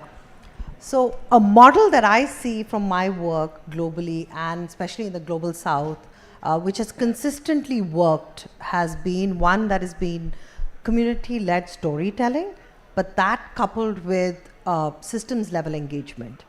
So when lived experiences are not just featured in campaigns, but they are the co-designers of the content of that campaign, you will see a real shift in the narrative, a shift in the awareness, in stigma reduction, and also in policy momentum. I'll give you a few examples of my work that I've done globally previous to Beyond Type 1 that I've seen work in the health sector. So in India and Africa, we partnered with youth-led health groups for advocating for vaccines, and the campaigns that were created in those were very hyperlocal. They were in local languages. They drew upon stories, music, and poetry. And what we ended up with was something that was resonating with the youth in the community, not just because they were increasing awareness, but really because they were pushing the boundaries and pushing vaccines into the public healthcare system. One of them was the Hep B vaccine, which was included in India through the Gates Foundation and PATH. Another example that I can give is peer-led networks into primary care, something that Saurabh also mentioned. And we saw this in Latin America, where we trained peer groups and supporters to be educators within the clinics and to work through the year with patients.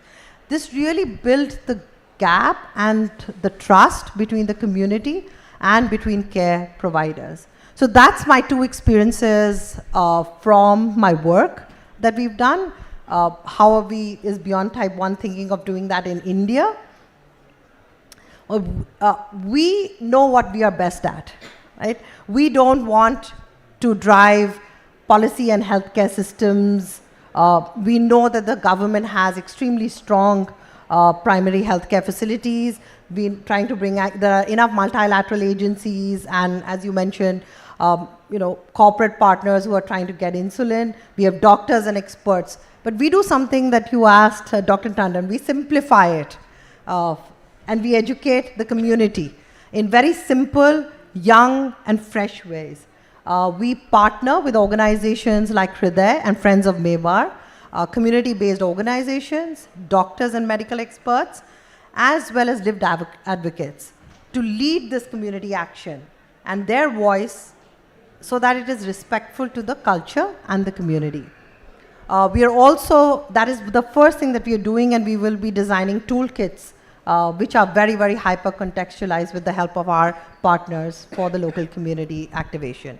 The other is we will bring our launch the See the Science campaign into India. Again, very, very fresh, bold, creative, using something which is our special sauce, that is the influencers, celebrities, and lived experiences, but very grounded in the culture, the context, and in the stories of those who are living with diabetes or managing diabetes. And finally, we are doing something which is very, very critical to our work, which is we are partnering with the Math to do a workshop to train young advocates like yourself. And Hari is one of them too, who is going to be trained from May 5th to 7th, to really share their voices and stories very powerfully on global platforms. So it's a structured program that, and in a vulnerable and safe space that allows them to share their stories and take this to the global platform. What can I say is, finally, you said the binding factor amongst us all. And I'd really say one of the things that is very key to our work is to expand access. We don't believe just in representation. We believe in participation, right? So that those who are living with diabetes are in the design room, are at the microphone, and in the boardrooms. Thank you so much, Seema. I would like to pick up one of the most important points that Seema emphasized upon is about meaningful involvement of people with lived experience. I will also like to reiterate what we call a mantra at Hriday. It's nothing for us without us. With this line, thank you for all your insights. So let's now talk about solutions where we all can actually work together and scale up the impact. So my next question is again for Padmaja. Padmaja ji, what's one way we can increase the peer-led education and support systems in low-resource and traditional communities? So I would also request you to, if you can just highlight the amazing work that Friends of Mewar is doing. So again, another loaded question, Vaisa. It's really accumulation. For example, COVID. Sorry, can you hear me okay? It's really accumulation of what 16 weeks interval of vaccination. And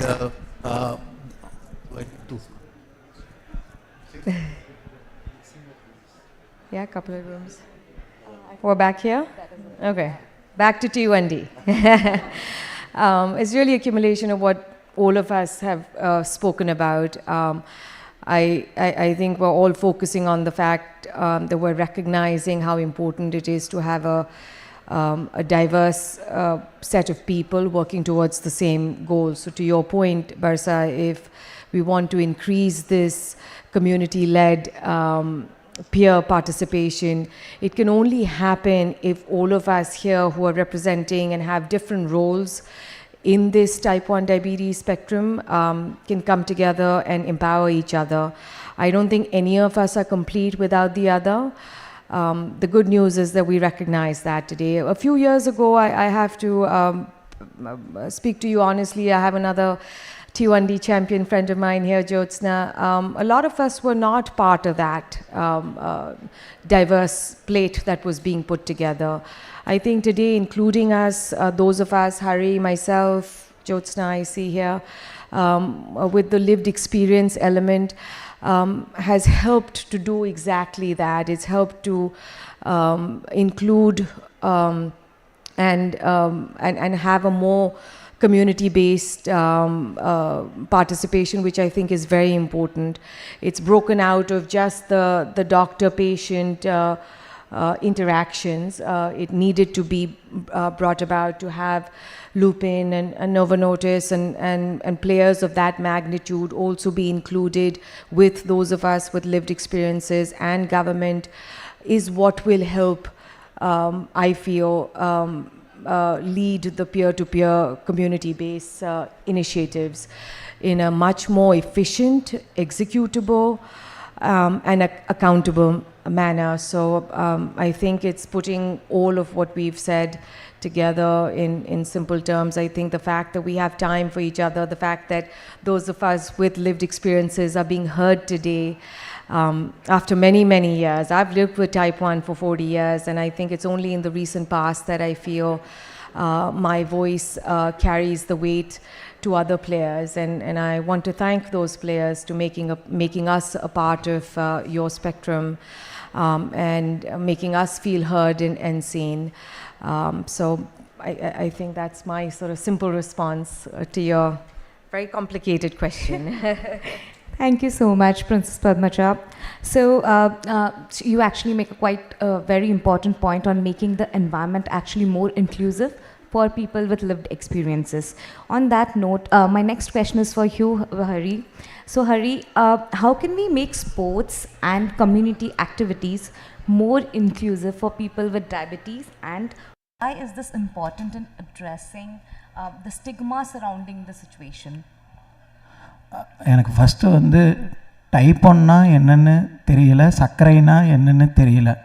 type ஒன்றுனா நம்ம insulin எடுத்துக்கிட்டால் மட்டும்தான் உயிர் வாழ முடியுங்கிறத தெரிஞ்சுக்கிட்டேன். அதுக்கப்புறம் type ஒன்னா என்னென்னு தெரிஞ்சுக்கிறதுக்காக கூகுளில் சர்ச் பண்ணி பார்த்தேன். அப்போ தான் வந்து எனக்கு people supported group Tamil Nadu type 1 diabetic ஃபவுண்டேஷனுடைய உதவி கிடச்சிச்சு. அவங்கக்கிட்ட நான் என்னுடைய பாஸ்ட்டை பற்றி சொன்னேன். இந்த மாதிரி எனக்கு இன்சுலின் போட கஷ்டமாக இருக்குது, என்னால் டெய்லியும் 4 முறை இன்சுலின் போட முடியல அப்படின்னு சொல்லி சொன்னேன். அப்போ தான் அவங்க வந்து எனக்கு நீங்கள் வந்து இன்சுலின் எடுத்தால் மட்டும்தான் நீங்கள் உயிர் வாழ முடியும் அப்படிங்கிற எனக்கு அந்த டைப் 1 கல்வியை எனக்கு சொல்லி கொடுத்தாங்க. அதுக்கப்புறம் என்ன ஒரு மருத்துவர் அறக்கட்டளை வச்சு அவர் எனக்கு ஒரு இன்சுலின் பம்ப்பு கொடுத்தாரு. அந்த இன்சுலின் பம்புனால தான் நான் இப்போ நல்லா இருக்கேன். அதுக்கப்புறம் என்னுடைய பொருளாதாரம் என்னால் இன்சுலின் வாங்க முடியல. அதுக்கு டாக்டர்ஸ் மோகன்ஸ் சென்னை ஹாஸ்பிட்டலில் எனக்கு இன்சுலின் வாங்கி கொடுத்தாங்க. டைப் 1 நம்ம இன்சுலின் எடுத்துக்கிட்டால் மட்டும்தான் இதுக்கான நிரந்தர தீர்வுங்கிறது எனக்கு தெரிஞ்சதுக்கப்புறம் என் பீப்புள் கம்யூனிட்டி ஒர்க்கை நான் பார்க்குறக்கு ஆரம்பித்தேன். இப்போ நான் எந்த டாக்டரை போய் immunization program or any other program.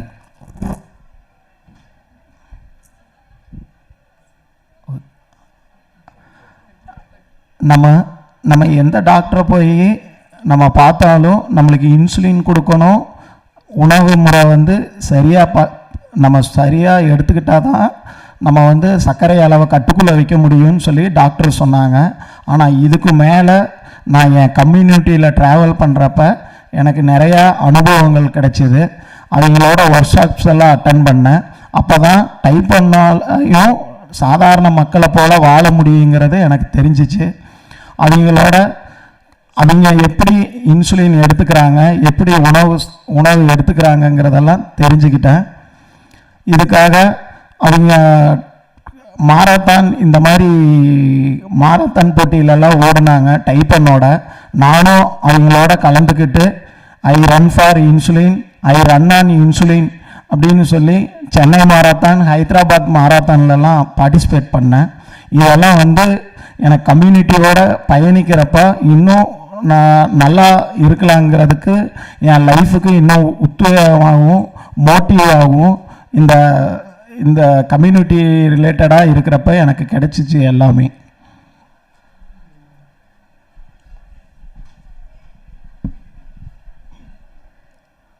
When I was first diagnosed with type 1 diabetes, like most people, I turned to Google to understand what the condition really meant.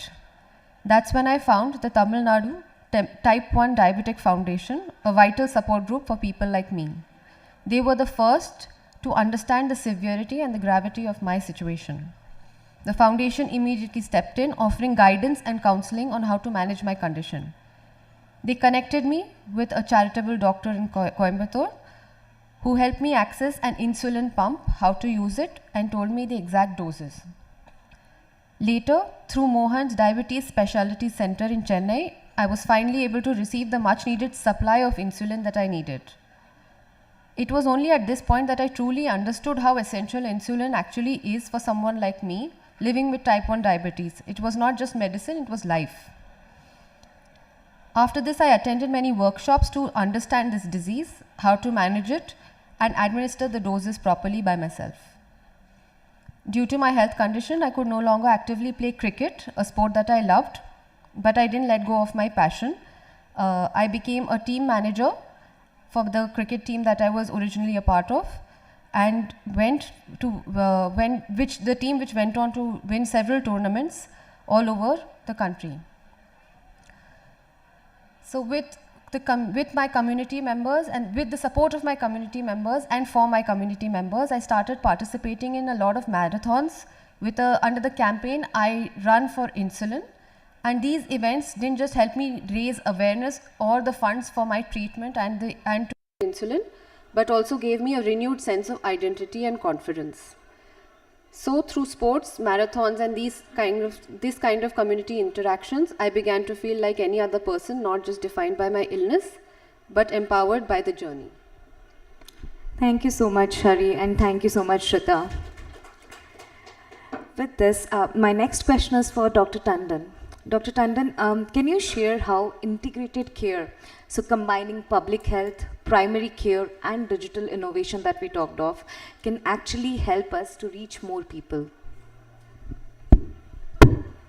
So I'm going to take some of the conversation which Dr. Pradeep Joshi mentioned and take that forward. Amongst the targets which have been approved by the WHO, which have now been adopted by the member states, are as follows. And they really highlight the fact that merely screening and diagnosis is not the be-all and end-all of diabetes, because unlike, I think where we've not been able to sometimes differentiate is that communicable diseases, infectious diseases, injuries, and to some extent maternal health is a different ballgame from chronic non-communicable diseases, right?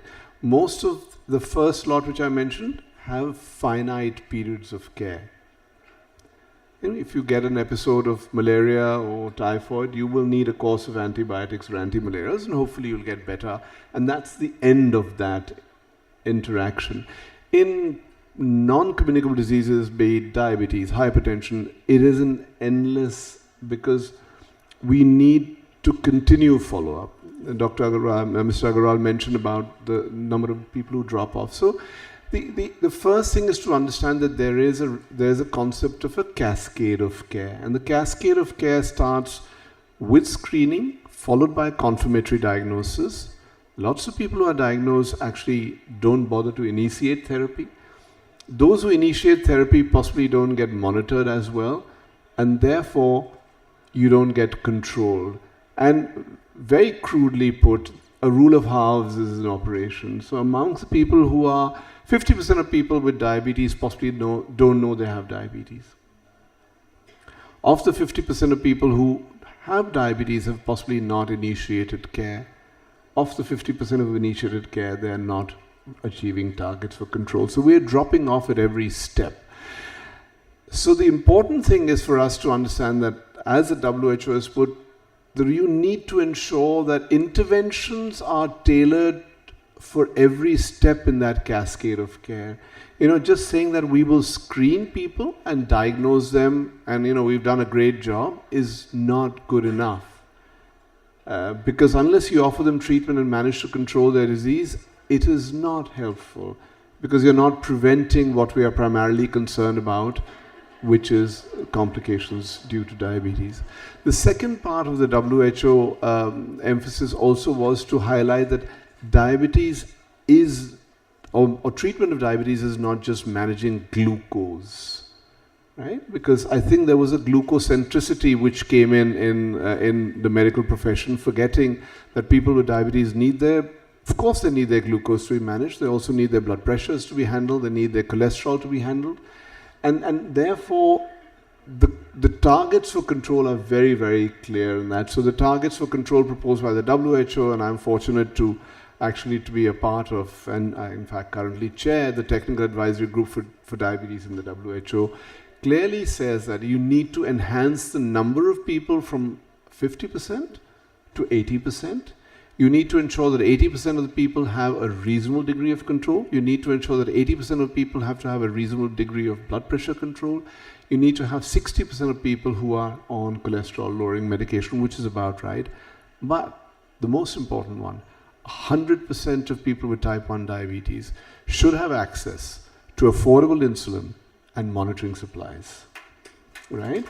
So and that's a big ask, right? It is a big ask. Now coming to where this, so the recognition of a cascade of care also implies that a large proportion of people can, with type 2 diabetes, and I'll now talk about type 2 diabetes, can be managed at primary care level. If you go to Western Europe, if you go to the UK, if you go to Scandinavia, most people with type 2 diabetes are being managed by general practitioner clinics. In the UK, most people who go to general practitioner clinics for type 2 diabetes are being managed by specialist nurses.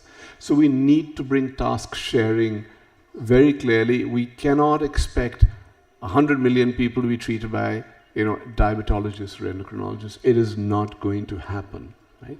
The second part is we need to have appropriate identification of referral pathways. We need to say that this person can be treated adequately at primary care level, but objectively then say that, I don't think we're managing them too well now. It's time to send them to a higher level of care.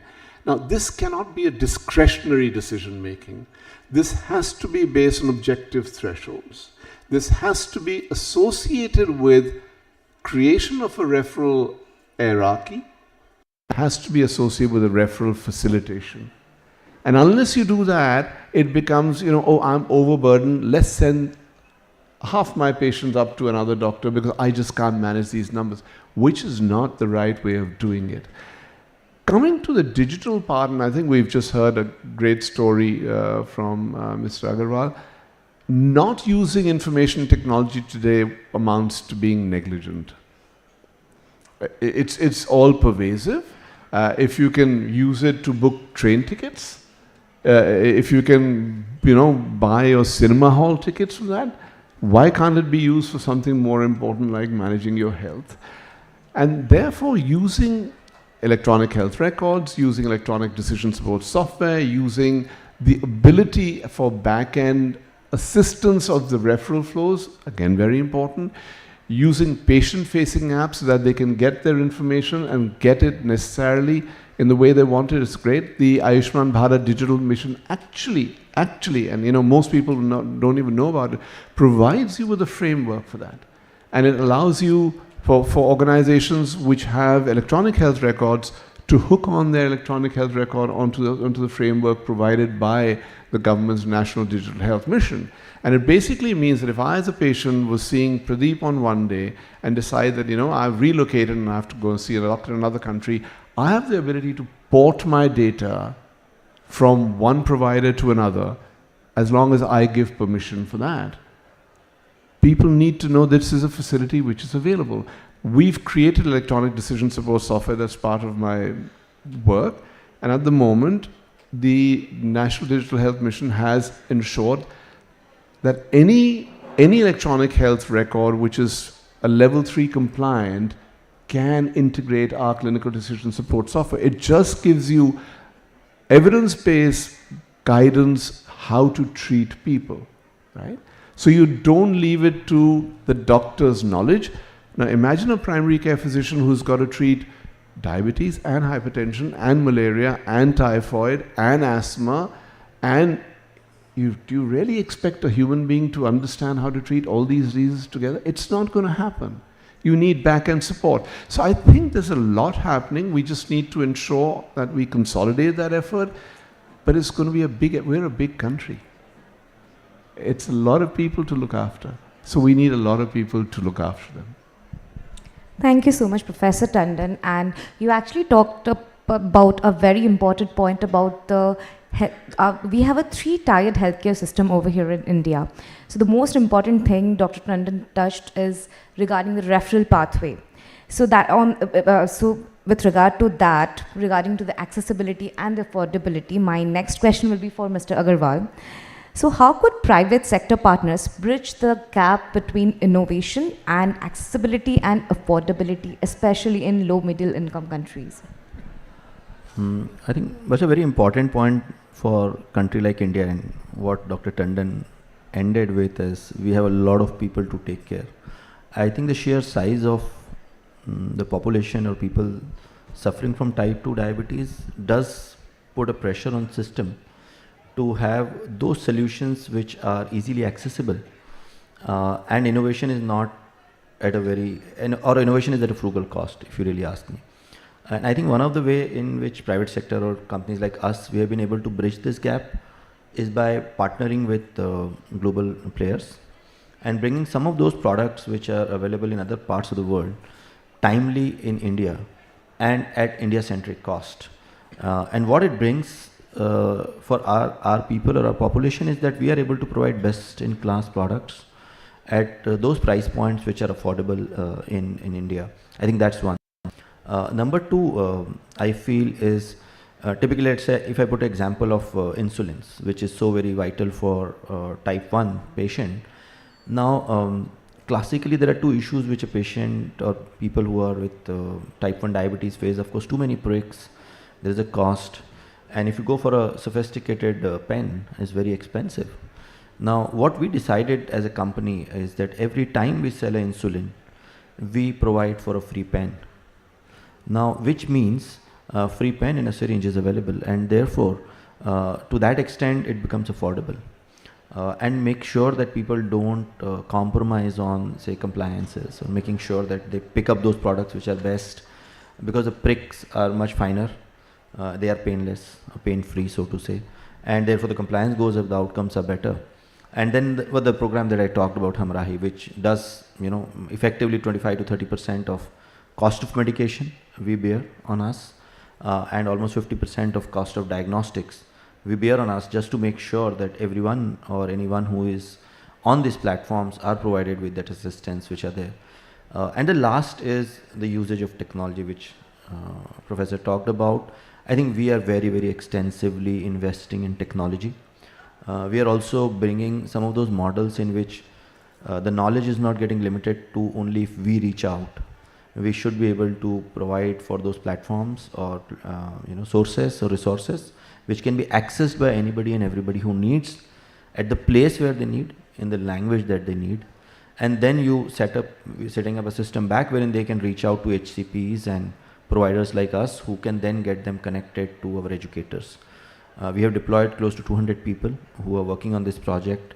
They are educators in nature, and they did propagate this whole message, and so that anybody and everybody who comes in touch with them, they divert it to a certain platform, and they get access to a lot of information about devices, medicines, about the lifestyle changes that they need to do. I think that's how we believe with the use of technology we can do. Of course, with the products and something like pen or so on, I think we continue to do. Thank you. Thank you so much. So with regard to that, my next question will be for Dr. Joshi. Dr. Joshi, what mechanisms are currently in place or being planned to ensure that all the stakeholders that we talked about, be it people living with diabetes, people from the underserved and marginalized communities, and young people, can meaningfully participate in policy and program development and actually in implementation of the diabetes prevention and care programs? Thank you. I think all the three groups which you mentioned, whether it is youth, people living with diabetes, or underserved population, they all are very important, and without that the vision of prevention and control of diabetes is not complete. So let me start with where this meaningful engagement can be done. First, starting with the WHO governing bodies, where member states defines the public health priorities, and in that educate forums are being provided both to the youths as well as people living with diabetes to raise their voice in the governing bodies, where they are being informed and can take actions accordingly. Coming to the second part, which is we have the WHO Global Coordination Mechanism on NCDs, and this is established in 2014, and this is only the first and only mechanism where there is a multi-sectoral engagement and cross-sector collaborations happens, and there are regional coordinations also happening, and we have done with the Regional NCD Alliance along with the WHO in 2021, same on the same topic of people living with diabetes. Coming to the third is WHO also has WHO NCD Lab, which is an innovative approach, and in that one of the thematic area is about NCD in next generation NCD engagement, where youth can actively engage and provide those innovative solutions. Coming to the broader perspective, I will also want to highlight, as you are all aware about the International Diabetic Federation, they have the Youth Leaders Program, a diabetes program, where they provide trainings to the youth to become as an ambassador for the type 1 and as well as to the type 2 diabetes. Beyond that, there are multiple efforts done by the countries for the engagement. Taking example from Thailand, where we have the diabetes remission program, where people living with diabetes are actively being engaged for the control of the diabetes.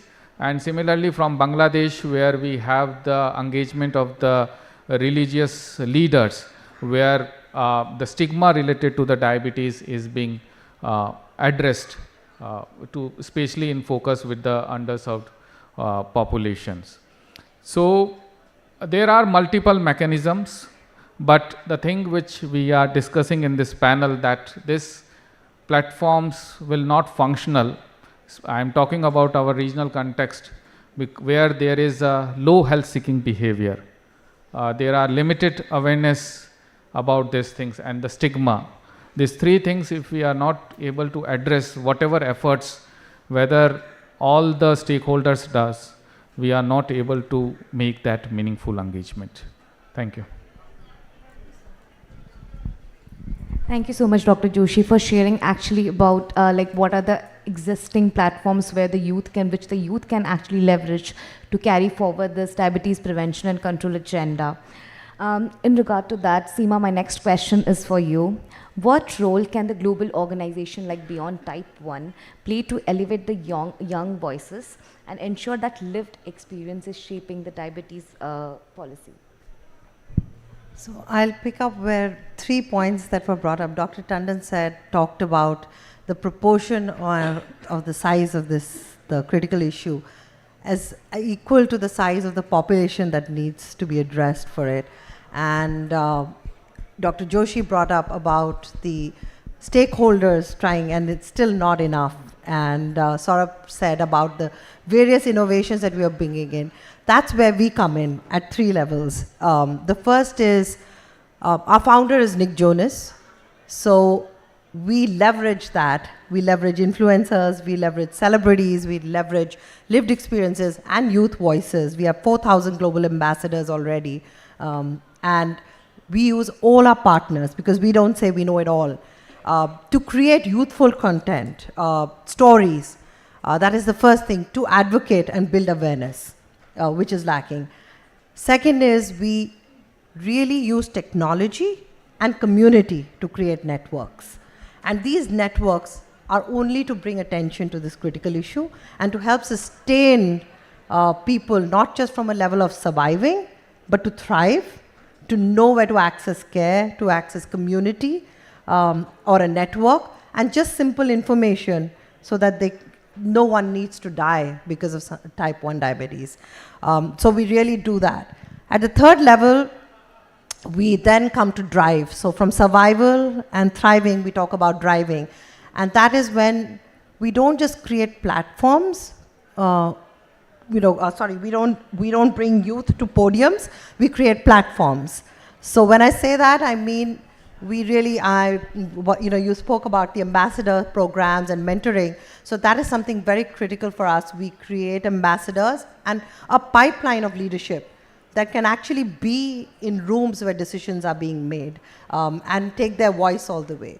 The second is, because we advocate with the community, we take the local voices to the global level. And that is the bridge we create between them, so that young advocates are empowered not only to create at that micro grassroots level, but also to take their voice into rooms where blueprints of policies are made. And the third is, very humbly, we provide a platform for everyone to come together to co-create and collaborate, and so that we are an intersection in the diagram and not everybody working in silos to address this critical issue. Thank you so much, Seema. Seema actually brought out a very important point about the meaningful involvement of young people as well in the diabetes prevention and control agenda. So me being a youth leader, I will reiterate something. So that is something we, the young people, are ready to carry forward this work that all the multiple stakeholders are doing. For that, the only thing which we need is the intergenerational guidance from the experts we have in the panel. So that is something which I'll emphasize upon. With this, I'll quickly wrap up the panel discussion with a quick rapid fire round. So I request each of the panelists to share one line on the following question. So my question is, what's one change you would like to make tomorrow to improve the access to diabetes care, and how your sector or your lived experience can contribute to this effort? So I request any of the panelists to please kindly answer this. Okay, sure. Seema, yes, please. I will actually support what Dr. Tandon said, universal access to insulin and diabetes technology. Because we at Beyond Type 1 believe that life-saving tools should not be determined by zip codes and by income levels. Next up is Dr. Joshi. What I want tomorrow is to embed prevention, detection, and management of diabetes in the primary health care. And this is not embedding it there, but whatever is required, especially with the training of the healthcare providers, as well as for the infrastructure which can provide the services. Thank you. Professor Tandon.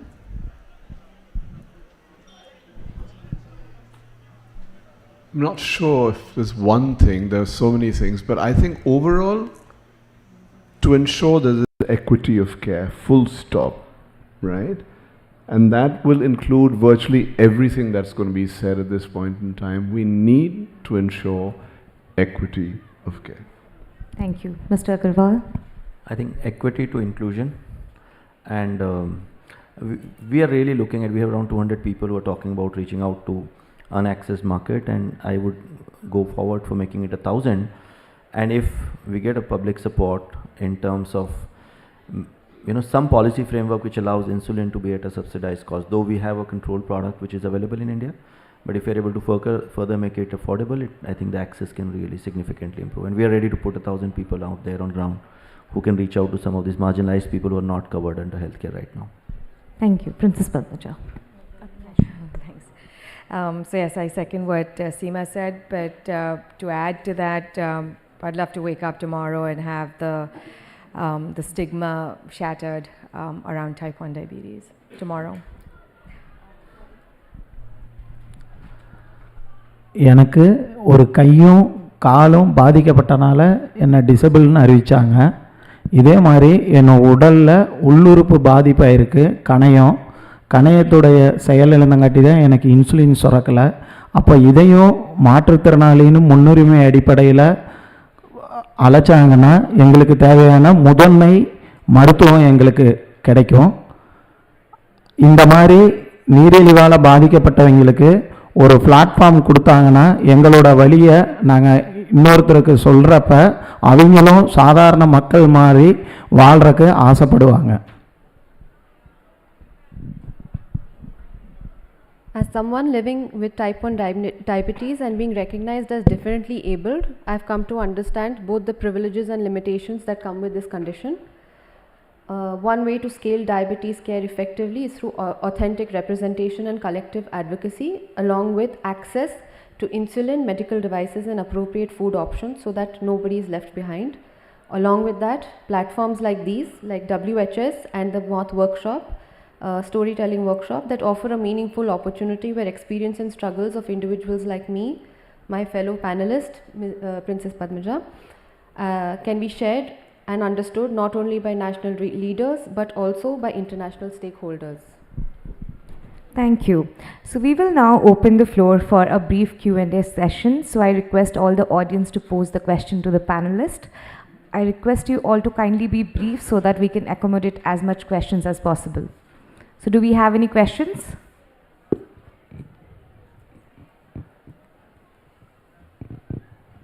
Any questions from the audience?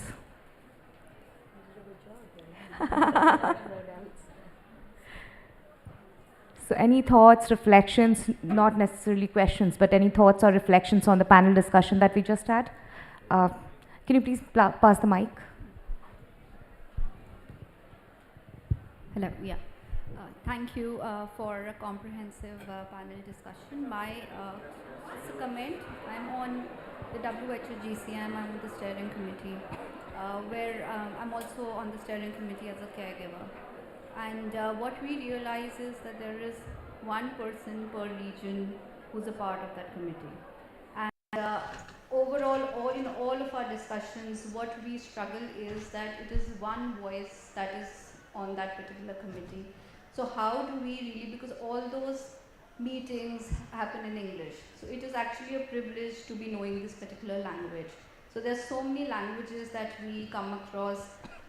How do we really, the discussions that happen at these forums, how do we take it to the ground level, to the grassroots, to encourage and disseminate all this information that is available is my first point.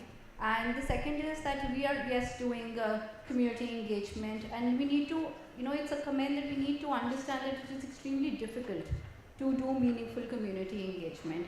We are saying that it is to be done, we're doing it, we're also incentivizing, but it's still a long way to go. So to even understand this, that it is a very difficult thing that we're talking about, and undertaking it is something that needs to be acknowledged.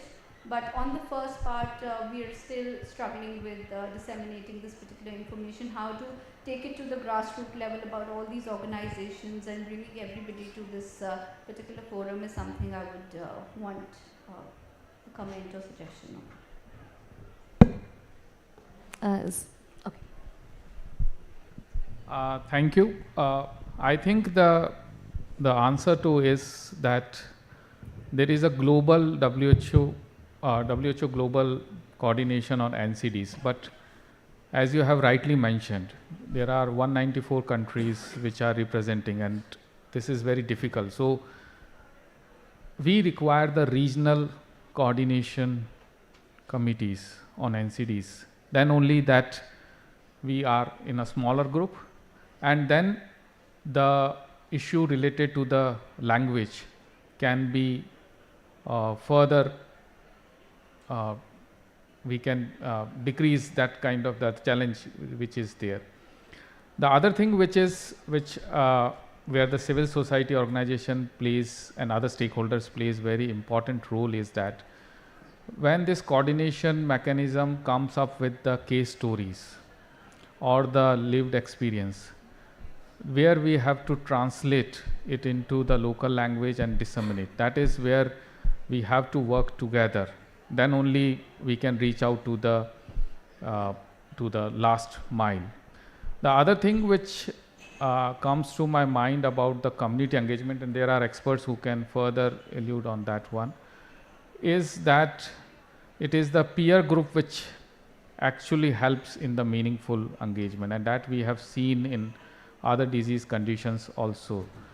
And government is, I'm just giving an example, in India the government is trying to have this kind of mechanisms through the Ayushman Bharat, the Arogya Mandir, where there are kind of a discussions happening for the different disease. But unless we bring those peer group together with the similar conditions, it is very difficult to have that kind of engagement. And positive examples have been come out of that. One is that when this group is created, the adherence, the awareness generations, and becoming an advocate becomes more, it intensifies, it multifolds in many level.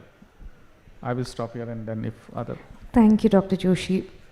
Just comment. Of course, I'm not privy to what are the documents that we are referring to, but the way technology is now available, even if the document is available in English, I think A, translation, and B, even voiceover, is very easily accessible with technology. Unless it's not allowed, maybe WHO does not allow, but if it allows, a transcript and then voiceover can be easily created in any form, any language. So with some of these, things available, I'm not too sure if language is a barrier. I'm surprised that if a document is available and that's in English, you feed in a platform, you translate in any language, and then also put a voiceover to it, so that there are people who cannot read, but people can definitely listen. So if those technologies can be of use, and there are a lot of people in India. I mean, we are the IT provider for the world, and we are the most economical technology available through the world, in which this can be done at absolutely no cost. Thank you, Mr. Agarwal. Being cognizant of the time, I now invite Mr. Diwakar Mittal, Senior Director, Corporate Affairs, Novo Nordisk, to offer his reflections on how Novo Nordisk can contribute to this multi-stakeholder movement. Sir, please. Thanks a lot. I think I have a very tough job. Last 1.5 hours, I've been really listening, and I must say, I haven't learned so much in the last 30 years of my career, working with diabetes, with type 1, what I learned today here with this august audience. So I think we should give a round of applause first to our panelists, which is wonderful. My name is Diwakar Mittal. I head the corporate affair at Novo Nordisk.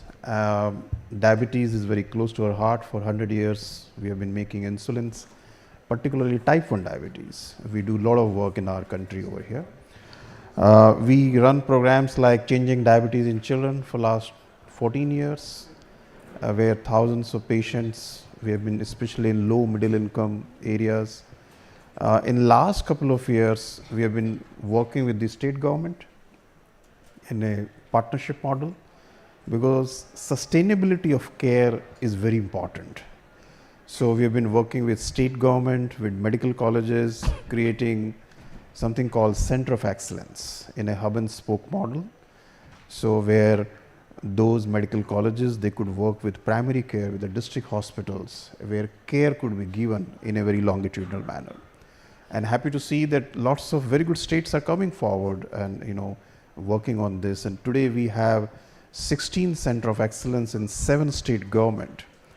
Many of these progressive states where type 1 particularly has been taken care of.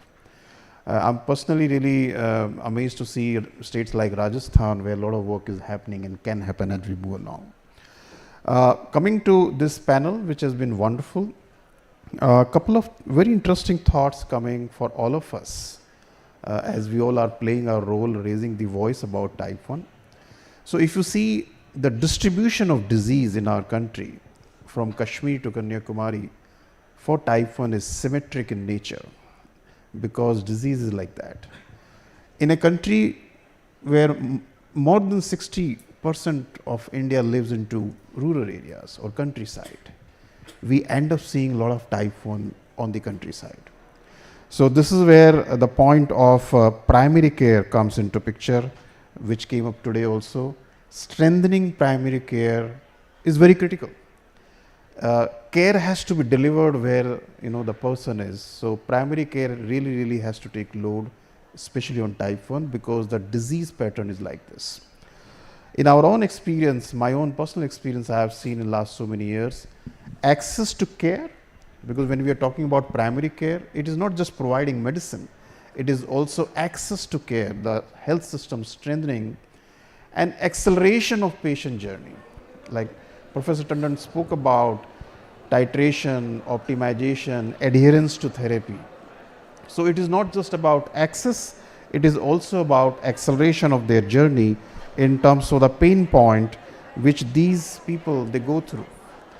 Remember, there are visible pain points and more than 90% are invisible pain point which they go through.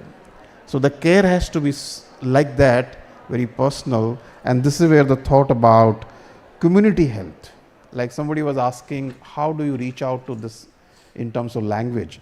What we have seen is, as you go down into the value chain, it is the influence which works more than to the instructions.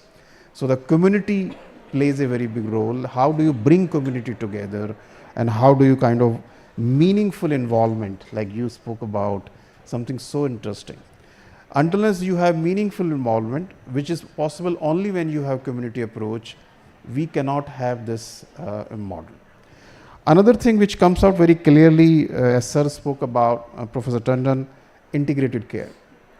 In fact, when we look somebody with type 1 at the center, and you see the whole life of that person, there are so many things which are beyond medicine.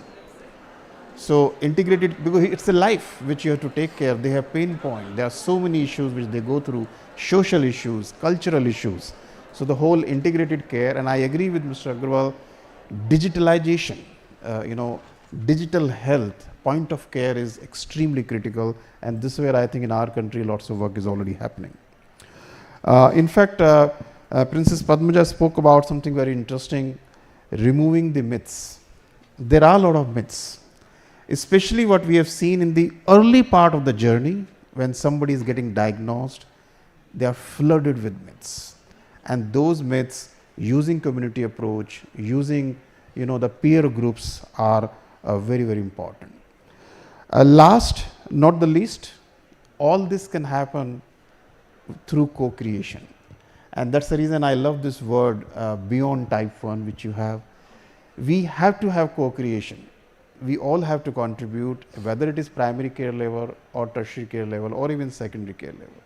So co-creation is something which is very important. In fact, some of these ingredients are very much part of our thinking at Novo Nordisk. That's what we try to do, especially on type 1 when we are working over here. And I think from that point of view, this discussion is very powerful. And I'm sure this discussion, all of us will take at least one point to carry forward and take it to the next level. Thank you so much. Thank you so much, sir. Thank you so much, Mr. Mittal. Do we have a question? Yeah, please go ahead. Good evening, respected panelists. I'm Dr. Akhileshwar Reddy, final year postgraduate student coming to medicine. I would like to ask a question. How accessible is advanced technologies like continuous glucose monitoring, automated insulin pump, continuous insulin pumps in India, and what are the barriers in widespread adoption of these technologies in solving type 1 diabetes?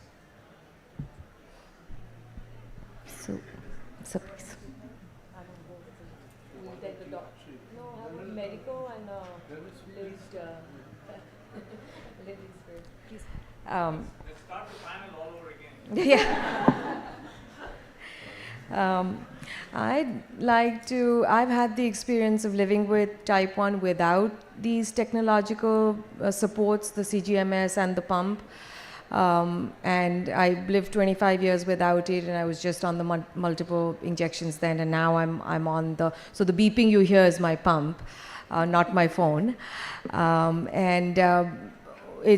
think it's very helpful to have the pump and the CGMS. Having said that, I don't want those of us living with type 1 or the doctors who are prescribing this, to forget that the multiple injections, the myths around multiple injections are not what the truth is. To be able to inject ourselves with a 0.5 ml injection is not the same as taking a tetanus shot. Let's get that information out there into the real world. It's when I took the multiple injections 4 times a day, sometimes it was 5, but I think most of it was 4 times. I was able to manage and keep my A1C in a very good range. With this, yes, it's made some of the elements easier, not all of it. And I know it seems as if having the glucose CGMS and the pump takes care of all of our type 1 problems, and now we don't have to think about it. I don't think that's completely true. So I just want those who are looking at going on to the CGMS and the pump to fully understand what that means. I know people like Dr. Tandon will be able to explain that to newly diagnosed. If I was to pick between the two, I think it would be a bit of a mix. I can't fully depend on the pump and the CGMS either. So this story about that having the CGMS and the pump completely manages everything that those of us living with type 1 have to manage is an inaccurate statement, just putting it out there. Yes, please. I've been living with type 2 for 15 years, and I've never had a CGM till I joined Beyond Type 1.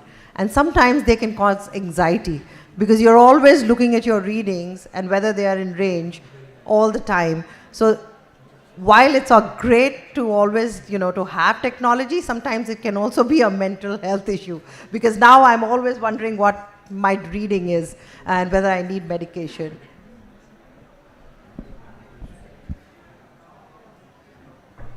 So listen, there are two answers to your question. One is, what is the evidence of improved control based on additional monitoring and using sensor-linked automated insulin delivery systems? There is clearly an incremental benefit, right?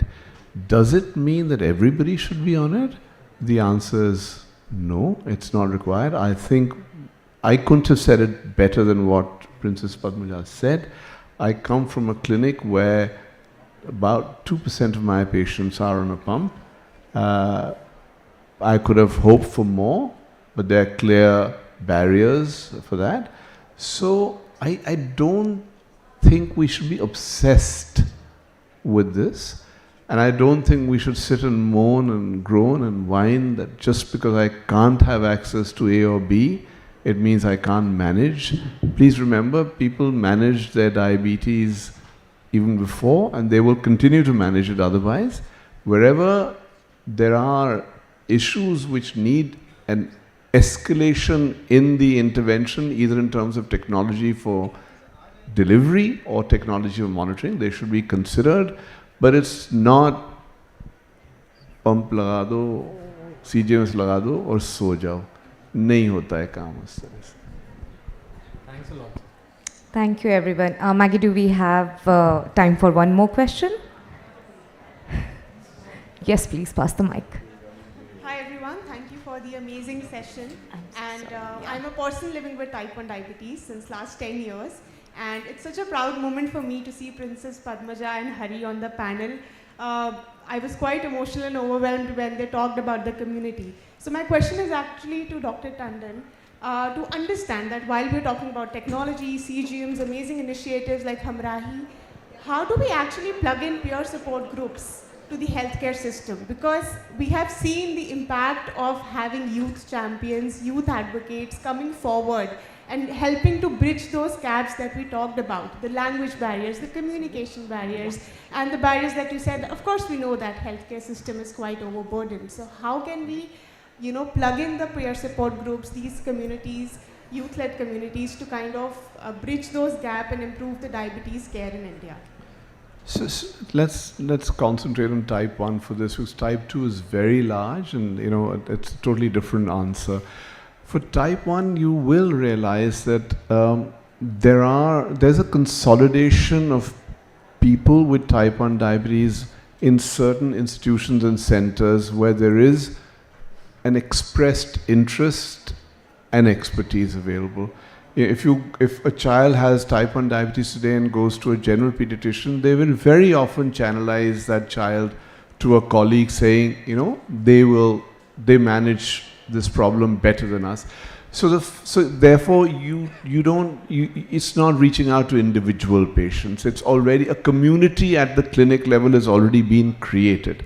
Now, clearly, again, as I said, and let me again put our deficiencies out there, that we're, as medical doctors, perhaps end up concentrating on the medical aspects of care delivery, rightly, wrongly, completely, whichever way. But then that's where civil society and organizations come in, because there is a group of individuals who require support. The group has already been formed. You don't have to start making the group de novo, because they're already consolidated within practices. And so that's a very good nidus to initiate this sort of, because the peer are there. Sometimes they're actually self-made because they're sitting in the waiting rooms and discussing. You just have to institutionalize that and then take it from there. But I think it's easier to do it for type 1, and what surprises me is that not more of it has been done till now. Thank you so much, Professor Tandon. With this, we will formally wrap up the session. Thank you to all our panelists for your honesty, vision, and action. To each one of us here, we all are a part of this movement. Today, let's leave not just with insights, but also with a shared responsibility to do more together collaboratively, to go beyond and continue breaking barriers. Thank you, everyone, for joining us today.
That is empathetic care.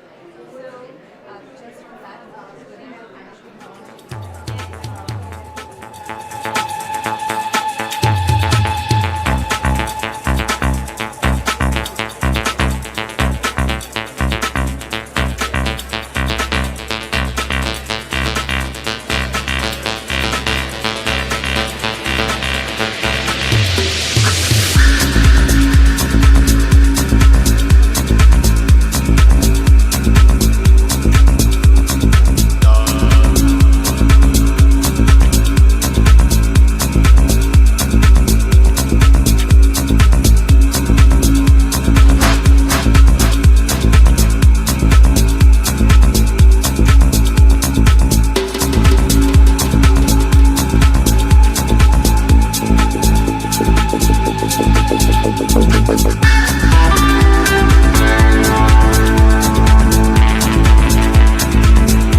May I request all the people here from the previous session, unless they're interested in continuing on traditional knowledge, to vacate the room. We'll now be starting the next session on harmonizing traditional knowledge. If that's what you're here for, please take a seat.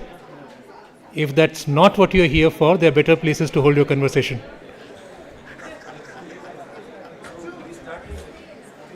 हाँ it's a 5 minute bio break ले लो. चाय लेते हैं? No problem sir. Hello ma'am, so nice to see you. Thank you. आप आराम से चाय लीजिए. डॉक्टर कनिष्का, डॉक्टर आरती शर्मा हैं, उनको मैं अंदर. But take your time. आप लोग एक सेशन से निकले हैं. Thank you.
Apologies for the delay. We'll start in just about 5 minutes. Ved Kotecha ji just came out of a keynote and is just about to start here in a few minutes.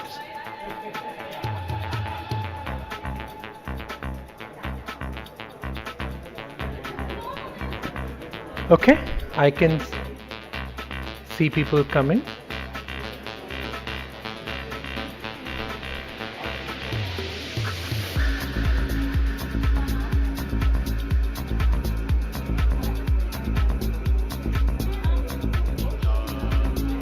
If I may request people to just kindly take a seat, then we can start the discussion.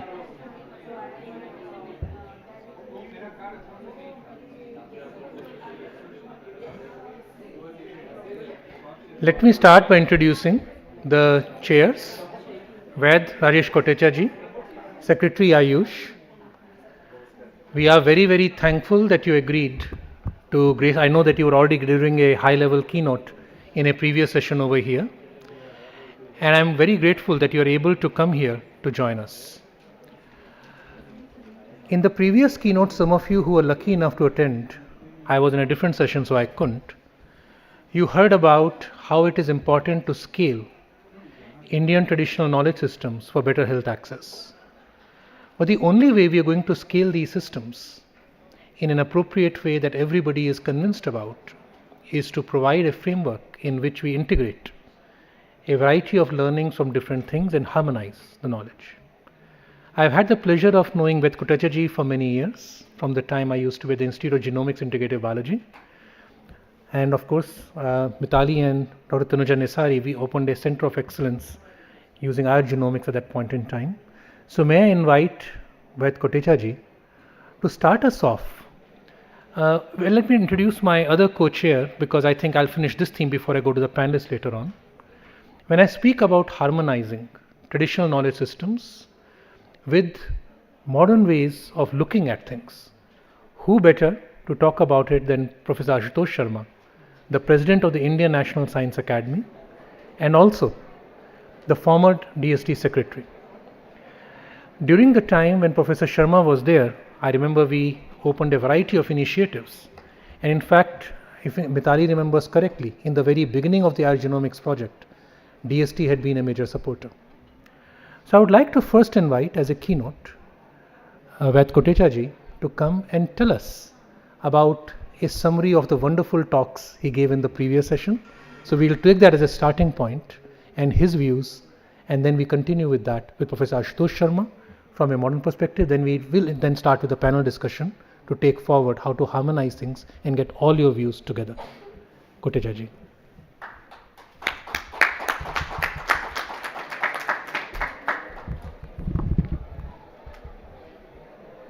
Thank you, Dr. Anurag ji, co-chair of this session. Dr. Ashutosh Sharma ji, the Indian National Science Academy, INSA, and former Secretary DST. Moderator of this session, Professor Anurag Agrawal, Ashoka University. Dr. Aditya Burman from Dabar. Dr. Madhuri Kanitkar ji, Lieutenant Vice Chancellor of Maharashtra University of Health Sciences. Actually, when we talk with each other, I only remember her version of MUHS as the M stands for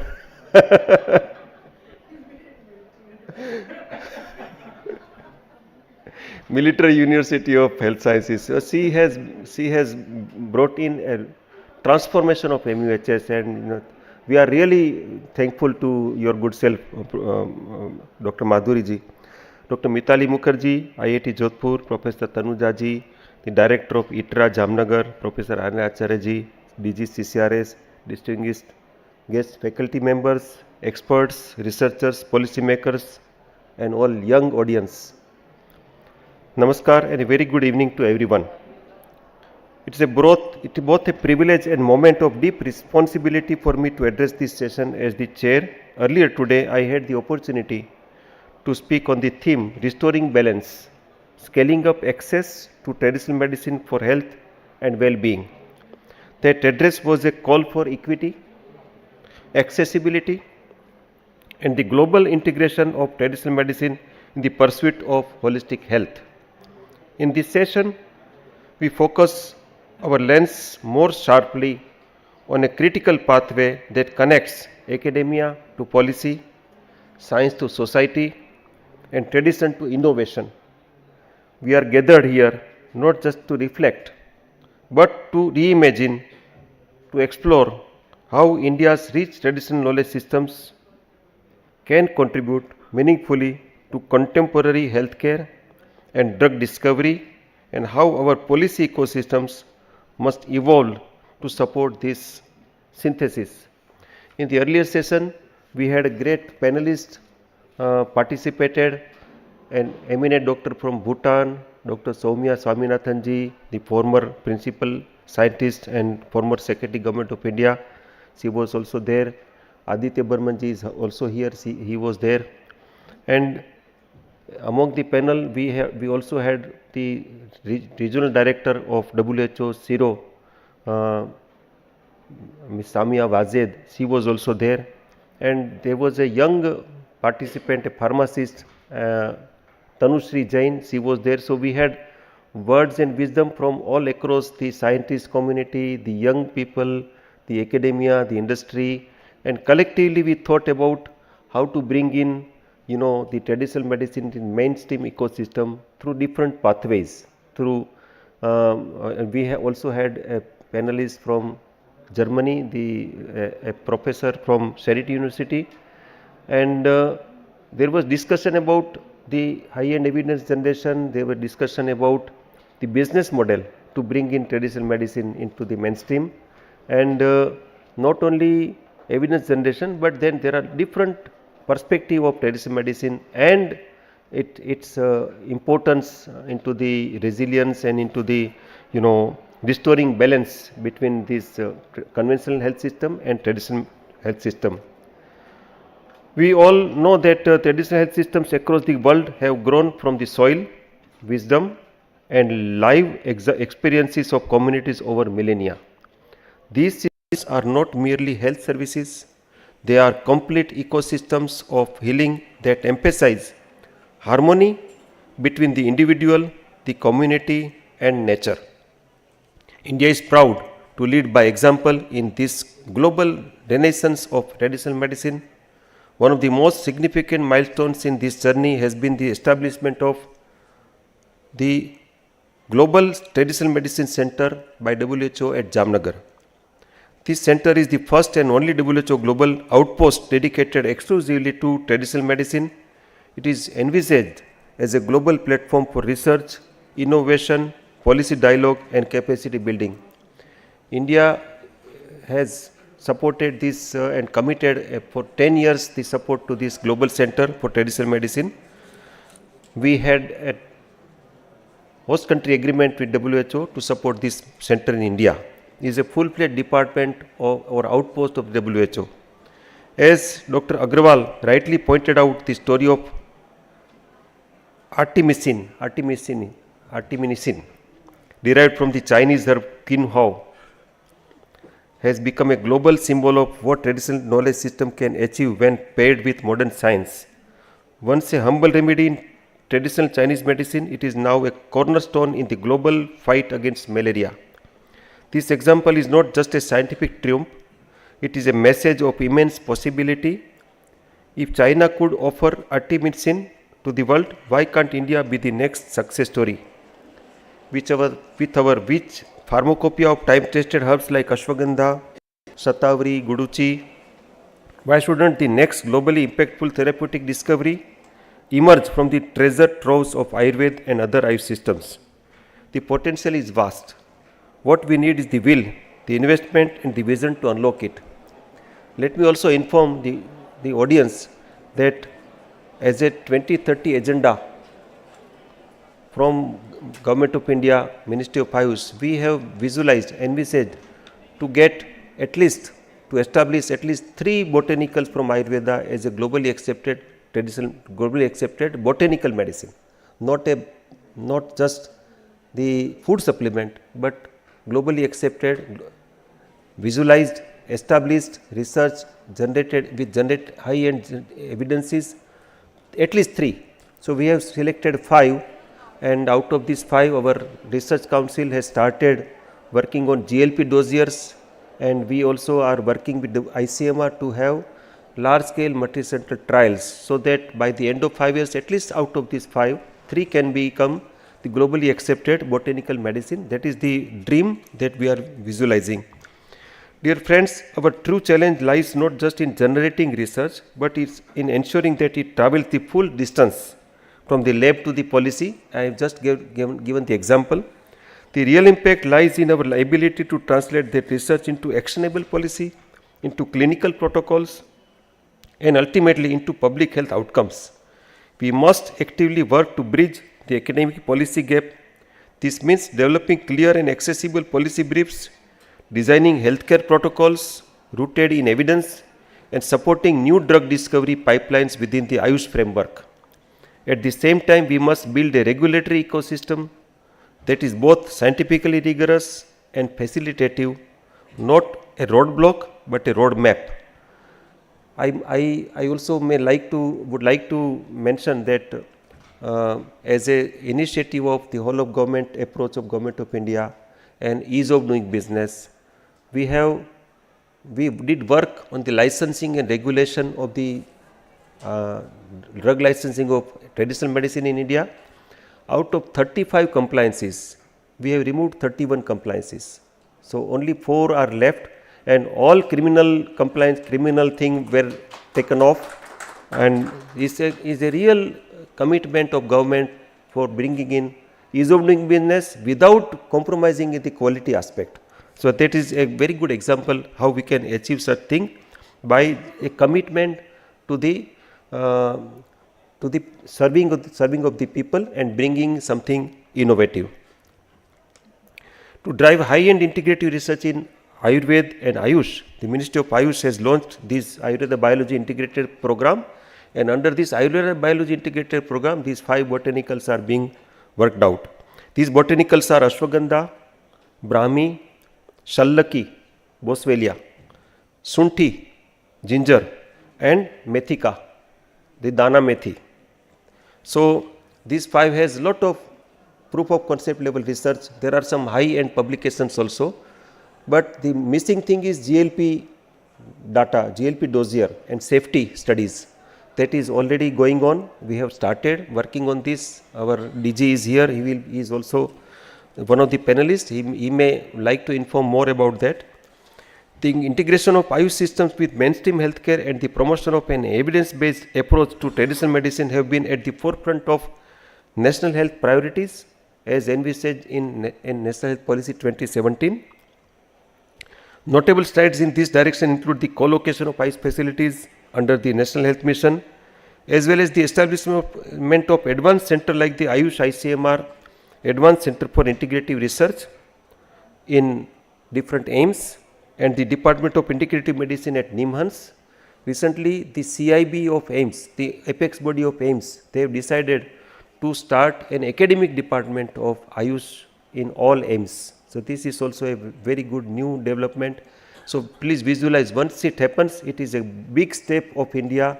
Nowhere it has happened that a department, an academic department is established in AIIMS, and that makes a lot of stride into the direction of the integrative healthcare system evolution. Furthermore, the extensive network of national institutes and research councils of Ayush plays a pivotal role in delivering Ayush healthcare services and conducting cutting-edge research, generating robust evidence on the efficacy and safety of Ayush intervention. I would like to also mention that recently we had, culled out, we found out, through literary research that we have the Ayush research portal that is hosted at CCRS, and this research portal, more than 43,000 publications are put there in this index, which is only either published in the index journals or peer review journals. And we found out that how much publications were done by government institutions. So, in last 60 years until 2040, there were more than 6,300 publications in 60 years. And in last 10 years, from 2014 to 2024, the number of publications is 9,500. So whatever happened in 60 years, there is 1.5 times in 10 years. Friends, we must now think beyond preservation and towards integration and investment if we are to build a world where health is truly universal, equitable and sustainable. Traditional medicine must be treated as an equal partner in our global healthcare architecture. The challenges we face is non-communicable diseases, mental health, aging populations, environmental degradation, all require comprehensive and integrative solutions. So let us embrace a pluralistic approach which we India have, and it is to be strengthened more, which is evidence-based and centered on patient needs.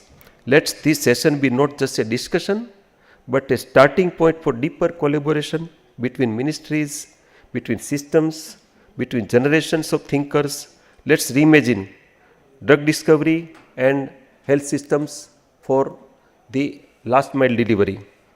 Not just in labs, but in the wisdom of our text, the diversity of our flora, in the live experiences of our communities. I invite each of you to contribute your insights as we move toward a healthcare model that is inclusive, integrative and innovative. Dhanyavad. Thank you. Jai Hind.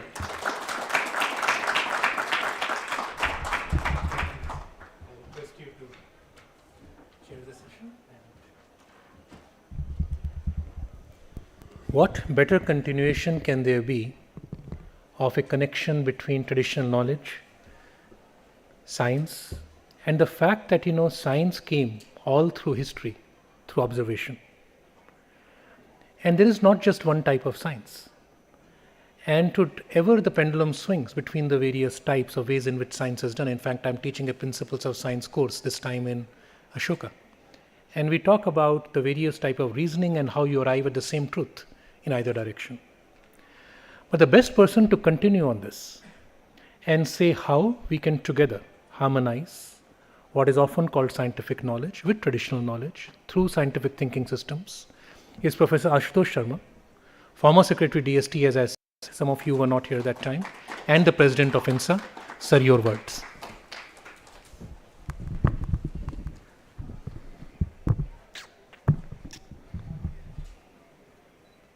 Thank you, Anurag. I'm so happy to be here because I'm the odd man out, and which is a good thing. Which is a good thing because you want to harmonize the so-called traditional knowledge with the so-called modern medicine. So I think there is, and I'm very happy to see that you are organizing this very compelling session. And in fact, you would see the first challenge of harmonizing anything. You see, if you look at the number of people who have interest in harmonizing, it would be a little bit less than people who don't want to harmonize, right? And so this is always true, okay? But that's not a problem because, you see, let me recall a little story about this S. Chandrasekhar, who was a Nobel laureate, Indian, from University of Chicago. He used to travel 8 o'clock in the morning, Chicago winter, he'd drive 1 hour to teach a class of 2 students. All 3 of them got Nobel Prize. So it's the quality that scores. It's not how many people want to do it.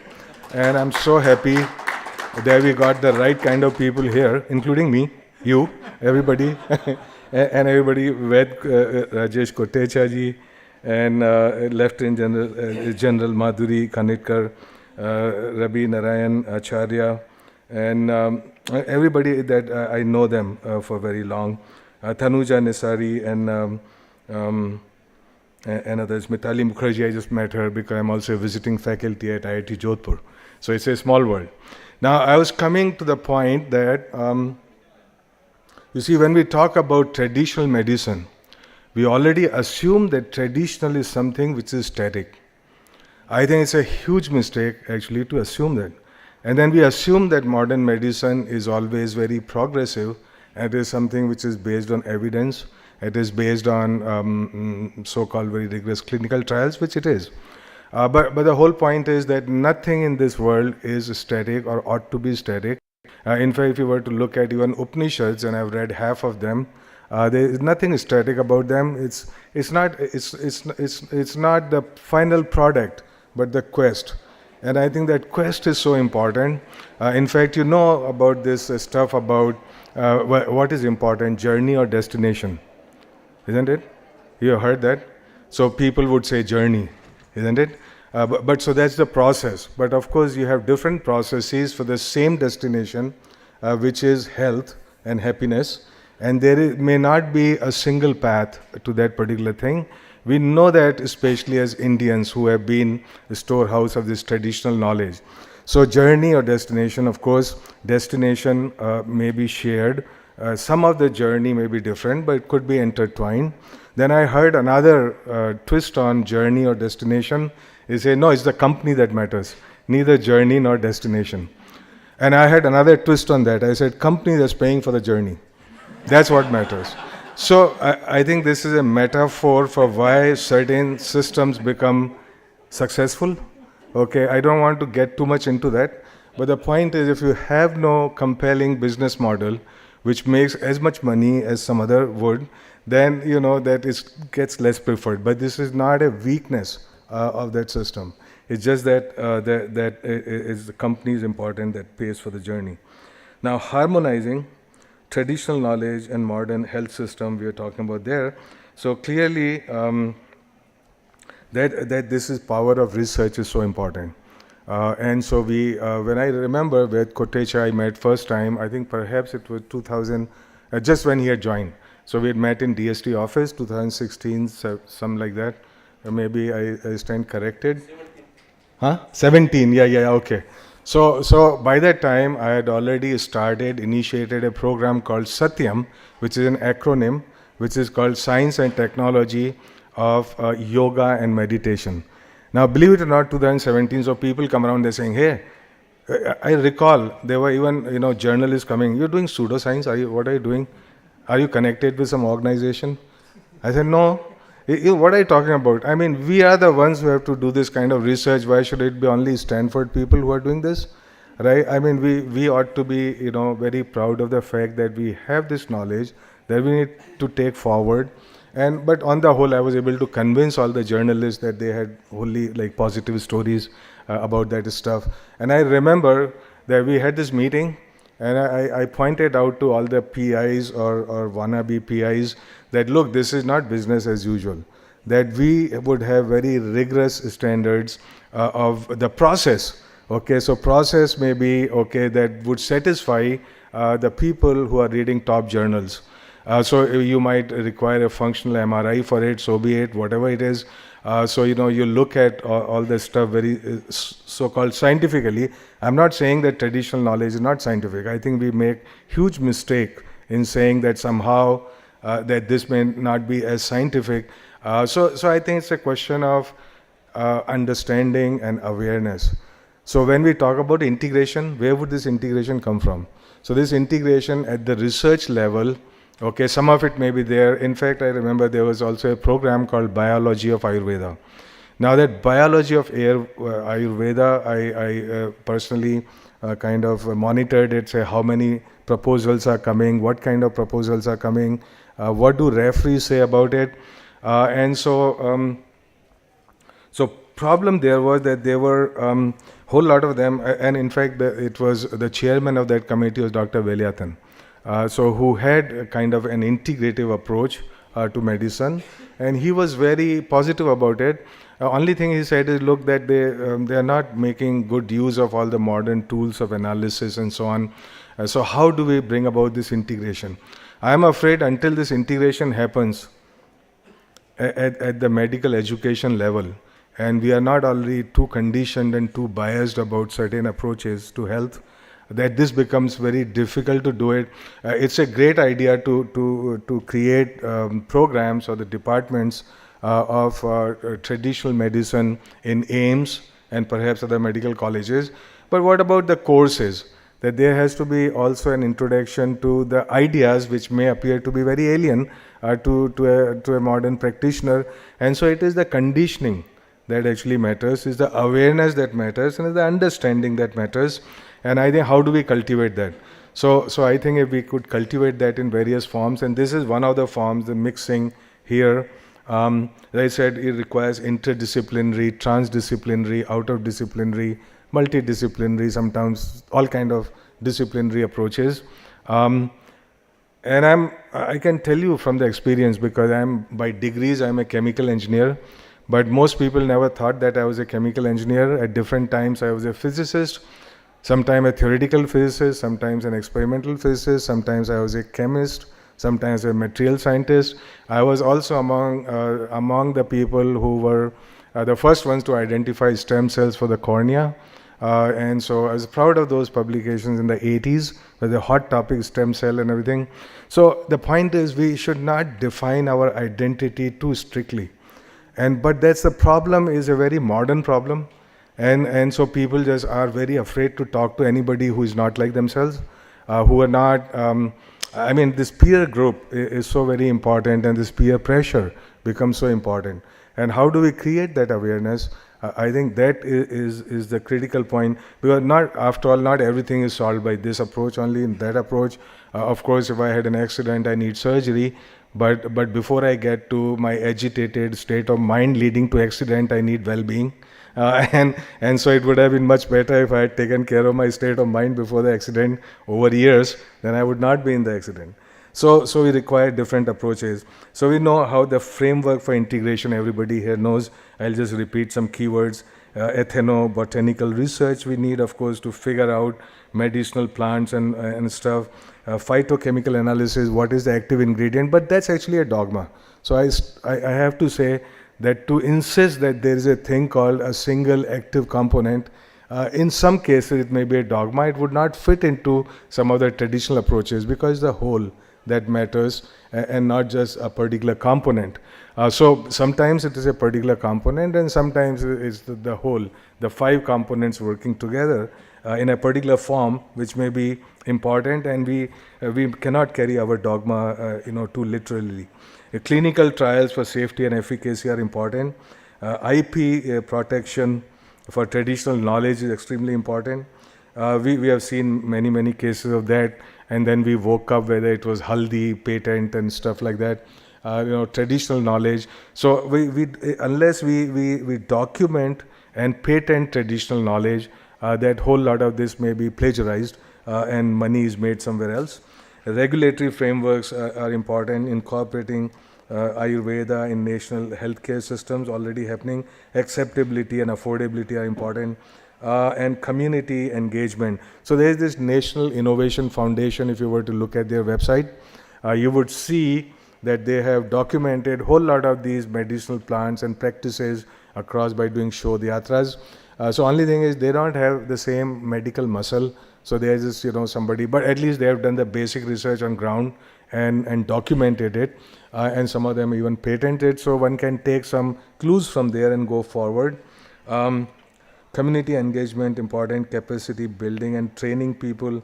And now, using simulations, artificial intelligence for drug discovery becomes very important. There is no reason why this should not apply to Ayurveda. In fact, it should apply more to Ayurveda, I am convinced, because it's more complex. So when you have very complexity of data, then to hunt for what actually it is doing for you. So essentially what I'm saying is, look, there are a whole lot of these so-called modern tools, and there are a whole lot of so-called traditional knowledge and data and storehouse of that. So we need to bring them out together at different levels, academia, industry and government working together. In fact, I remember when I talked to Ved Kotecha, and it was my long-standing problem that I had thought about, because I have had encounters with Nadi Vaidya many times, right? And I was so impressed by their saying, oh, you have this problem, or you're going to have this problem and stuff. And not just me, I know this is the experience of countless number of people, and their diagnostics is totally just, only their diagnostics and nothing else.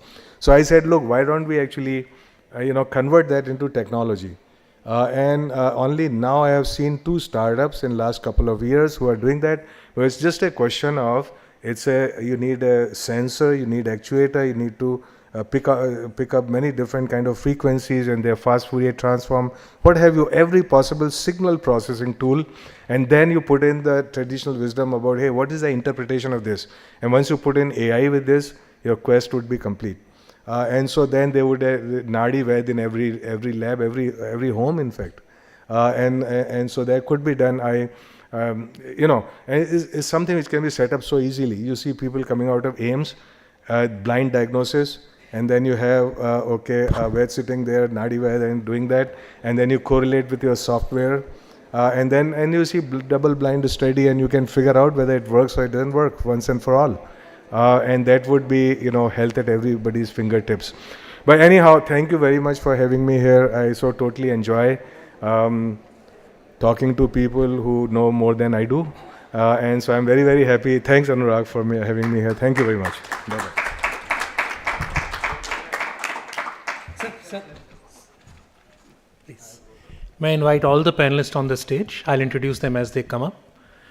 Let me start with Professor Rabindranath Acharya, Director General of CCRAS, and he was formerly the Dean and heavily into education and training of people, and now he's directing as Director General a lot of research that is at the core of the harmonization that we are talking about. Let me also at the same time ask Vaidyanuja Nesariji to please join here. When I knew her, she used to be Director of the All India Institute of Ayurveda. We had some wonderful collaborations between our institutions, and now of course she is more on the education side and training even more people with all the modern areas, and also directing a huge amount of research in the ITRA system. So education and research, I think, always go well together. Let me also invite Mitali Mukherjee, who has been my for I can't remember how many years, in a variety of ways, 15 years. I think out of 15 she's actually enough of me, so she left and went to IIT Jodhpur. Mitali was one of the spearheads of Ayurgenomics in our institute and has carried on this vision even after going to IIT Jodhpur. And she and Tanujaji were the main nucleus of things coming together.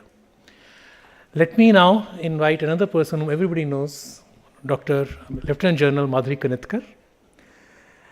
Dr. Kanitkar is a medical doctor trained in a conventionally modern sense, if the two words make any sense together. But she is both a practitioner and an advocate, and she wanted to correct me, sir, while you were speaking, that well before All India Institutes got into the business of opening full-fledged Ayurveda areas, she had already done the same. And she has a number of people working on Rasayan Shastra, variety of other areas at MUHS, trying to blend knowledge from every possible stream. Let me take the pleasure in inviting probably the youngest member of our group, Aditya Burmanji. Everybody knows the Burmans and Dabur, right? So I'm not going to say very much. And the name Dabur is almost synonymous, right, with many things we think about when we think of traditional knowledge, things that work for everybody. What I didn't know about Aditya the first time I met him, they made the mental jump towards thinking of this as a way to do drug discovery, working towards the most modern of sciences a long time ago. And today, what we are probably going to hear is not how do we start the journey, but how far along we are in the journey. And I think that's going to be inspirational to all of us at that time. So I'm going to go back to that side. I have joined so we can all just have a chat. But while I do that, let me ask the person tasked with the most important part of conducting research for the government of India as a whole and take forward this idea of harmonization, Vaidyanuja, to speak a few words on how he sees this entire area evolving. It's very open, sir. You are one of the key people in this country who will take it forward. And so we'd love to know what CCRS is doing, what you think about this topic, and how we can all work in harmonization, which clearly, as Professor Ashutosh Sharma said, is something that all of us who think should be for, not against. Thank you, sir. My regards to Honorable Secretary and other members present here on the dais and of the dais.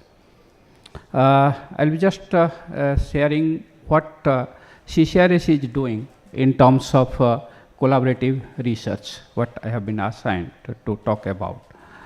Sir, as you told and as Honorable Secretary told in his speech, that this is the era of collaborations, and because being a school of management, your 4C concept, when a school talks about 4C concept, that is communication, coordination, cooperation, and last comes the collaborations. So we are communicating each other with different branch of science. What Dr. Sharma told, he is the one odd man out, but I don't think, but that's why we need the communications among different stakeholders to how being the oldest science, ancient medical science, if we don't communicate each other and work silo, we have seen the effect of last 50 years post-independence, but where Ayurveda stands, where last 10 years Ayurveda stands, and that is the difference of what Honorable Secretary, after assuming the charge and whatever development we have done that.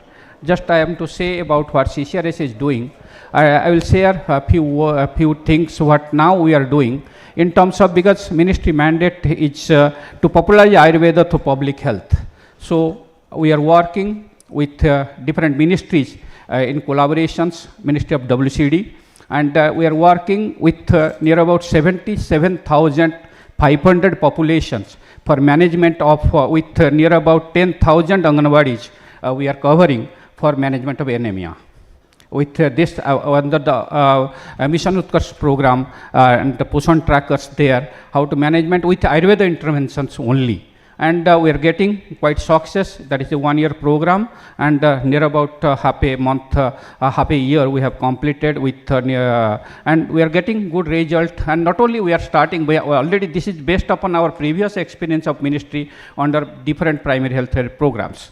And secondly, as regards the another major programs what we are working with the guidance of ministry, that on Ministry of Tribal Affairs.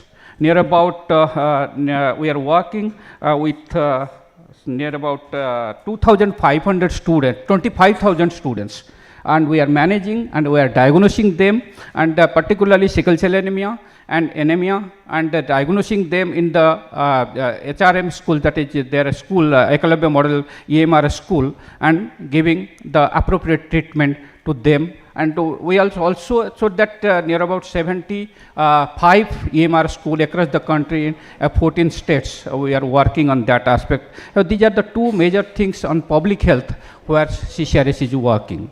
Then comes in terms of what in the previous session they told about public health, particularly the non-communicable disease conditions. We are working with major institutes of the country. We are working, we have 30 institutes across the country, and 25 hospitals, clinical facilities. We are working in ourselves different projects, but I will just want to inform the house here that what we are working with different institute of national importance in the country. We are working with NIMHANS, with major psychological disease conditions. 5 projects are ongoing with NIMHANS about ADHD, stress, and all are, and we are giving much emphasis on single botanicals. We are giving much emphasis where we can have what I will come to that later, what Honorable Secretaries have told about the botanicals, and Brahmi is one of them. And we are highlighting, we are getting much more evidence about that with NIMHANS like organizations, and that's also ministry,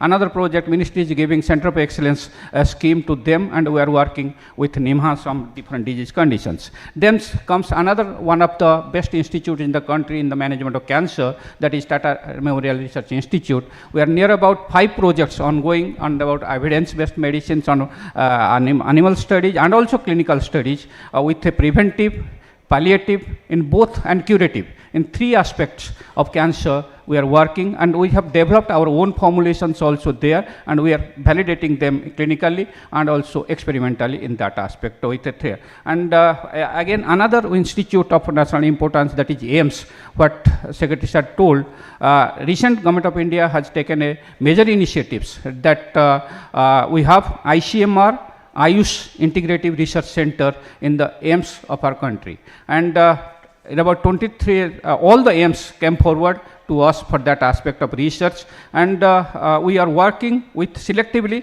first phase of the 10 AIMS, 7 AIMS have been identified, and with 3 disease conditions, particularly those disease conditions where there is less present evidence-based approach for that purpose, that not answerable to the present conventional therapy, where there is not 100% cure or accept that in that disease condition we are working, and with the AIMS New Delhi, AIMS, and I expect that in silo also, we are working with AIMS New Delhi with wound healing activities, and because Ayurveda has a strong evidence on wound healing activities, and we are two projects are ongoing there. We are working with AIMS Bhubaneswar for one obesity project and another GI disorder project. We are working with AIMS Bhopal for sickle cell anemia management in the Madhya Pradesh, different stages there. We are working with AIMS there also, and another institutes we are working also with ICMR on the project like rheumatoid arthritis. And we have major project with 4 ICMR institutes who are working on rheumatoid arthritis, which is another problem, major problems. And recently, Secretary Sir has also taken initiation for conducting more ICMR based research, and we are going to have 5 more botanicals to work upon with ICMR, because the present Secretary ICMR is quite interested about this integrative research, and our Secretary, and we have series of meetings, and we are working with ICMR. And now ICMR, and again I am coming to other institutions like MUHS. We are working with MUHS. We are working with near about 40 Ayurveda colleges across the country to have large sample studies on our botanicals, and not only botanical but compound studies there. And particularly we are now more focusing on geriatric healthcare, where Ayurveda has a strong evidence, a strong previously practice-based evidence, but it is not being practiced. So geriatrics healthcare, we are now focusing much more there, and also other revalidations of classical things. We are working with ICAR, Indian Council of Agriculture Research, for cultivating the leach applications, which is a most effective procedural treatment, and how to get quality leach and their standardizations. We are working with BIS, Bureau of Indian Standards, about developing standards of all these things. I particularly CCRS is quite involved in that standardization of leach, standardization of even yoga mat, all these things where CCRS is also quite involved in that aspect. And also we are working with different veterinary universities for creating evidence in Ayurveda, veterinary Ayurveda. 3 universities of Ludhiana, we are working there. We are working with Odisha University of Health Sciences for creating some standardization of formulations, veterinary formulations, and their validations in that aspect. We were also working in that aspect. And particularly, as Secretary Sir has given the direction to say me more about certain botanicals, we have worked upon 5 botanicals, and we are not only working on that, we are in collaboration with Dower.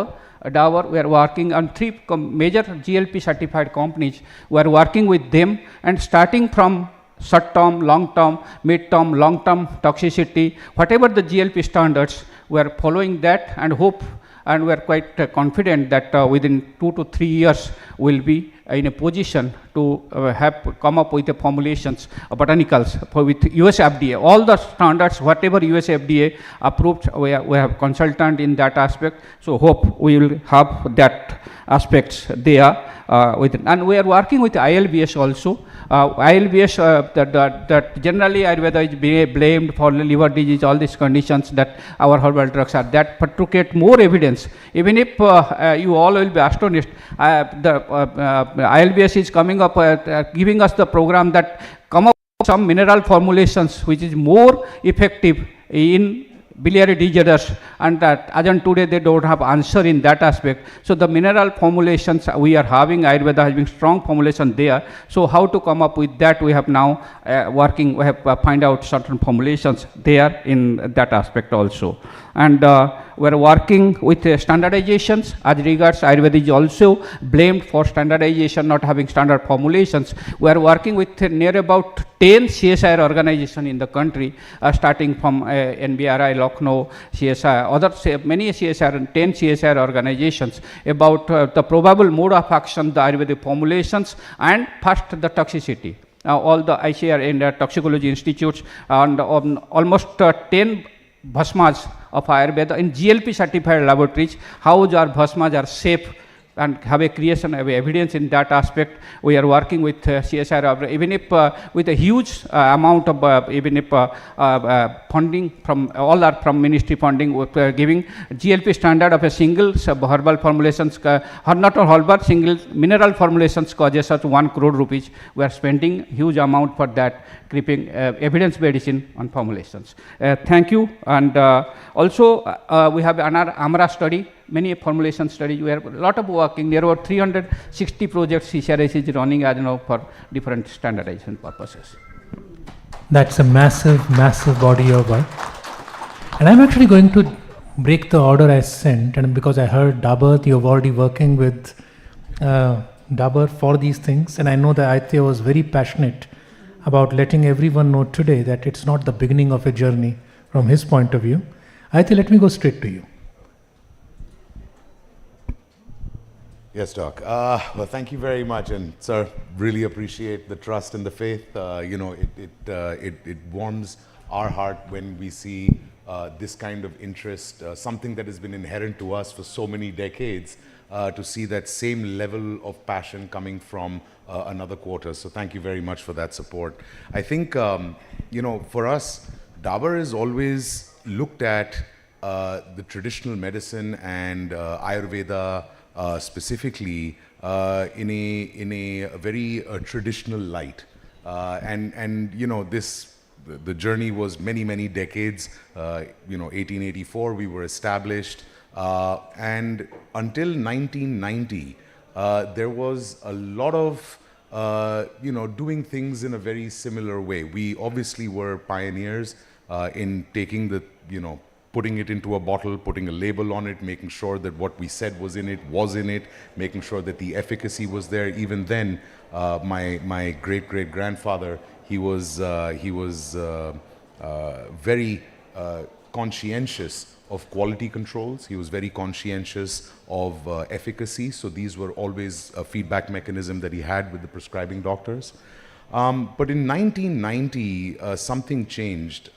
We started Dabar Pharma, and that was with a small group of scientists. My father, who's a PhD in pharmaceutical chemistry, you know, again, not a Ved, not an Ayurvedic doctor. A couple of our colleagues over here, Dr. Jaggi and Dr. Singh. You know, the idea was for us to you know, let's see what we can do with this whole modern stuff.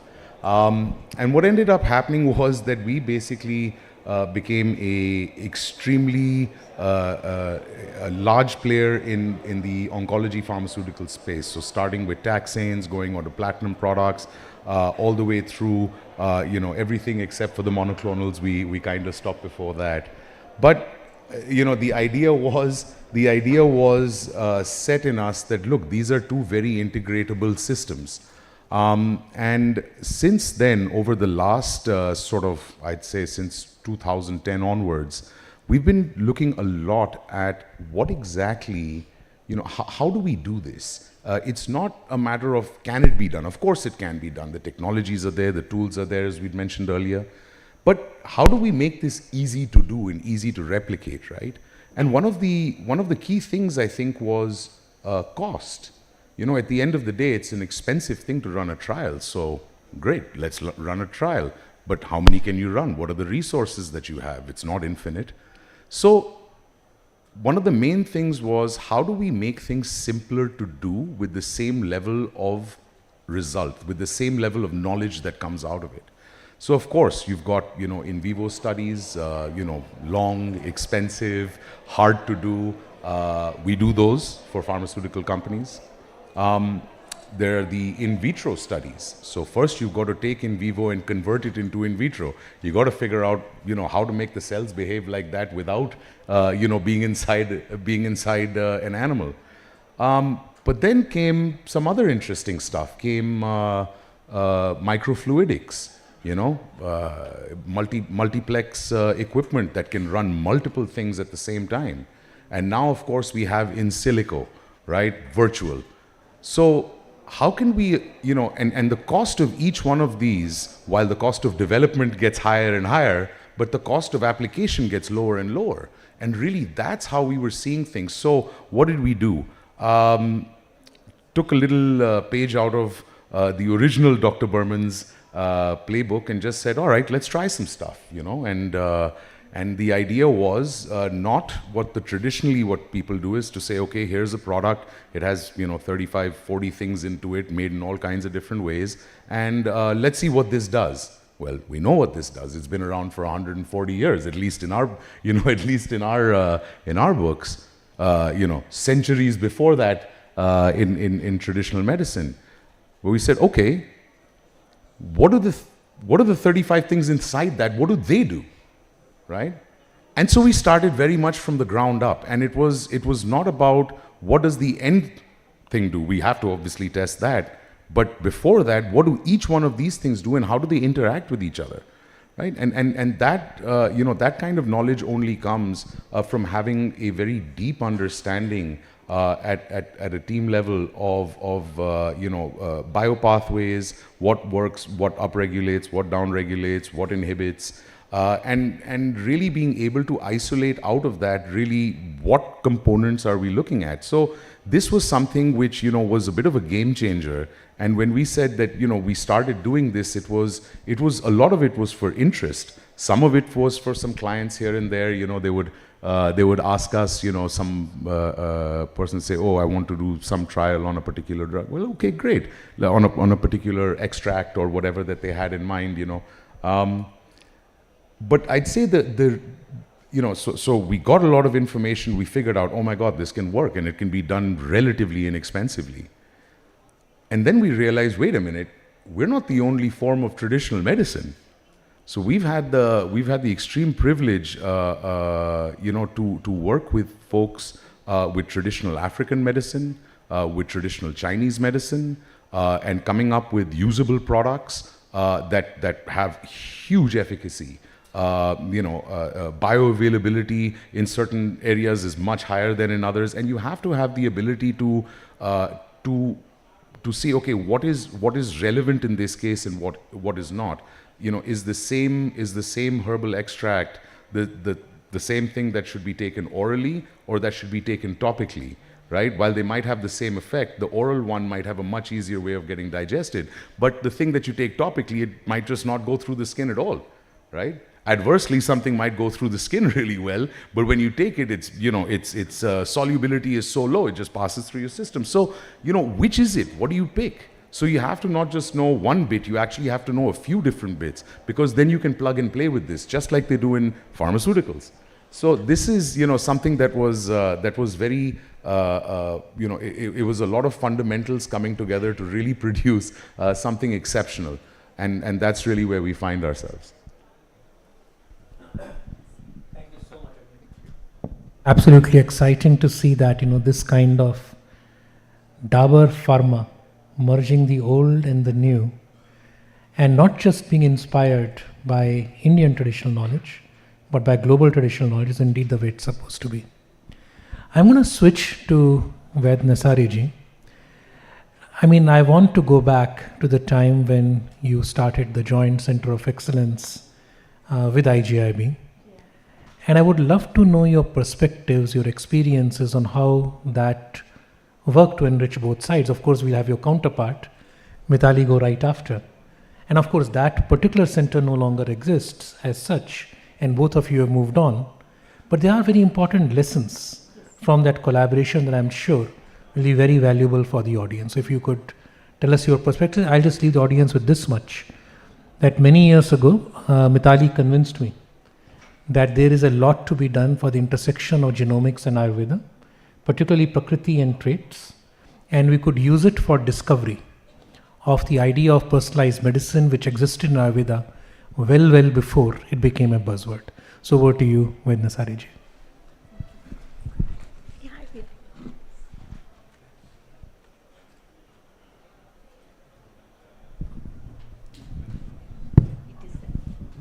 Thank you. Secretary, he is out, but he will be there. And thank you, Dr. Anurag Agarwal, for remembering me. It's a great honor, privilege, and I feel blessed to share this, the dais with the highly accomplished personalities in Ayurveda including Madhuri Kanitkar, Ashutosh Sharmaji, and colleagues from CCRS and Mitali and everyone. Thank you very much. And all the dignitaries in this August auditorium. It gives me pleasure. And it was when you said the right straightforward question about the IGIB, my experience with the IGIB. So it was in 2018 when I recently joined as a director. And Mitali, as we know earlier, Mitali and Bhavna Prashar and Anuragji, that was the COE, establishment of COE. It was to be, the ministry's condition was to establish with Ayurveda organization and AI. And with this direction, we started, they already have had that experience of Ayur genomics. But this COE was particularly for one TOR was to assess in diabetes mellitus. So we did it in All India Institute. This is really a very good lesson, but what was very more important, the another terms of reference was, as the science progresses, as the traditional medicine, it is a practice-based evidence, but now it is to be evidence-based practices. The first thing is to create awareness and integration with science and technology. So what Mitali and her group did was capacity building. So that was one TOR, and every year for almost until now, there is one batch which is being trained about the genomics, omics, and various about tools, how we integrate. So I think more of our studies, MD, PhD, IMR, and many other studies we have taken up, and many publications. So that with that really helped, because during last 6 years it was almost 1600 publications. So many of them with during pre-COVID and post-COVID. And during COVID also, it was repurposing even in this under the COE, under the permission and the direction of Secretary Vaidya Rajesh Kotejaji. We did study on molecular understanding of Vasa and Guduchi. And that was really a very good study, and that has been published, and that has been, as you mentioned, it is entered into the policy as well. And if you allow, I would also like to say how it really helped this, how this experience at All India Institute and working with IGIB, CSR Institute, even with ILBS, Institute of Liver and Biliary Sciences. So what's more important is integration is conventional medicine, but what more important for us as an academician, what really helped to create evidence-based practice is integration with the science and technology. So with ILBS also we had very ambitious project about understanding molecular mechanism of Virechana, and it's really what we say that all those 85 samples during this Virechana process of the stool, that really helped, that really changes beautifully. And with CCRS, all this tripartite under the Ministry of Ayush, that changes the colony of the positive, good bacterial colonies are being, that may be under the publication, but that really helps us understanding how beautifully our Virechana is really helping with the molecular understanding. And then there are various other researches that really helped us with the technology. With IIT Delhi, we had the even understanding how the Brahmari helps with EEG and what's its effect. And there are various biomedical engineering tools for the Panchakarma we did. So it is a technology and science that really helps us to validate our own science. And as you mentioned that in the research with the conventional medicine, it is not, the apple should not be compared with oranges. And I'm sure Madam Madhuri Kanitkar also will agree with me, because she is the one who really helped, she tells about the integrated research. And we did many studies with this, and as a whole system research with MAHE under the DST, under the direction of Ashutosh Sharmaji and Valiyathanji, we did study as a whole system research with molecular understanding with the genomics, and that was again published in the very reputed journal.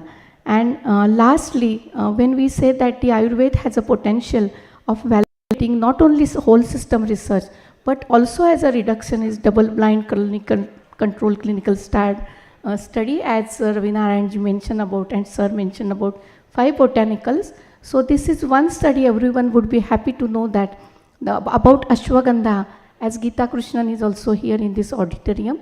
So during COVID time, we had an opportunity to initiate double-blind control clinical study with London School of Hygiene, and that is on Ashwagandha in the long COVID, and that is MHRA approved, and through NHS it is going. So we have a potential of having the single molecule double-blind also to have the whole system research that we could do.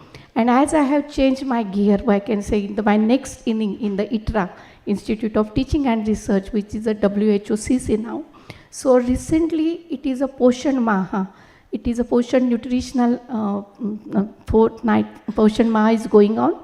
And there also we see how in the community that Poshan, that is a Nutri biscuits, which are being promoted in the Anganwadis, and how it has been really evidence-based that it really is useful in malnutrition, and maybe that can be introduced into a midday meal, and like in WCD also it can be introduced.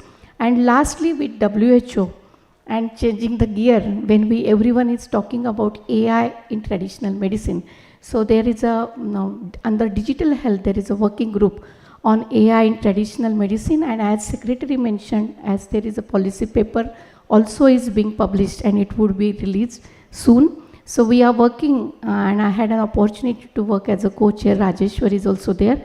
So the group is working very actively on developing the policy paper and the research methodology and how we integrate AI in traditional medicine. And I have an opportunity how the data mining, predictive analysis, and how the integrated research can be done with AI.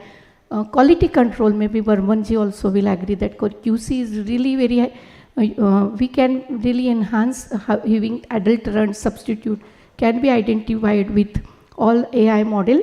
With machine learning and LLM, we can do a lot and to the world. So I'm sure starting from our tradition, if we really adopt technology, so it will become classical yet contemporary. Thank you very much.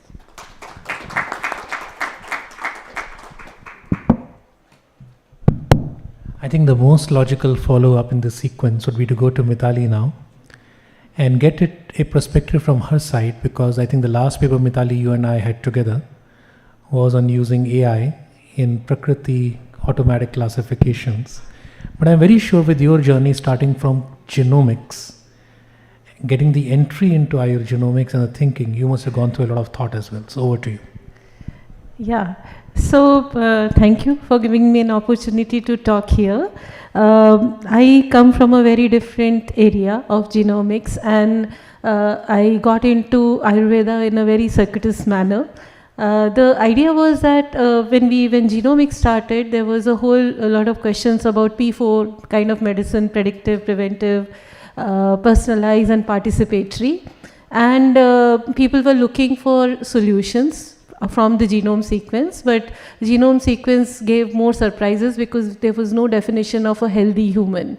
You cannot assemble or look at the genome sequence and predict the health of the human or how they look like in totality. And that's where I encountered 20 years, or now it's 24 years back, Prakriti as a concept, where there are 7 biologically intelligent states, I say, of Prakriti, because that is invariant, that is across all populations. And Ayurveda doctors, irrespective of which geographical region they come from, they can look at a Prakriti of a person, predict their health, prevent, participate, everything is there in the foundational principles. And that relies on doshas. So I got very intrigued, and I thought that could I test the foundational principles. If the foundational principles are right, everything would follow. And that's how we got into the genomics of doshas.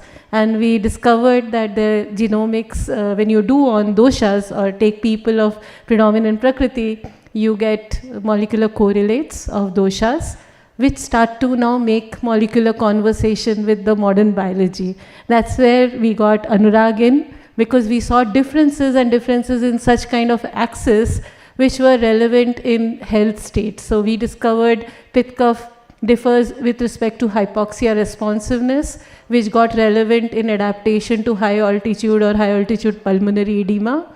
But more than that, when this axis was discovered, Anurag decided to test it in asthma, which he specializes in a mouse model.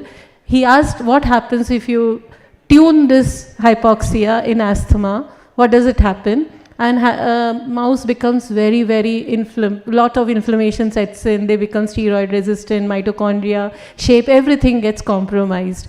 So here you have a Prakriti axis recapitulated in a mouse model, modulating a disease state. So if people are of different Prakriti, they maybe asthma exacerbation might happen in a different manner. But more than that, now we have a model to test Ayurveda medicine, and we tested Adatoda vasica, which Ayurveda treats for asthma, for pith cough perturbation, and we got it intersected to the same axis. But beyond that, COVID set in, and COVID had hypoxia as a major thing. And there were preclinical models of COVID. So because of this evidence, we could test it out in those sepsis model, preclinical model, and we found that it actually could alleviate that specific hypoxia axis, which was very relevant in subtypes of diseases, which followed up with a clinical study. So this is an entire framework which we could develop right from the foundational principles, so that we open up repurposing possibilities. So now I encountered, moving on, so this is a molecular framework of network medicine. You look at the phenotypes. From the phenotype, you look at actionable points. You identify drugs from Ayurveda, and you can cross the loops either way, from the drug, from the phenotype, from the causes. So moving on, I moved to IIT Jodhpur, and now from the foundational principle, how do you get into practice? That was the next challenge, because principles are fine, but Ayurveda doctors told me that we don't use those principles in practice too much because we don't have time to follow, right? But now what we are doing is we are setting up languages. So that was molecular language we could weave. Now we are weaving the phenotypic language through unifying ontologies, and that's where now we are trying to build large language models which can actually integrate Ayurveda nuances with modern medicine terminologies, so that we can use the Anukta framework in Ayurveda, where Ayurveda does not document every possible disease, it gives a framework which tells that if the new disease comes and you use the foundational principle, you will be able to work out or evolve a solution by a yukti procedure, which is an abductive reasoning. So that's what we are now trying to build up, and recently with 6 Ayurveda doctors, we annotated 12,000 rare diseases on the basis of Ayurveda's Nanatmaj Vikar and Doshas, and we could cluster rare diseases around 6 molecular axes, which tells that we can, from an organ-centric, we can have a systemic outlook, and maybe we can increase the management possibilities from this framework.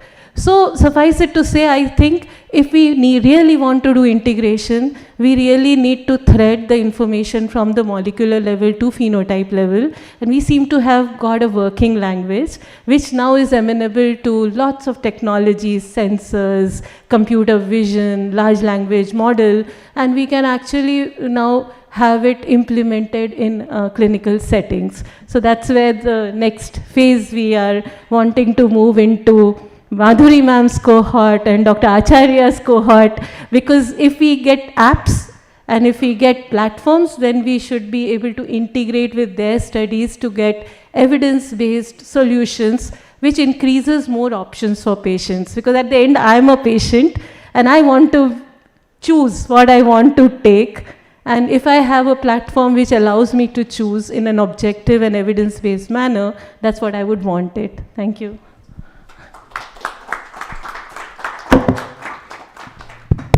They say there is no greater integration platform in the country than the armed forces.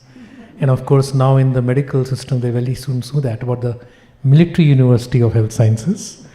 So with that, the Vice Chancellor of the Military University of Health Sciences can tell us how she plans to bring integration top-down into her system. Firstly, Anurag, thank you so much for inviting me to this panel.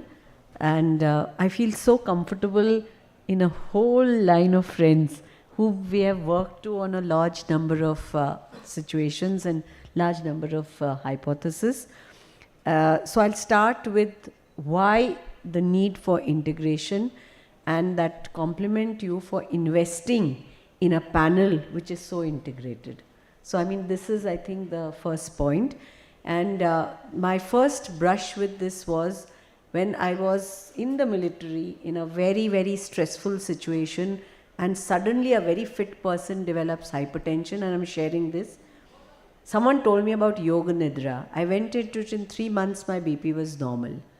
I didn't stop there. The scientific mind wanted to. So when I went as dean after that to AFMC, with Satyam, we set up the first sleep lab, and we looked at Yoga Nidra and its implications on novices, cognitive, sleep, these things, patterns, etc., and got a PLOS publication out of it. So that's where it was convincing.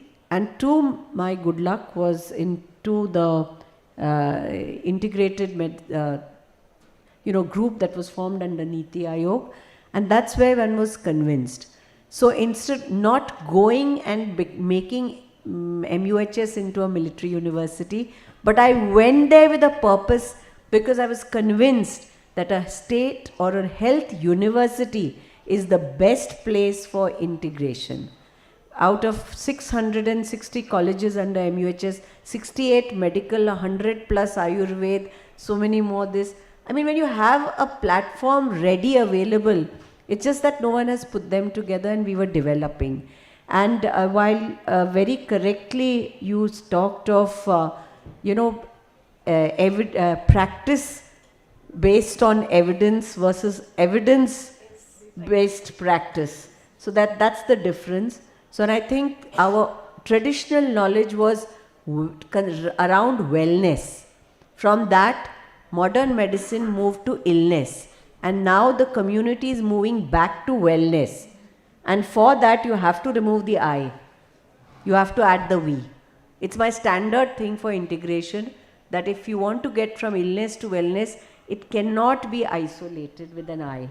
You have to remove I, you put the we, the spelling comes wellness. So I think that is where I went there with that belief, and that is why I realized that the importance is there, and then started with again evidence to look around. So we took up some research in about 6,000 tribal population and realized that 80% practice pluralism and are having a better access to Ayurveda and traditional systems of knowledge.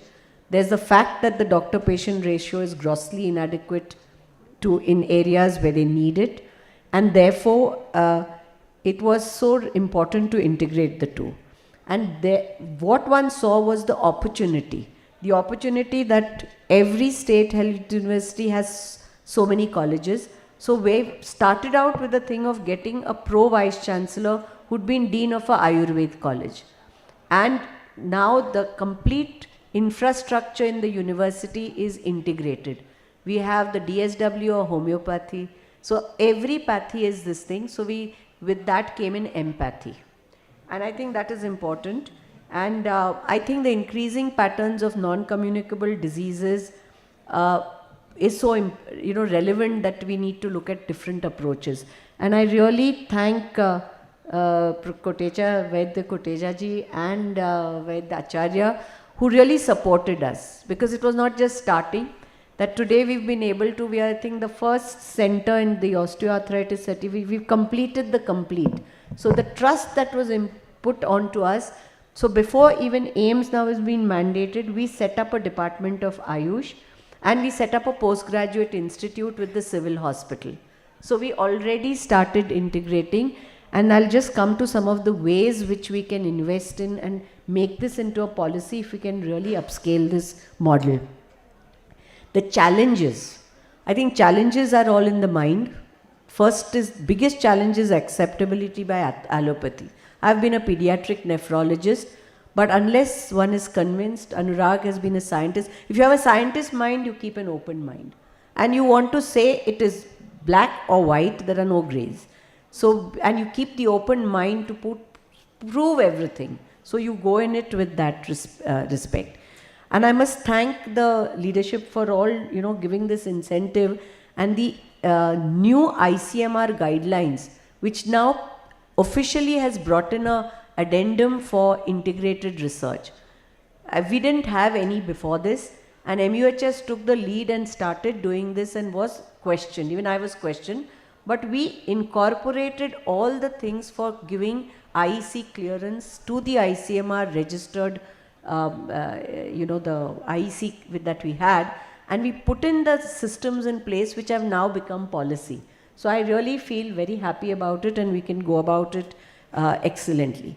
But where the problems will come, even in AIMS, if we set up a department, and we can set them up, and the thought processes when I talk to people, I feel this is the biggest challenge, is let a patient come in and go to a cafeteria if he wants to go to Ayush department or he wants to go to allopathy. That is not integration. What the model that we are trying to emulate, and if we get support from ICMR, and I'll request CCRS and Ayush department also, is to co-locate OPDs. So we've made 6 centers which can be there in our postgraduate institute, where we will have NCDs with the Panchakarma geriatric, with its separate Balrog Tadnya with pediatrics, Garbha Sanskar with my antenatal clinic. So they are sitting together and giving the best to the patient. That is the model that's required, and we'd like to implement it and show that it works. I think that would be a way forward. So looking ahead, I would say, if we want to scale health access through innovations, I'd love to share my experience the MUHS way, call it military or medical. Firstly, we started with online integrated clinical meetings, and the NMC chairman, Dr. Gangadhar, was here. All these initiatives were initially launched by Kotecha ji, and he said we have to scale it up to a national level. Today we've done more than 30 clinical meetings by integrating, and more than 20,000 students and faculty have benefited. That is the scale using digital technology within a year. Drishti is our clinical trial unit. We've prepared the complete compendium for carrying on clinical research, whether it's pharma sponsored, whether it's this, and besides these 2 more integrated research projects and clinical trials for integrated is already in place. And the government of Maharashtra is ready to look at it as a state policy. So I'm very happy to say that. Prakriti is our Panchakarma research unit in Kayakalp, and for this, which was inaugurated by you, we are setting a unit up in the postgraduate institute to co-manage non-communicable diseases. Ikshana is another very interesting concept of a museum of wellness, because we want to reach out to community, that you go with some biases, but you go out with thinking integrated. And this is being brought up by the National Center for Science Museums. They are helping us set it up. I don't know where the funds are going to come, but we have started work already. Disha is our incubator, which we are specifically set up for integrated innovations. And entrepreneurship modules are being this thing to help these children.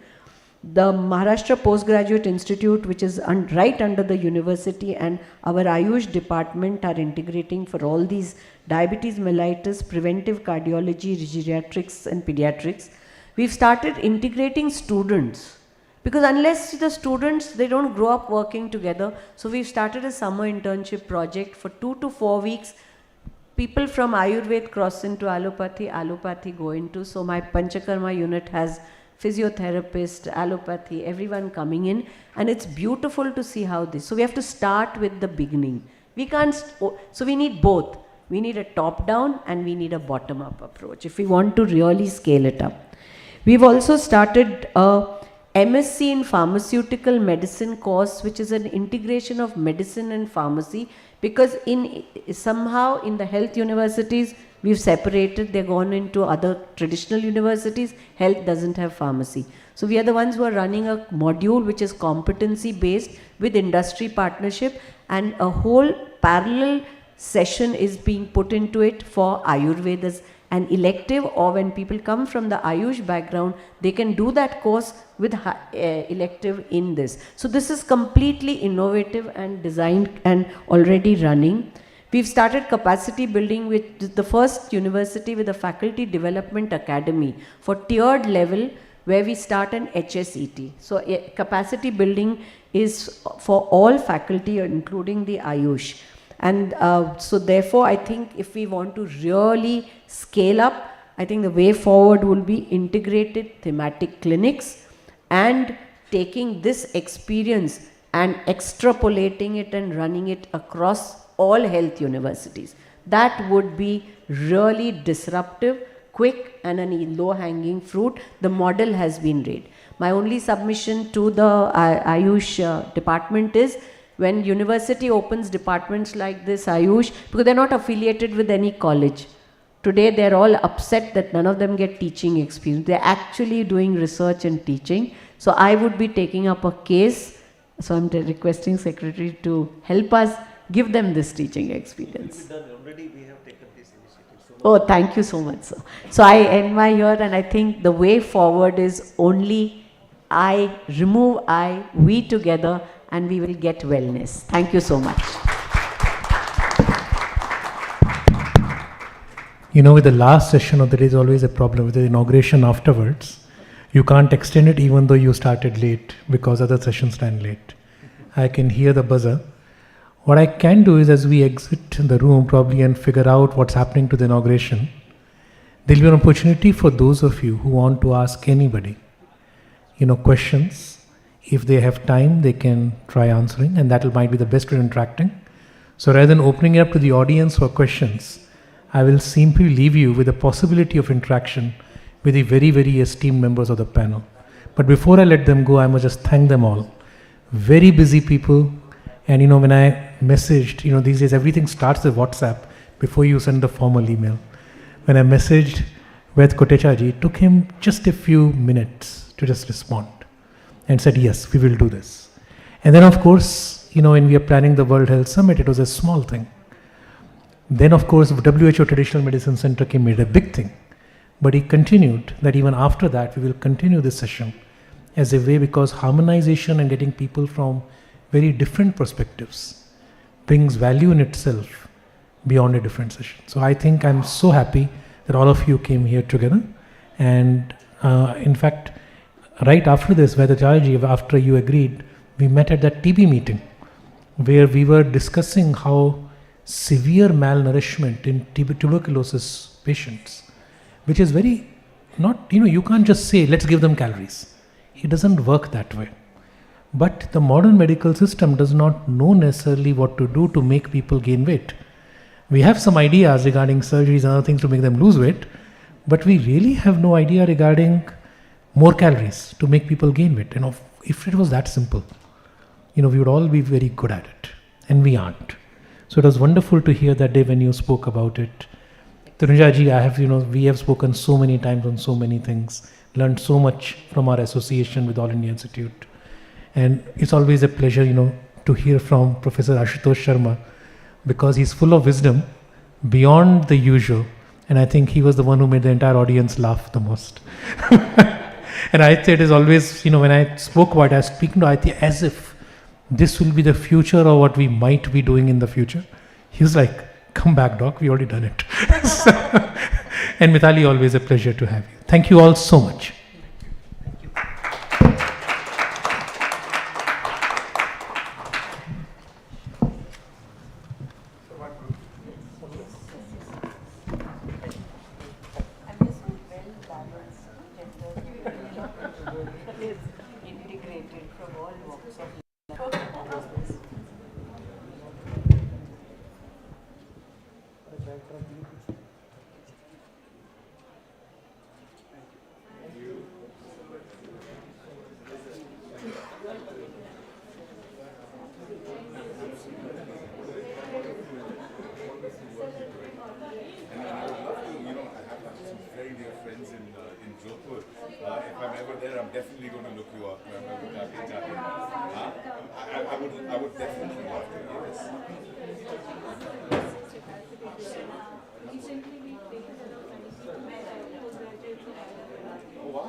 and keeping